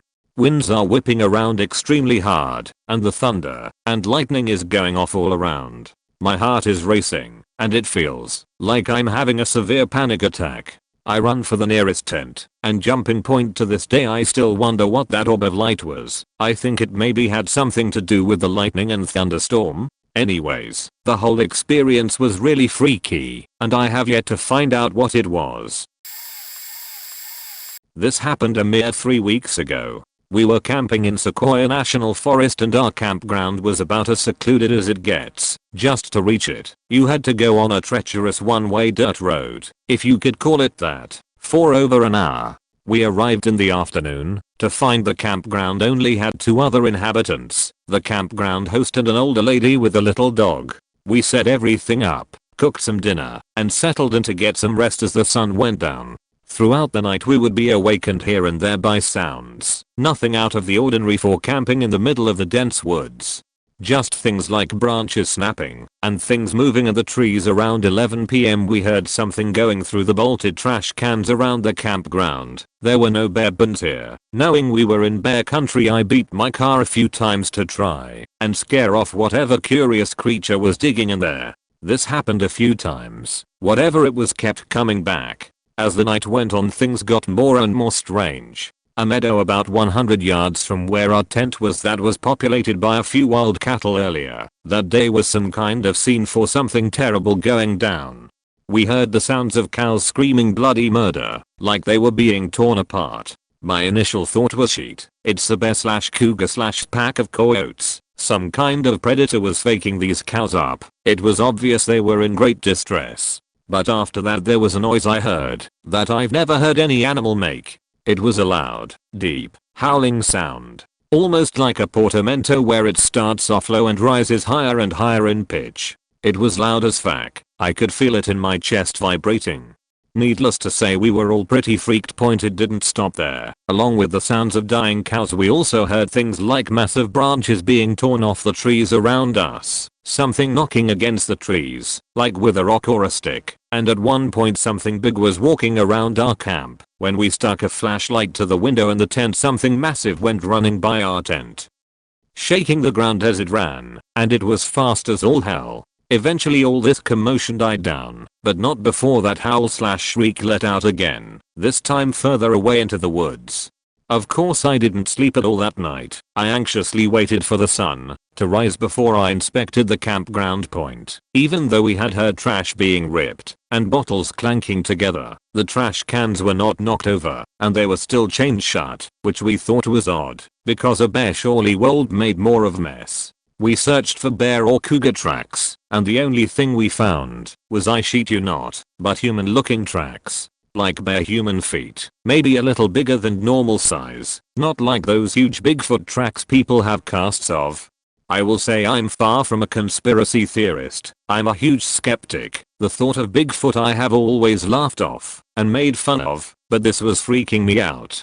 The older lady who was in the campground next to us, she booked it out of there early in the morning, leaving in a hurry. As the day went on and the prospect of spending another night there, now being the only campers present, became less and less appealing. We packed up quick before the sun got too low and got the fuck out to Dodge. On the way home, while discussing what had happened, my girlfriend pulled up various Sasquatch sounds recorded on YouTube. Some were ridiculous, but one, I believe recorded in Ohio, sounded identical to what we heard. Let's just say I'm a little less skeptical now than I used to be. TLDR, went camping deep in Sequoia National Forest, possibly came close to a Sasquatch, got the fuck out. When I was younger, my family and I used to go to the ranch that was located in Upper Arizona. Yes, there are trees in Arizona, and it was a remote ranch that was only accessible by a lifted 4-wheel drive truck. You had to drive along the steep narrow path on the side of the kind of cliff, except for the dirt road going down it. There were 2 houses there, and one was a really big 2-story house that was built in the 1920 or something, and another that was down this path area a little, and that was their owner's house, recently built house more like a cabin, and where the kitchen was located. My grandma was friends with owners, and every summer we would go up there for a week-long trip. Usually we would camp in the lawn area under this huge weeping willow tree. Sometime we would stay in the old 2-story house, but we stopped that after my sister got stung by a scorpion at 2 in the morning and the owner poured bleach on the sting mark. She said that's how you kill the venom. But anyways, one night we were staying in the tent, and I was asleep until I woke up to this loud bird screech of in the distance. I was around 10 years old. It sounded really far off at first, but as it kept calling out I could hear it getting closer, and louder it grew. I had been to plenty of zoos in my childhood and never heard any kind of bad sound like this, but still had that kind of distinctive big bird screech. It wasn't scary until it got close enough that I could hear it flapping. My mom is a heavy sleeper, but it even woke her up. It landed on the tree we were under, and I hear it snap a few branches when it landed, and all I could hear was the branch sag as it was sitting on it, and for about 5 minutes I just laid there dead silent, because I was terrified of what it was. I guess my mother was too, because she was quiet the whole time too. The breathing sound coming out of this thing sounded like a horse or something. The one thing I remember clear as day was usually you could hear some of the animals up at night: goats, moo cows, horses, dogs. But once this thing landed on the tree it was dead silent. After I was fully terrified it flapped and flew away. Meanwhile I laid there until I couldn't hear it anymore and got up and asked my mom what the hell was that. She of course had no idea. The closest thing I could think it was is a California Commodore, but those grow only around 30 pounds. I doubt 30 pounds would have been enough to make the huge branches of that tree sag. This happened about a month ago. Me and a friend were playing Pokemon Go at a pitch dark park around 11 to 12 at night. Now usually there's plenty of people there at this time playing and chatting, having a good time. This night however it was only us, just us. It was so dark you could sometimes see shadows of things if you got the right lighting from the moon. We usually use our flashlights on our phones, but mine was almost dead at 3% and his is on 15% or so. I have my phone in my pocket on ultra power saving mode and has using his to track an alakazam and use the flashlight. We're deep in the park. Let me remind you, it's really dark and quiet. It was actually kind of relaxing. There was a pond, so the sound and the breeze felt good. Well, we lost the alakazam and decided to head back to my truck. His phone is about to die, so he stops Pokemon Go and turns off the light to save power, leaving us in the dark. I can tell he's a little on edge, so was I, but I can feel the anxiety off of him. Me being the friend I'm decided to start talking about death and serial killers, unsolved mysteries to fuck with him. He knew what I was doing, but still lets it get to him, and he jokingly calls me out on it. I can see my truck in the distance as we're walking towards it. I swear I see a shadow of someone. I tell my friend we're not alone. I figured it was another Pogo player, so I yell Team Mystic. No response. I really want this person to acknowledge us, so I know he's friendly. I yell, anyone there? Still nothing. I lost him, so we are just on the lookout. As we get closer, my friend sees him and points him out. We see a silhouette of a person sitting right by the path on the grass under a tree. I yell mystic again, still no answer. Finally my friend decides to pull out his phone and shine light on him. When he does, there's nothing there at all. No one. Not even a stump or anything to explain that we mistakenly saw a shadow and assumed it was someone. We both freak out. What is so interesting is we both saw it. We both acknowledge there was a person sitting there. Neither of us believe in ghost type or anything like that, so we wrote it off as our mind playing tricks on us. We still don't get how we both saw the same thing if our mind was messing with us. We get to my truck and I hop in, unlock the passenger door, and my friend jumped in so fast I couldn't help but let out a laugh. This is a person that would have an explanation for everything. Mr. Never gets scared, but it was obvious he was shaken up. We didn't really talk about because we had no explanation for it.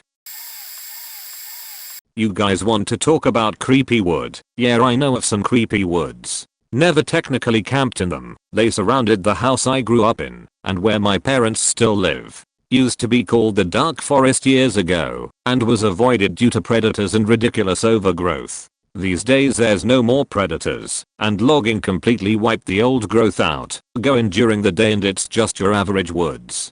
Going in at night is a bit different. Point, you ever watch the part in The Hobbit where Bilbo says the forest feels sick? It blew me away the first time I heard the phrase. I never had a way to describe it before. Growing up I always assumed I was uncomfortable in those woods because I was afraid of the dark.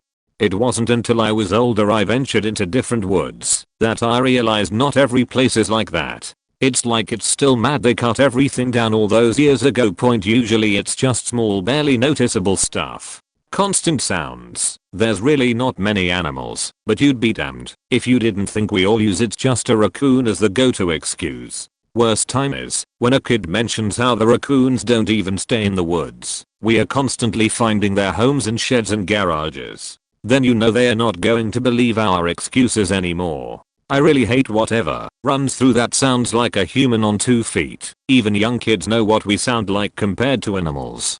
Friend of mine was taking me home on a rainy day and we ended up off the edge and flipped into the ditch. No injuries, so I walked up the embankment to meet the cops while he stayed trying to get as much sheet as he could out. He got the important stuff but gave up after hearing someone walking around him. Could see right up through the trees but I never saw a soul. He told me those woods were faked up. Point, I was walking home with my sister right after dark and we stopped for a second to say hi to the neighbor's dogs. Nice dogs, usually only barked for attention. Sweet as can be, but horrible guard dogs. We were there about 5 minutes when they both backed up from the fence and looked past us, ears down, teeth showing. We turned around and couldn't see anything in the tree line, but we didn't care to really search. Starting walking home quickly, paused to make sure their people heard the growls and let them inside, then straight ran to the porch. Hindsight, probably shouldn't have ran in case it was a predator, but at this point we just knew it probably wasn't. By the time we got back something had come out of the trees, bigger than any nearby predator that might have wandered up here. Black, thought it was just too dark to see the color at the time, but later realized it was a full moon and we had been able to see the green on the trees behind it. Almost had the shoulder blades like a big cat. How they appear different from every other animals when it walks. Much jerkier movements though. Was very wide. The next day there were gashes in some trees and a few feet further down a mange deer. Not eaten, just killed. We reported it as a wolf sighting. Just easier to explain, but that first guy who came to check it out even knew it wasn't a wolf. They set up trail cams, never found it. Cameras got destroyed though. No one seems to want to replace them. Point, well, this is longer than I expected. Anyway, yeah, that's my creepy wood story.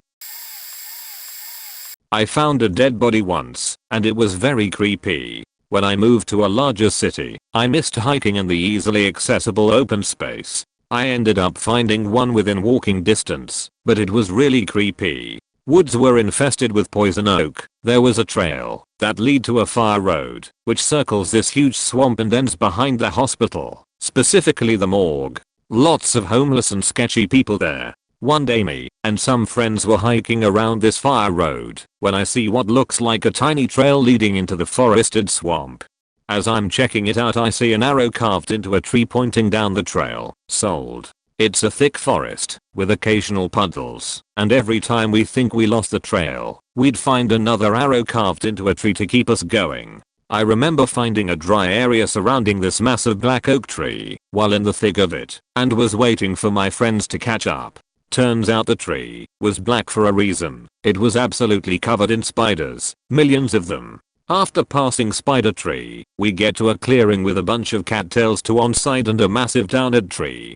I was the only one wearing boots, which meant I was leading. I step over the log to see a figure laying down, black sweatshirt, blue jeans, although its head, I'll never forget this. Its head was completely white, like someone stretched flaky paper over a skull. It had long white hair that looked very brittle. Scared the shit out of me. I lost all words as I stumbled backwards, eventually managing to shout corpse. We had just taken a wilderness survival class and were taught the dangers of illegal growing operations in the woods. Though I had stumbled into one that was possibly booby trapped. We bolted back, got to service, and called the cops. I had to show the sheriff where the body was, but by this point it was pitch black and pouring rain. He kept asking me not to walk on the trail so he can gather clues. Good luck. I never heard back. They said it was probably a homeless man who odd or froze in the winter. I was camping in the Himalayas with my friends in a camping program. Some of the guys had a case of food poisoning and had to go to the toilet often. Our camp leader had mentioned in the evening that he had seen some wolves near the campsite the day before. There were around 14 of us in the tent, sleeping. Yeah, it's a big tent. We were in sleeping bags tightly packed, and it'd take a good amount of time for any of us to get out of it. I was sleeping forth from the door of the tent. There were cows roaming around making weird mooing sounds, something like what the T-Rex makes in Jurassic Park.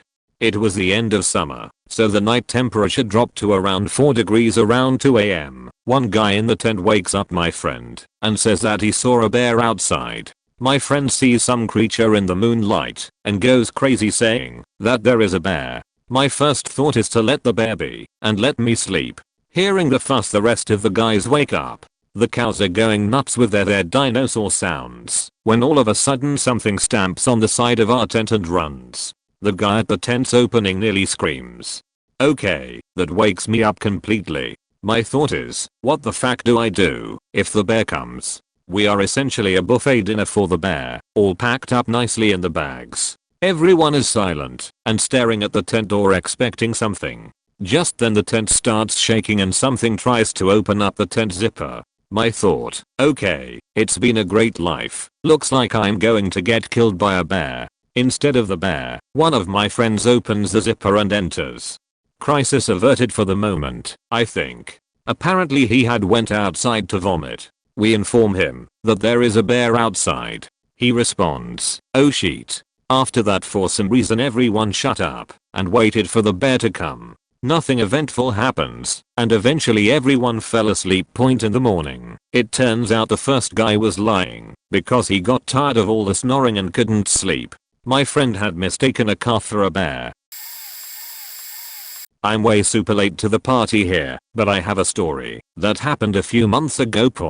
So my boyfriend and I were backpacking through rural Tasmania, camping in national parks and the like. At this point, we'd hiked to an isolated campground on the southern tip of a peninsula. By nightfall, 2 other groups had joined us, but the spaces were far enough apart that we had plenty of privacy. We had dinner, cleaned up, and things were pretty normal. Until about an hour after we decided to call it a night and go to bed.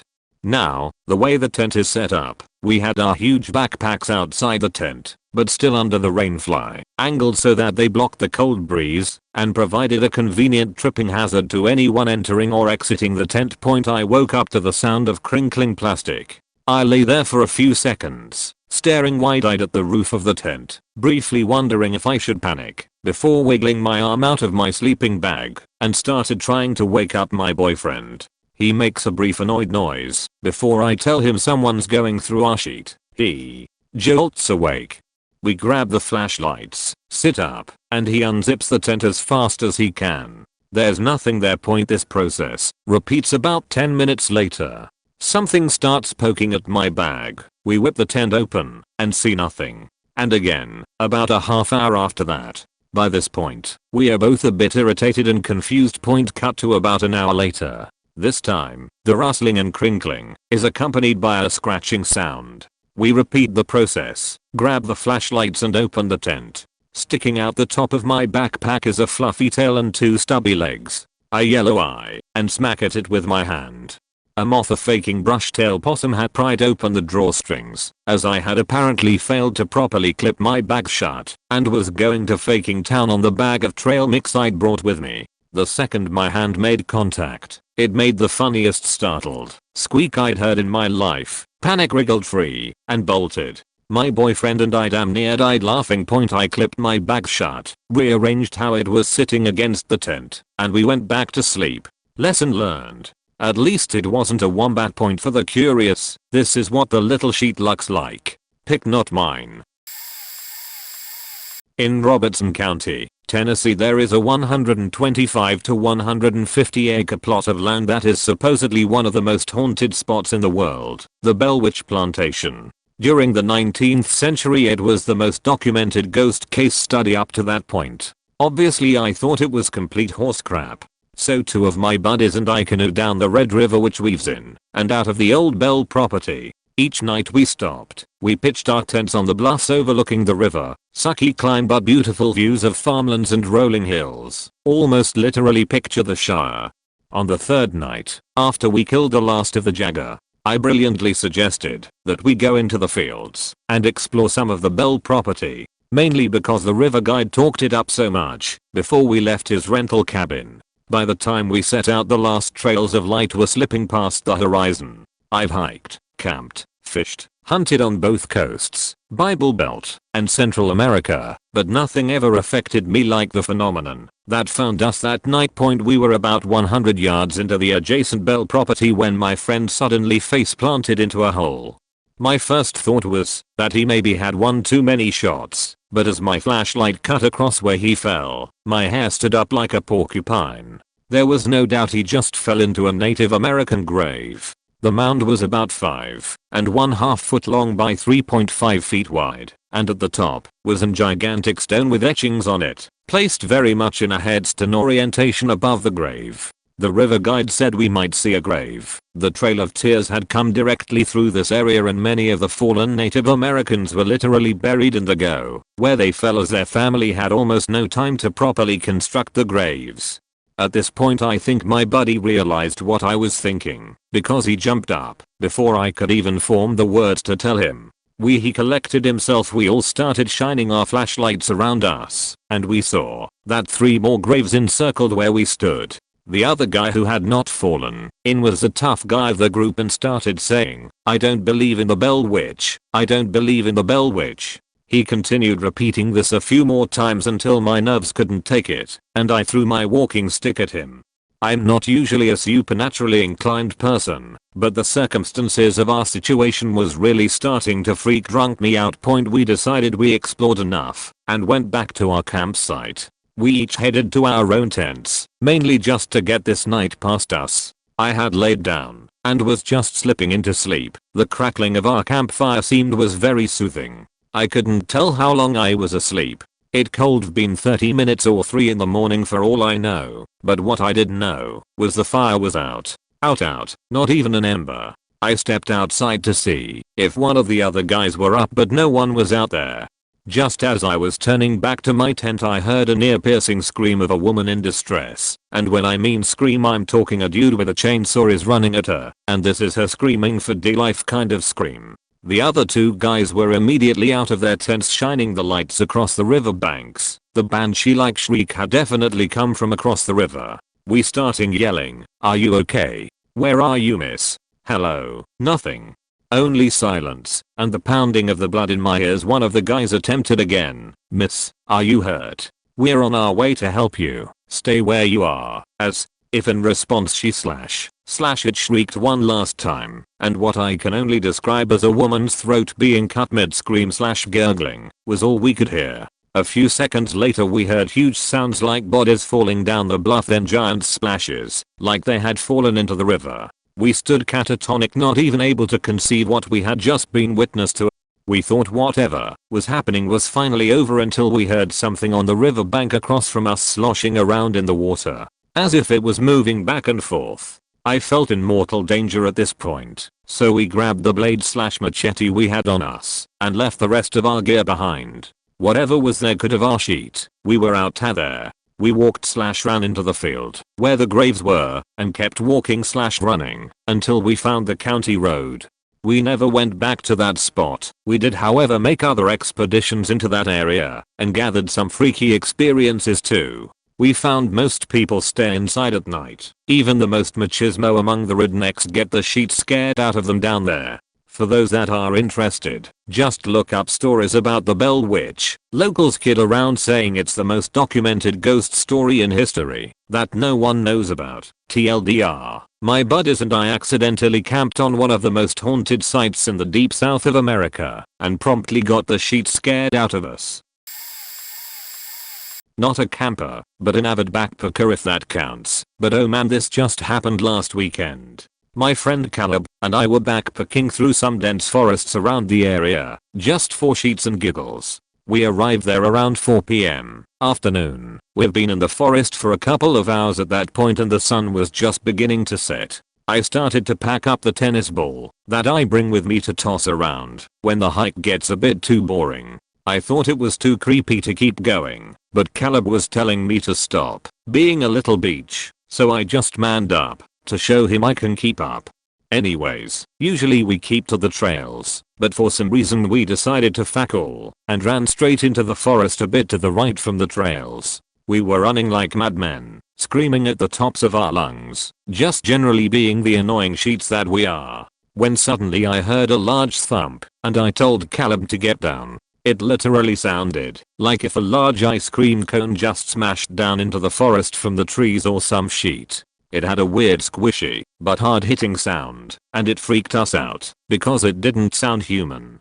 We huddled together with our backs to each other and just sat there and listened. It was eerily silent. Usually in these dense forests there would usually be a small hum to it, kind of like the trees were there and wanted to let you know they were alive, but it just felt dead point as we were sitting there waiting. My hand accidentally brushed something cold. I started screaming and Caleb started screaming with me because he freaked out. He turned around and just started laughing.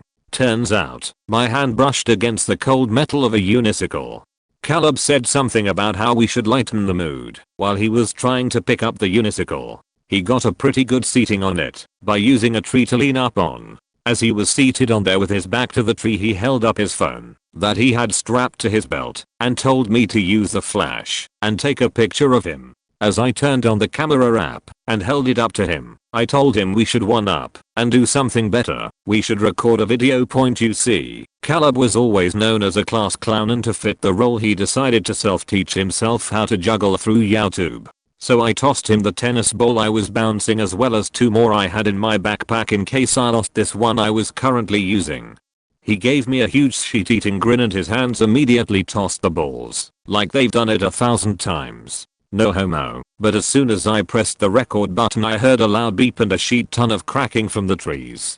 I looked to the right and saw huge shining lights, and I told Caleb to run as I ducked behind a near boulder, but it was too late from him. Caleb was still distracted from the juggling that once he heard the beeps, it was too late. The mysterious rolling thing crashed into him mid-juggle. It turns out that an ice cream truck accidentally veered off the side of the road and was trying to find the road again. Sadly, this sad experience doesn't want me to pick up backpacking anytime soon. I once went camping in Alaska. I was mudding really, but I slept out in the woods so it still counts. It was about 2200 hours and got myself lost from my group. Since figured I'd link up with them in the morning, I parked my Wrangler by a stream, took a big swig of whiskey to warm myself, fell into a coma in the trunk. At about 2 o'clock I wake up to something rocking my vehicle. I figured it was a curious grizzly, so I tucked myself further in and allowed Mr. Bear to rock me back to sleep. Except Mr. Bear got overly excited and started violently rocking the Wrangler. I still had a lot of whiskey in me, and this liquid courage plus the Ruger Super dork I had with me gave me extra incentive to the idea of cracking open the window and firing a round in the air to scare it away. So I reach under the seat for the gun, and before I could do it the rocking stops. I straighten myself up for a minute and hear heavy footsteps going away. Yeah, fuck you bear, run away. About 5 minutes later someone starts to tossing pebbles at their angler. Continuously, for about 10 minutes. I'm about 100% berserk at that point, because bears don't toss pebbles and I figured it was someone trying to annoy me. I step out and fire a warning shot at the air. That's when I see a giant looming figure at the other bank of the stream. It was about 8 feet tall, long-limbed, and covered in thick furry hair. Its head was vaguely humanoid and covered in small predating horns. Much like Chewbacca's bastard son with Darth Maul. So I yell, "The fuck you want?" keeping the redork aimed at its face. That's when the figure came crawling over on all fours, much like Gollum from LOTR. It halted before me about 2 feet away and stared at me for a long while. Finally it leaned over towards my left ear, spoke in a whisper, "I need about 350. It was about that time I realized the goddamn Wendigo was actually 8 stories tall and a crustacean from the Paleozoic era. So I yelled, "Damn it monster, get out of here, I ain't giving you my 350. My dad and I went canoeing/camping for our first time in the boundary waters of Minnesota 5 years ago. We were aware of the dangers of black bears, but never expected to see one. Some people had been doing it for over 20 years and had never encountered one. However, our very first time out there, our very first campsite, a black bear decided to visit our camp at about 8 o'clock in the evening. My dad and I were both standing and just appreciating the calm lake when we turned around and a bear was making his way into our sight. We scared it off pretty easily just by yelling at it. We climbed into our tent that night a little nervous, but glad that we were able to scare it away so easily. Then it was midnight. I woke up to a sort of grunting/snorting/sniffing sound. Shook my dad awake. It was undoubtedly the black bear. We couldn't really tell where it was or how close it was. I unzipped the tent just a little to see if I could get a look, and the image of 2 green eyes staring at me from about 7 feet away was what I saw. The bear was back.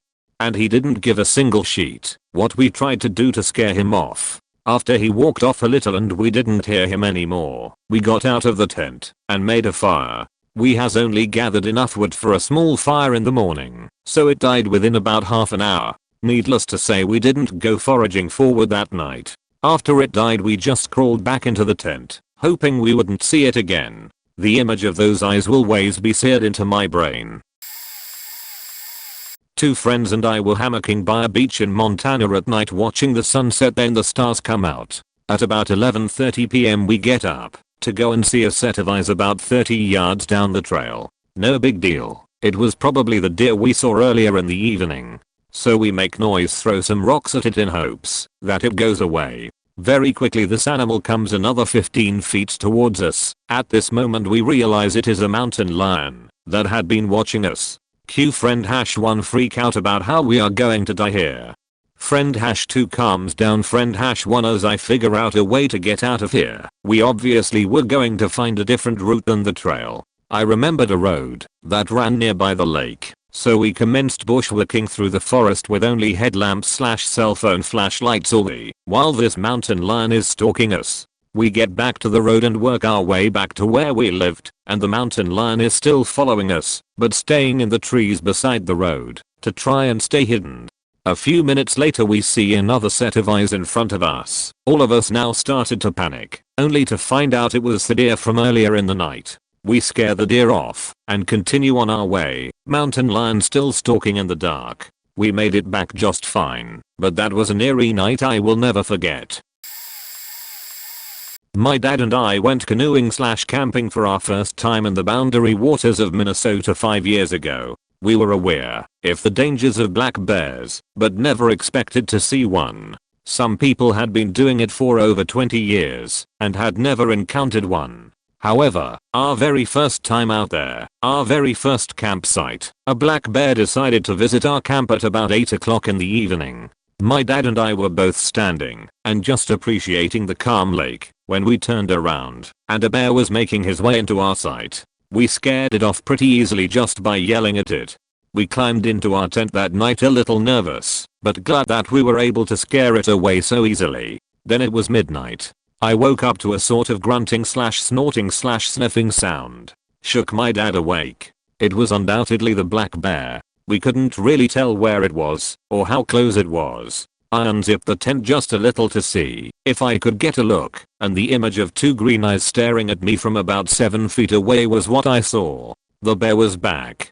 And he didn't give a single shit what we tried to do to scare him off. After he walked off a little and we didn't hear him anymore, we got out of the tent and made a fire. We has only gathered enough wood for a small fire in the morning, so it died within about half an hour. Needless to say, we didn't go foraging for wood that night. After it died, we just crawled back into the tent, hoping we wouldn't see it again. The image of those eyes will always be seared into my brain. When I was around 13 or so, my tattoo, Hawaiian word for grandma, and uncle took my two brothers and I on a fishing trip up near Mount Rainier. Not sure exactly where, but not the point. We ended up leaving later than intended, and my tutor decided to pull over on the side of the road to sleep. There was a big drop off without any guardrails at the time. Carrying on, my two younger brothers and I were in the back of the covered truck bed, me sleeping in the middle. With me being afraid of the dark, I didn't get much sleep. My eyes could only seem to concentrate on the canopy window that was thankfully locked. As I was finally tired enough to sleep, I heard my tutu and uncle get up to pee. Only moments after they got back into the truck, I saw a very large figure appear out the canopy window. It was a bear. All of a sudden the truck started shaking. Now at the time I didn't realize there was a large drop off right next to us. All of a sudden my worst nightmare came true. As I lay there terrified, I suddenly feel warmth take over the lower half of my body. My brain couldn't compute what was happening, what with the bear outside and it being nighttime, but suddenly it stopped, and that's when I realized my brothers pissed all over me, and we still had a few hours before we left and about 2 hours of driving left. So there I was, a 13-year-old girl living out the nightmare of being drenched in her two little brothers' piss and definitely smelling like it for a good 5 to 7 hours. I was soaked from the middle of my back all the way down to my ankles. P.S. Don't try to convince me the bear was more terrifying, because at 13 years old this was much worse. About a month ago, the boyfriend and I planned a little after work camping trip. We'd found this neat little lake up a mountain with 3 recreation sites, free campsites. There was a fishing lodge on the lake, a kilometer or 2 away from the recreation sites, but other than that this was pretty out there point, so he gets off work and away we go. Unfortunately, some old couple has parked their RV in the primo spot, so we settle for the one right at the edge of the lake. It's dark when we get there, so we set up the tent, have a naked moonlit swim, have a little fire, and it's all quite enjoyable despite the change in campsite. Eventually we go to bed. The thing about being right on the edge of the lake is that we were chilled. We put our clothes back on and huddled for warmth, but absolutely could not sleep. My boyfriend's eyes were closed when I heard this sort of heavy treading noise outside. It sounded like a big man wearing work boots was walking outside our tent, not stomping but definitely walking heavy. Maybe a minute later I heard a splash. Boyfriend opens his eyes, we look at each other for a minute, and then he slowly unzips the window flap a bit.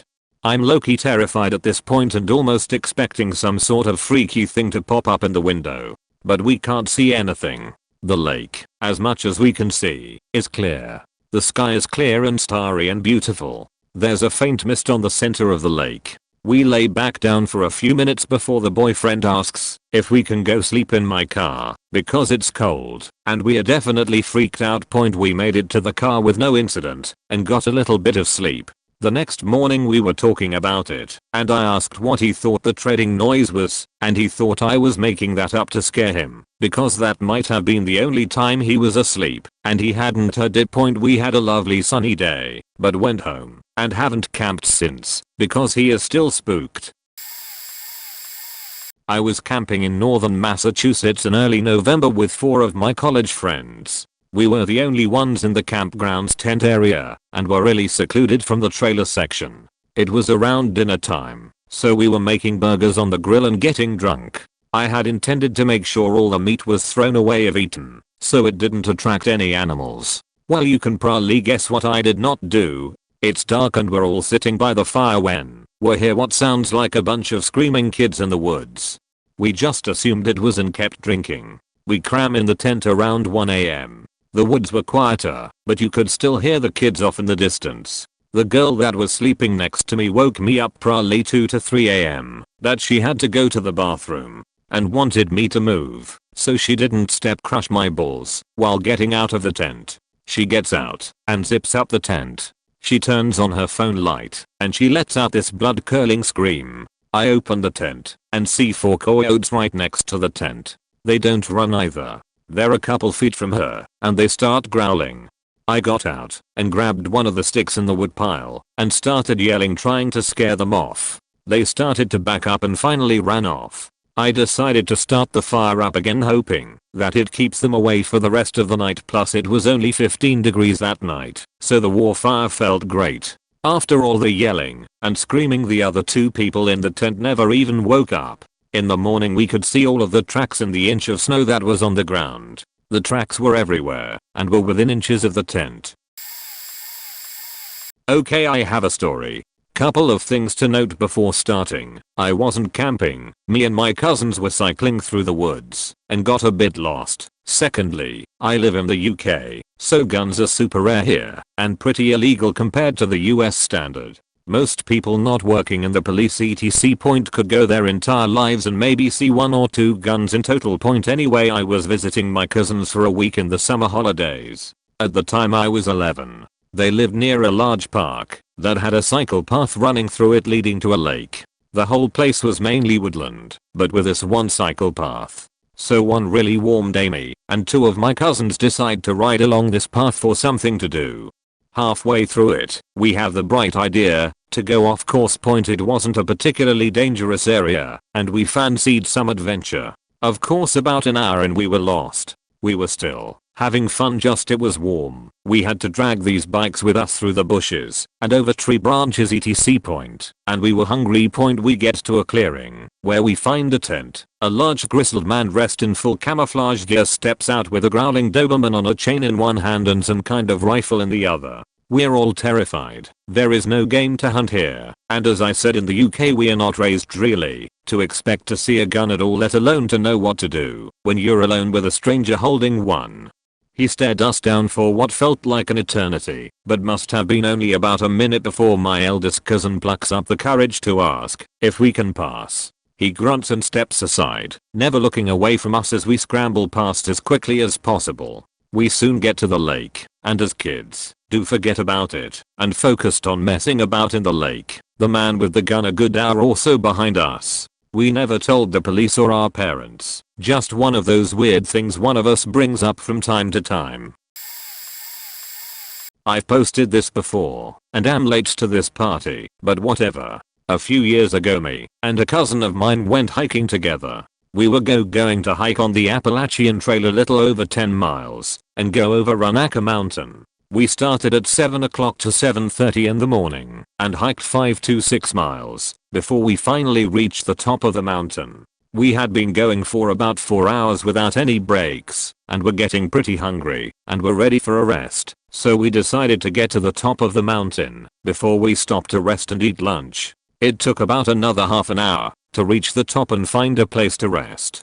To set the scene, we knew we had reached the top when the normal forest undergrowth abruptly stopped and was replaced by pine trees. The summit was a 150-yard circular space with no undergrowth, just pine trees growing straight up with their branches starting about 15 feet up. The effect was like walking into a large room supported by pillars. The trail through the grove of pine trees became very hard to follow and almost completely disappeared. We walked around to find a good place to sit down and eat. Off to one side of the grove we found a log next to an old firing. We took our backpacks off and dug out our food to begin eating. We both sat on the log and ate in silence for a minute or two. Then as we both began to relax a little and actually look around us, it became excruciatingly quiet. Not like I can't hear any cars in the background or the yak running quiet. It was there are no birds, no insects, no sound but us eating and looking around. We both just sat there not wanting to look like a bussy and chicken out, but the longer we sat there the more oppressive the silence got. Then I started to get the I'm being watched feeling, the if I turn my head real quick I can catch someone sneaking up on me feeling, the I know someone / thing is there I just don't know where. We looked at each other and both asked if the other was ready to go and both agreed without any hesitation. We were only sitting on the log for 2 maybe 3 minutes, not long at all, but the feeling of not hearing any sound and the feeling of being watched made it the creepiest experience of my life. We have had a couple of conversations about it over the last few years. He did some research and found that the Indians around this area would bury their chiefs on the tops of mountains, and the legend goes that on the anniversary of the chief's death their spirit would return from the spirit world to check on their tribe. The legend tells that any animals would leave the area surrounding the burial site. That is his explanation for what happened from the little research I did. Wendigos and Sasquatches also cause animals to vacate the surrounding area and will stalk their prey. I don't know what happened on top of that mountain, whether it was supernatural or just our imagination, but I have refused to hike that section of trail since then. I went hiking on the Appalachian Trail last October for a few nights with some friends, and we made it to a clearing that wasn't marked as a campsite, but no one was there, so we set up camp. Another hiker, your classic old dude with a wooden hiking cane and long beard, came along and saw that we had set up camp in the clearing, so he decided that he would do the same. He set up his tent about 25-30-ish feet away from our tents and kept to himself. As the sky got darker and the moon rose, we noticed the man talking, or rather arguing with someone. At first we assumed he had a phone or a radio or something, but when he emerged from his tent and we could see inside, we didn't see any sort of communications equipment. There was no signal for cell phones, so it couldn't have been one. I listened to him murmuring to himself as he walked away, most likely to use the bathroom. At this point I'm not really worrying about it, because there are a ton of people who hike the At and all of them are different and have different quirks, so I didn't find him talking to himself too unnerving, as it might have just been his way of keeping himself company. He didn't return until a little while after we had gone to sleep, as he wasn't back when we did decide to hit the sack. He started arguing, presumably with himself, again. It woke us up and was much louder this time, and we could hear a lot of movement coming from his tent. Eventually the commotion ceased and we went back to sleep, all a bit worried for this man's health. We woke up the next morning to the man packing up his gear, and that's when I noticed it, a pistol strapped to his hip. Now generally speaking I'm fine with good, trustworthy, healthy, smart people owning guns, but when I saw that the man who had sort of a meltdown the night before was strapped, that's when the fear really set in. We had just spent the night just feet away from a crazy dude with a gun. I just felt lucky he didn't decide to take his anger out on us. But yeah, that's my story from my hiking experience last year. It wasn't paranormal, but it was super creepy. I've had my fair share of strange / creepy animals, mostly point up in Maine. I was camping on an island and not sure what time it was, but I was only asleep for a couple hours and I hear a weird grunting sound and also hear as if something is pushing up against my tent. I turn my headlight on and see this small nose shape pushing against my tent wall. I make some noise and hear the animal move away. I wait a minute or two and peek my head out and see a porcupine not far off. Not a creepy so much moment, but a what the hell moment. Camping in Colorado not far from Keystone, and there's a heavily used campsite that I and 3 other counselors along with 12 campers decide to use for our overpass spot. We use tarps instead of tents to sleep under instead of traditional tents. As we are getting ready for bed, the other counselors and I notice a curious raccoon walking around camp searching for scraps. The campsite being a heavily used site, it's really no surprise, so we throw some rocks at it to keep it away. Not 10 minutes after I fall asleep, I wake up to feeling something on my face. Yup, raccoon face in my face. It takes all my might to not want to scream, but knowing there are children under the age of 12 sleeping next to me, and knowing if I scream I will wake them up in a panic, I shove the raccoon away and crawl out of my sleeping bag out from under the tarp to try and get this thing away. For the next 2.5 hours me and the other counselors are rudely awoken by this raccoon continuously crawling and sniffing over us and the kids. Thankfully all the kids were hard sleepers and no one woke up, like I did with a coon in the face. Even hitting it with hiking sticks and rocks for a while it wouldn't go away. Thankfully it wasn't a mean raccoon as part of an introductory for training for field staff for a potential in the very backwoods of Utah. We are only allowed to have tarps as our protection. Again, no big deal as I have done this before, but this time we are in the heart of bear country and little did I know that elk mating season was just about to start. About 2 AM I hear something big walking around me and freeze and instantly think, shit, this is a bear. I don't move as I hear this thing move around, but moving away from where I'm tarped out. Then it makes the loudest screeching sound it could possibly make. Male bull elk practicing his mating call, probably 20 yards from my tarp. Freaked the fuck out of me. If you don't know what it sounds like, https://www.youtube.com/ image being in a dead sleep being awoken to that. I don't think I ever fully feel asleep and would wake up to every little sound I heard after that. I didn't know I was schizophrenic at the time. I thought I had a vivid imagination most of my life. A college friend thought my hallucinations were a conduit for something in his religion and wanted to take me to a forest for some reason forgotten now. 5 of us in a car with just blankets, food, and a lantern to a sliver of forest packed between the cornfields. Everything was going well until the night settled in and all we had left to do was talk by lamplight. I started to notice fireflies that had a strange unnatural green dancing in the canopy from above.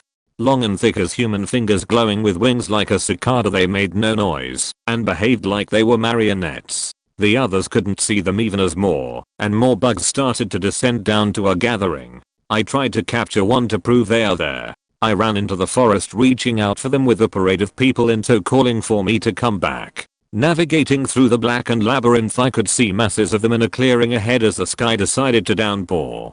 The light from the insects dulled from the rain, but I continued to tromping through the mud. I needed to prove that they are real. Matted in forest debris, soaked with rain and mud, I finally reached the clearing ahead with the throng of insects. Most had vanished in the heavy torrent, but I still tried to grab them off the weird perfectly square rocks in the grassy bushy field. When the others finally got to me with the one lantern in hand, they couldn't see the insects, but they did see the forgotten cemetery I didn't know I was wandering in. At that point they were so disturbed by me and the newly found cemetery that we decided to find the car and leave. Quite unsettling, not at all supernatural, but it certainly felt that way for a second. This happened last year. It was my first time visiting Big Bend National Park out in West Texas. I was camping overnight to photograph the Milky Way. Since this requires specific conditions to obtain desirable photos, it meant that I had to be out and about in the wee hours of the night. So here I was, in the middle of nowhere. It was midsummer, but at night the temp would drop to the low 50s or even 40s. I was so enthralled by the incredible beauty of the Milky Way, I didn't care that I was the only one out here, or that I was freezing miles off. I move away from the camera's viewfinder. I pull out my phone to look at the clock and to rest my eyes a bit. It was 3 AM. I had about 10 exposures left on the roll. As soon as I shot those I would retire to my tent. It was getting too cold and I was really tired. I had my head down, eyes closed. I suddenly hear galloping off in the not so far distance. In a matter of 5 seconds the galloping is louder and feels as if it's but 5 feet away and moving closer. In less than a second the galloping sound is right at my feet and I feel something swoosh right past me. My back arches like a cat and I give out this crescendoing growl. Nothing happened. I was in silence and darkness yet again. I took a few minutes to process what had just happened. I said nope, and I retired to my tent. Obviously it was an animal, but that doesn't make it any better. It could have been some mountain lion or bear. I get chills thinking about what it could have been. It was very swift, because in a matter of seconds it was about 30 feet away, then right at my heels. Funny to think back on now, especially my reaction. Fight or flight. Fight. Here are some samples of what I took that night. Can't wait to go again. Sample 1. http imgur.com/5mvkzau. Sample 2. http imgur.com/linzt9. I spend a lot of time road tripping and camping, so I have a few. A friend and I were camping in Northern California, or about 20 miles up a tiny dirt road in the middle of nowhere. Campers don't really go to this area, but we thought we'd give it a try. Around 3 AM a couple's up right next to us. As in 2-3 feet from our tent. We hear the driver door open, some shuffling, then they just walked out into the woods. Didn't even close the door. The second we thought they were far enough, we shoved door sheet in the car and noped the fuck out of there. Another time I was doing an overnight trip by myself in Southern California. Set my tent up and was exhausted from hiking. Not even an hour into going to sleep I felt something lean up against the tent. Something big. The entire tent wall caved in. Then it laid down. Practically on top of me. Had to have been a mountain lion because of its breathing and how long it was. I could feel its warmth through the damn fabric of the tent. Proceeded to sheet my pants for the next 5 hours. Finally it just got up and left. Never camped there again. Last one. A friend and I drove from California to Idaho. On the way up we drove into a national forest to find a campsite. We went back pretty far and found what looked like to be the best one in the entire place. They were super spread out. Set up our tent, made some dinner, and went to sleep. A couple hours later I woke up to hearing footsteps around our site and the dogs going crazy. Whatever it was, didn't leave though, so I don't think it was an animal. It stayed for another 10 to 15 minutes, then the dogs quieted down, and we didn't hear anything else for the rest of the night. The next morning we got up and there was a name was carved into our table. Fresh. We didn't notice the night before, but there was other names carved too, but they looked older. We were planning on staying another night, but we packed everything up instantly. Decided to drive up the road a little to see if there was anything else cool to see, and came across the most beat up redneck trailer that had to have been there for a long time. It also looked like it was being lived in. Laundry outside, BBQ etc. Don't think I've turned around as fast in my life. I think I know the reason why that campsite wasn't taken.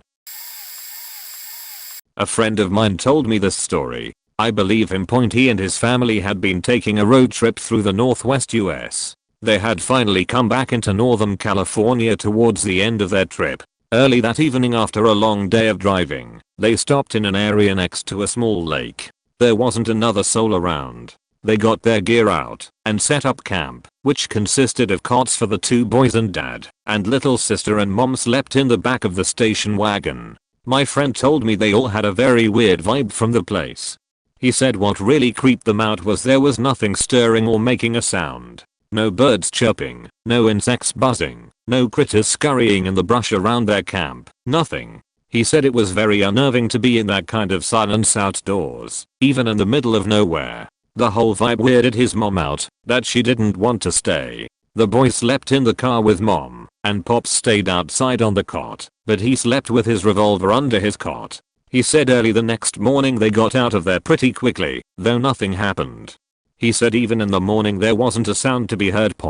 When he told me that story, I asked him to show me on Google Maps where that was. He was able to find it. I don't remember the name of the place at the moment. I told him, I bet you there was a Bigfoot near there. That's why it was quiet. I was serious, but he chuckled. I cross-referenced that site with Bigfoot sightings. There had been half a dozen sightings within a half mile of that small lake.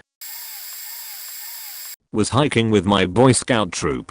We found a creek and decided to cross it using a fallen tree. Once crossing the creek we realized the landscape was quite different than the lush forest we just came from. There were large concrete drain pipes laying around randomly shot up. Then we noticed the trees around had marking, as if being shot at, and that's when we saw the truck coming down the dirt road at us. The creek behind up. All of a sudden it was like we were in a war zone. In the back of the beat up pickup truck were 2 grungy dudes firing AK-47s at us.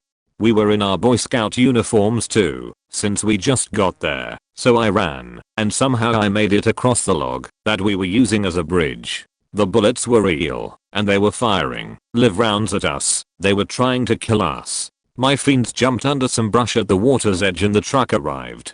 The guys firing the AK-47s had them in full auto mode. They sprayed the water because they saw me cross, but thought I fell in.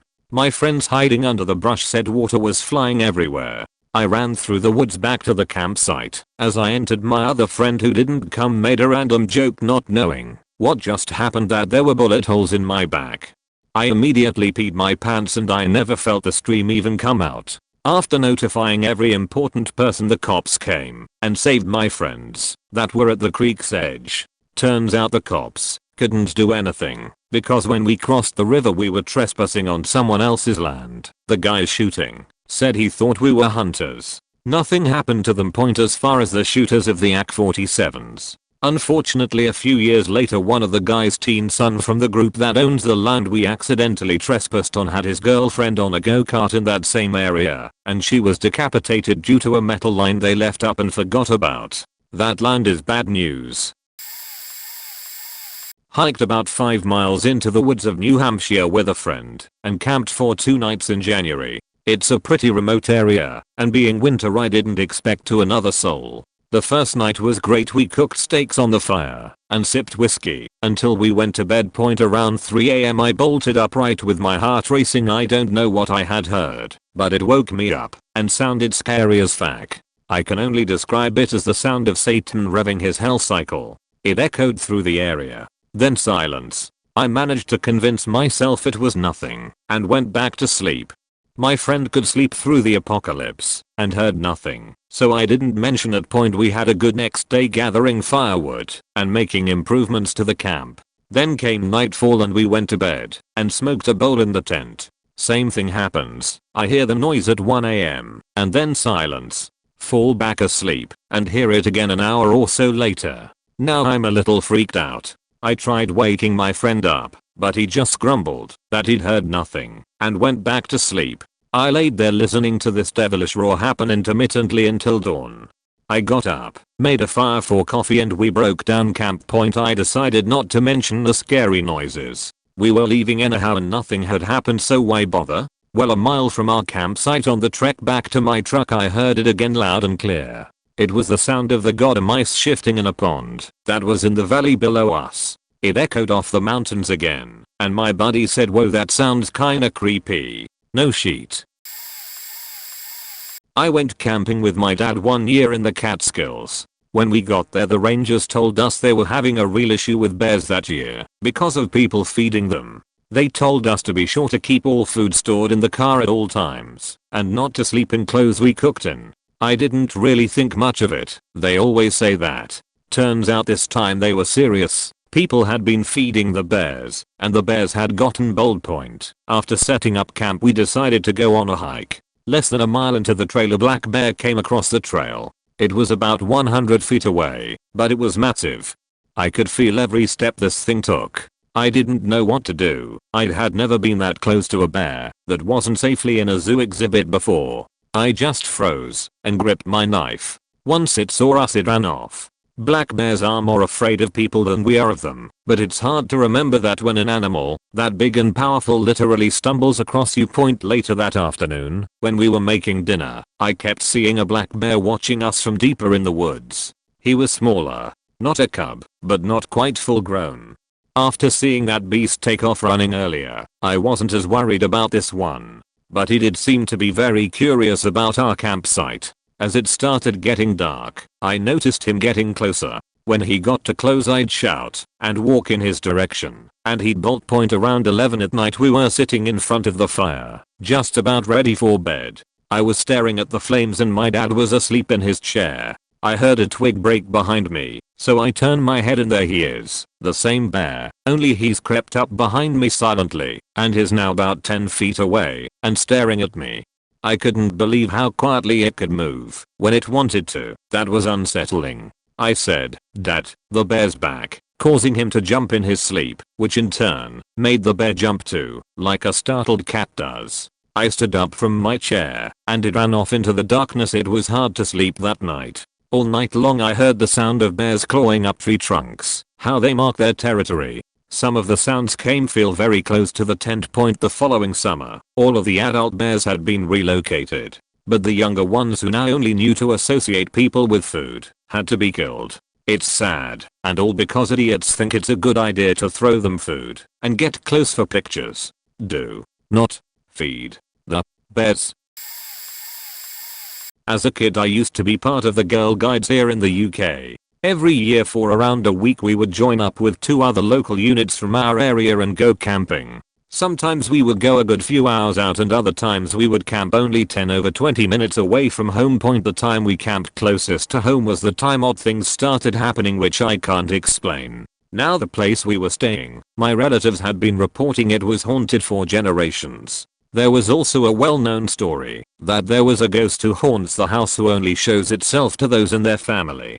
I didn't think much of it, the grounds were huge, and we were staying on the edge point, so day 1 is normal. We set up camp, build this massive climbing frame and that night we pretend to land on an alien planet. The game is for the younger kids but us teens just go along with it. The next morning me and another older kid sneak off camp early to go get firewood and to play around on the obstacle course that was a no-go area, unless we had an adult with us. We much about for a while, but the other girl starts acting a little off and wants to go back to camp. I decide to tease her on the way back, but the woods for some reason were just off. It was like the lighting was suddenly wrong and eventually the other girl ran off back to camp. I just carried on walking slowly, curious about what the hell was going on when up ahead I saw a figure of a man in dark trousers and a white shirt step behind a tree. Me being a brave teen I decide to go confront the man, because we have a camp full of little kids and he shouldn't be in there. He couldn't have run away or hid anywhere in this area, but there was nothing there.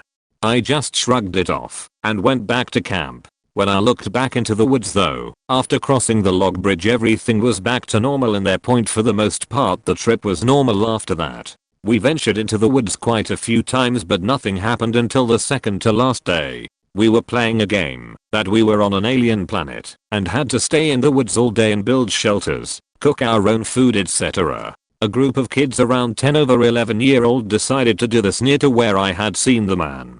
I snuck back to our tent later in the afternoon and found the kids inside, crying and terrified. I eventually find out that they had seen the man and he had just vanished on them. Me, I was all excited. The kids, nope. I got the blame for trying to scare them as well, which sucked. I had not mentioned anything to them. Point that night we had a massive bonfire in the woods. We were out there until it was pitch black and late. Being the little monsters we were, once we got the fire mostly out we all ran off, leaving the guide leader alone in the woods with a tiny torch. She never told us what happened, but she came out of the woods terrified and vowed to never go in them ever again. She hasn't camped on the site since. The last day, I've now decided to go ghost hunting. I went with one of the older girls and another girl. I go straight into the woods and instantly I can hear heavy boots walking on dead leaves in front of me. Can't see anyone though, and the ground is clear of leaves. I follow the steps, and they lead me into this clearing. I decide to sit in the grass just outside it, and look in with the other girls. I then did the most haunted thing, and asked if there was anyone here, could they give me a sign. Instantly this mist just falls from the trees. The other 2 girls screamed and ran away, but I stayed and watched. In the mist you could see things moving around but nothing clearly. I muttered, "Way cool," before thanking whatever it was. As soon as I said that, it was like a gust of wind came through, and the mist was gone, but there was not even a breeze. Point that was it. We left a few hours later. A couple of years later, my mum was working on the family tree and found out we are related to the ghost who supposedly haunts that place. I went back a couple of times on random trips, but I was only there a couple of hours at a time and never saw anything odd. This happened when I was younger, around 1986 or so in Oregon. My older brother was a star athlete and had recently passed away. I always felt like my parents resented me after that, like they wished it was me who had died instead of him. Anyways, me and my 3 friends heard a rumor about a body and decided we wanted to go see it, so we set out on Labor Day weekend. One of my friends, let's call him Gordy, had the bright idea of bringing his WW2 veteran dad's 1911 pistol. This turns out to be a good thing. Anyhow, we finally get to a decent campsite and eat s'mores for dinner. The gang suggests that I tell one of the latest stories I had been constructing. They seemed to enjoy my fictional stories, so I tell them the one about a blueberry pie eating competition in which the protagonist, known as Lardas, downs a bottle of castor oil and eats a few raw eggs just before he is introduced for the competition and ends up barfing all over the place, thereby creating a chain reaction of barfing. A full-on barforum all for the sake of revenge. My friends loved the story. We decided to sleep in shifts that night. It was pretty scary what with us being kids and all. Luckily we had the 1911. My best friend River Phoenix stayed up with me for a bit while I confided in him a few things regarding my parents and the death of my brother. The next day we came across the dead body just off the train tracks. Man, none of us had ever seen a dead body before. We were stunned. Just as it was all sinking in, Ace and the gang showed up and told us to split. Ace was going to harm my best friend River Phoenix, so I decided to fire off a warning shot with the 1911. That sure got his attention. He was all like, "Jim the gun, before you shoot your foot off, you ain't got the sack to shoot a woodchuck." I assured him I would shoot him if I had to. They got the message and got out of there after assuring us that they won't soon forget about all of that. We went back to town and made an anonymous phone call to the cops. I think about that trip and those years quite a lot. We all ended up going our separate ways in life. My friend River Phoenix was stabbed while he was trying to prevent a robbery. I never had friends like that later on, like the ones I had when I was 12. Jesus, does anyone?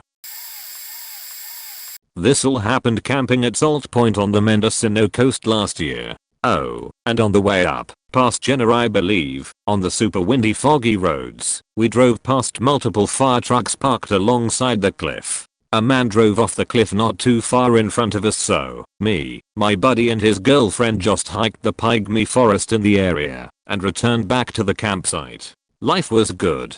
They were teaching me Settlers of Catan. My buddy salmon he recently caught in Alaska was cooking on the stove and we were smoking marijuana cigarettes and drinking Bullet Ryan 32-ounce growlers from a dope craft brewery near Sacramento. The sun had set, and you know what happens when that happens. The freaks come out. Bet you're sweet as they do. Anyways, by now, we were making s'mores around the campfire, our only light, and talking about stupid shit, paranormal shit included.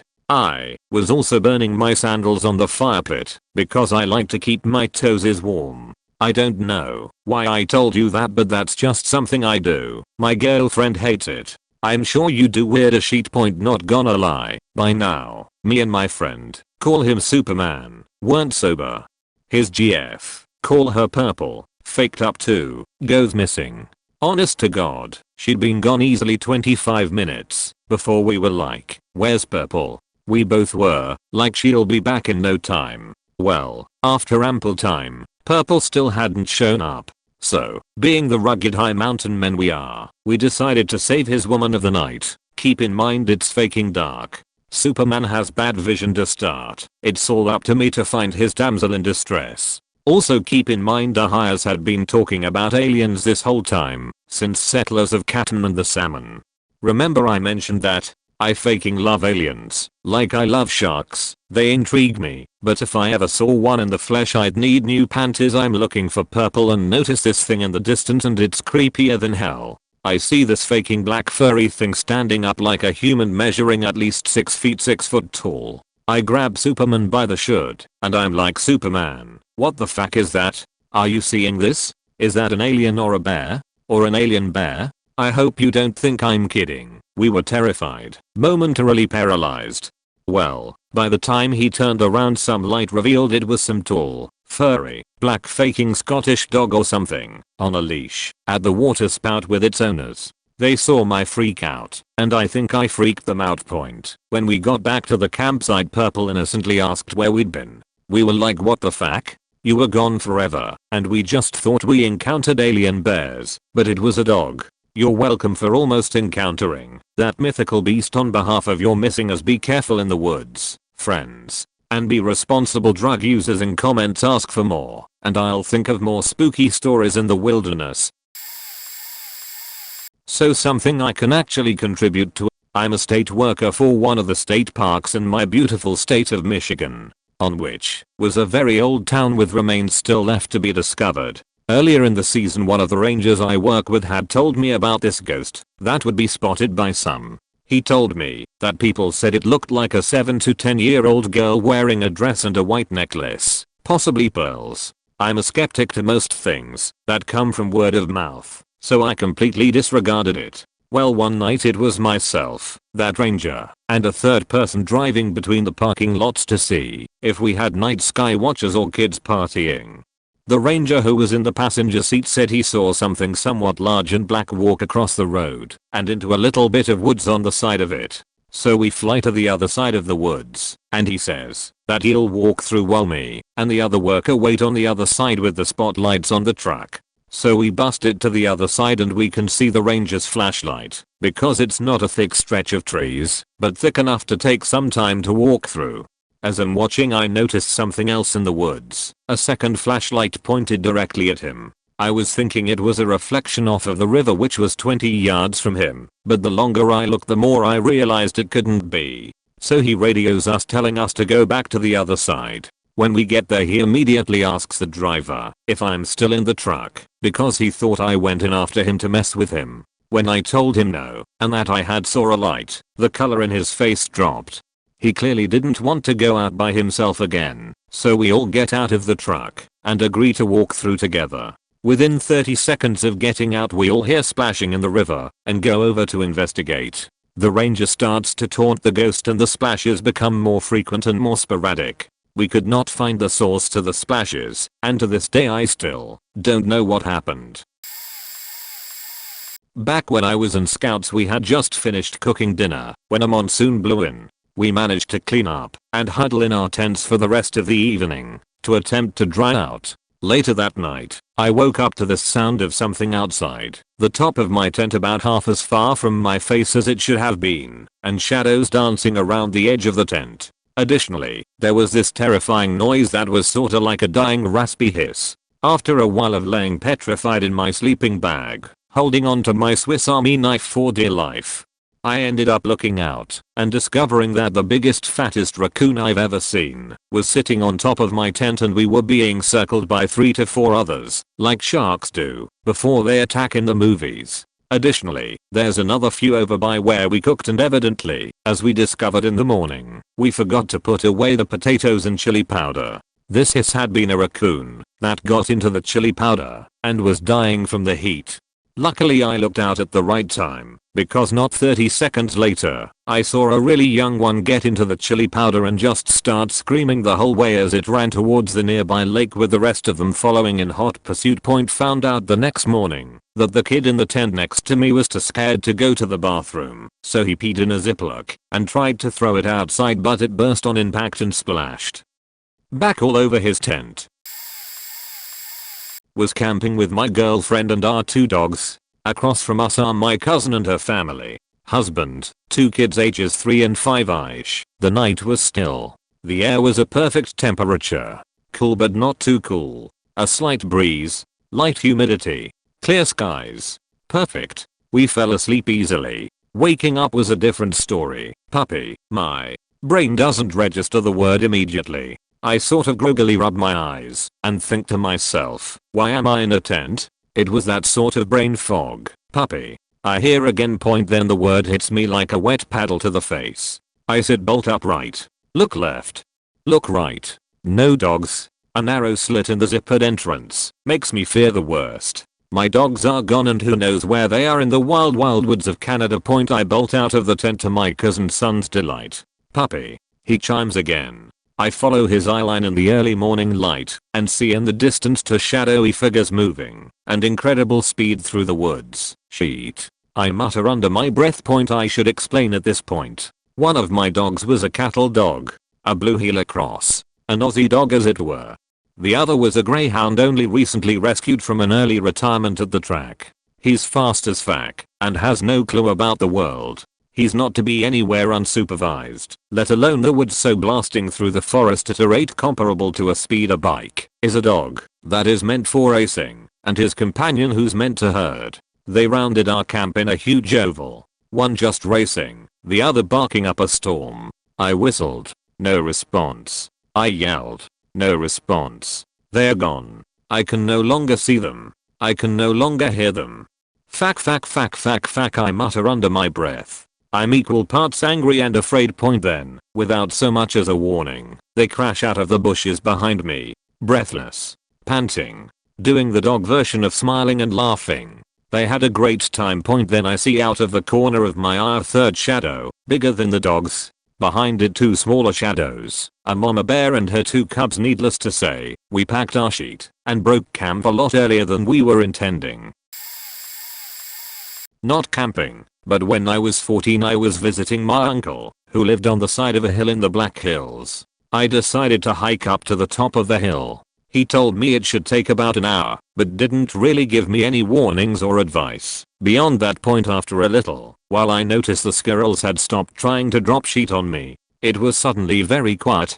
Gave me an eerie feeling. I looked around me and spotted a mountain lion, about 20 feet away, staring right at me. He wasn't haunched down or anything, just standing there. But my stomach still dropped. I didn't know what the fuck to do. I didn't even there were any kind of lions in North America. I thought bobcats were the biggest we had. My first instinct was to run, but where? I looked down the hill and realized I was way too far from his house to make it back. Looked back, and that thing was still just standing there, staring, like it was waiting for me to make a move. Just about then someone rode by on a bike, just up the hill. I started yelling and waving my arms for help, but they just kept going. Not sure if they didn't see me, or whether they were also noping the fuck out.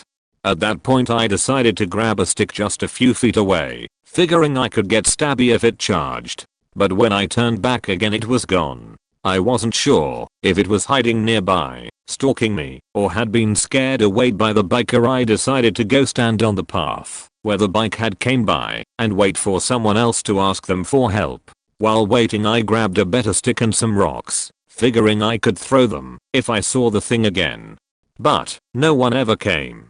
I waited maybe 20 minutes and decided it must be gone. But instead of the smart thing, getting the fuck back home, I decided to continue to the top. I suppose 14-year-old me thought myself capable of handling it. But luckily, I didn't have any more encounters.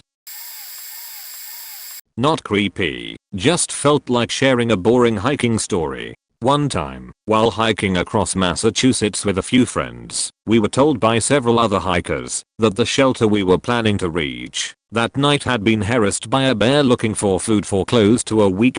Being dumb teenagers looking for excitement and an interesting story, we got to talking about what we'd do if we saw it. Eventually we got to the point where we decided to actively try to fight this bear and either convince it not to mess with humans, or just straight up kill it. None of us were hunters, but it was fun spending the whole day hiking, talking about making spears and spike pits, and tying large rocks to trees and sheet like that. When we finally got to the campsite though, we found at least 8 hikers ranging from 40 to 75-ish years old. We knew we wouldn't be allowed to do any cool shit with them there, so we just made camp as usual. The shitty part was that when we left to go collect water from a stream a mile away, the old people put out our fire, which we had made without any of their help. They even knew about the bear, but decided they didn't want us to wake them up, so they had better put out our fire, essentially forcing us to call it a night. All in all it was a boring night. The next morning made up for it when one of the old guys stayed late after the rest left and asked us if we held safety meetings. We replied hell yes, and he pulled out a joint, and we got to smoke with an old hiker. God bless you, Red Pepper.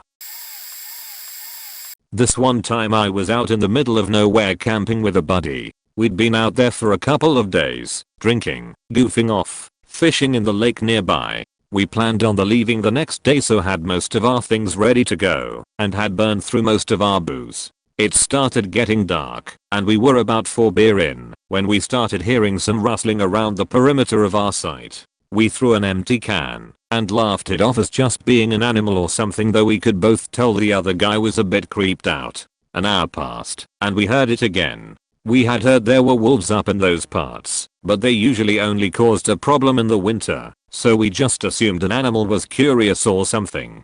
We kept drinking. About 4 beer later we are both kinda tipsy, but still have room for a few more. My buddy noticed we were out of firewood so volunteered to go and find some out in the bush. After he had been gone for about 10 minutes I started doze off a bit. Another 45 minutes pass when I dart awake and realize my friend hasn't come back yet.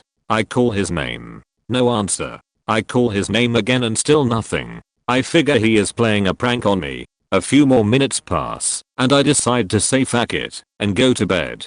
The jackass can stand out there all night for all I care. I'm drunk so I quickly fall asleep at this point. Around 3 hours pass and I wake up to squealing sound. I yell off into the distance that I was sick of playing games and wanted to get some rest. I begin realizing how odd it would be for someone to put 3 hours into a stupid practical joke. That's when I start worrying. What if something happened to my buddy? I had heard that the wolves in these parts were mostly harmless during the summer months when the getting was good. Maybe it was something else. I had heard a legend about a witch that lived out in the bush. An evil and treacherous hoe is how she was described by the locals. A maniacal, toothless, loose-jawed hoe that craved nothing more than to bed men and then devour them when they least expected it. It was at that point that I noticed a figure standing by the fire. I could see it through the mesh on the side of my tent. Too blurry to see exactly who it was. I yell out and tell my friend to smarten the fuck up and that we were leaving in the morning. The figure's head jerks in my direction. I then opened the tent to realize that it was an old woman. The old woman ferociously clawed away my pants. I couldn't see the creature's face. It begins sucking my duck, but I punch it in the face. The vile beast looks up at me, only to reveal who this gaping hoe really was. Ops mom.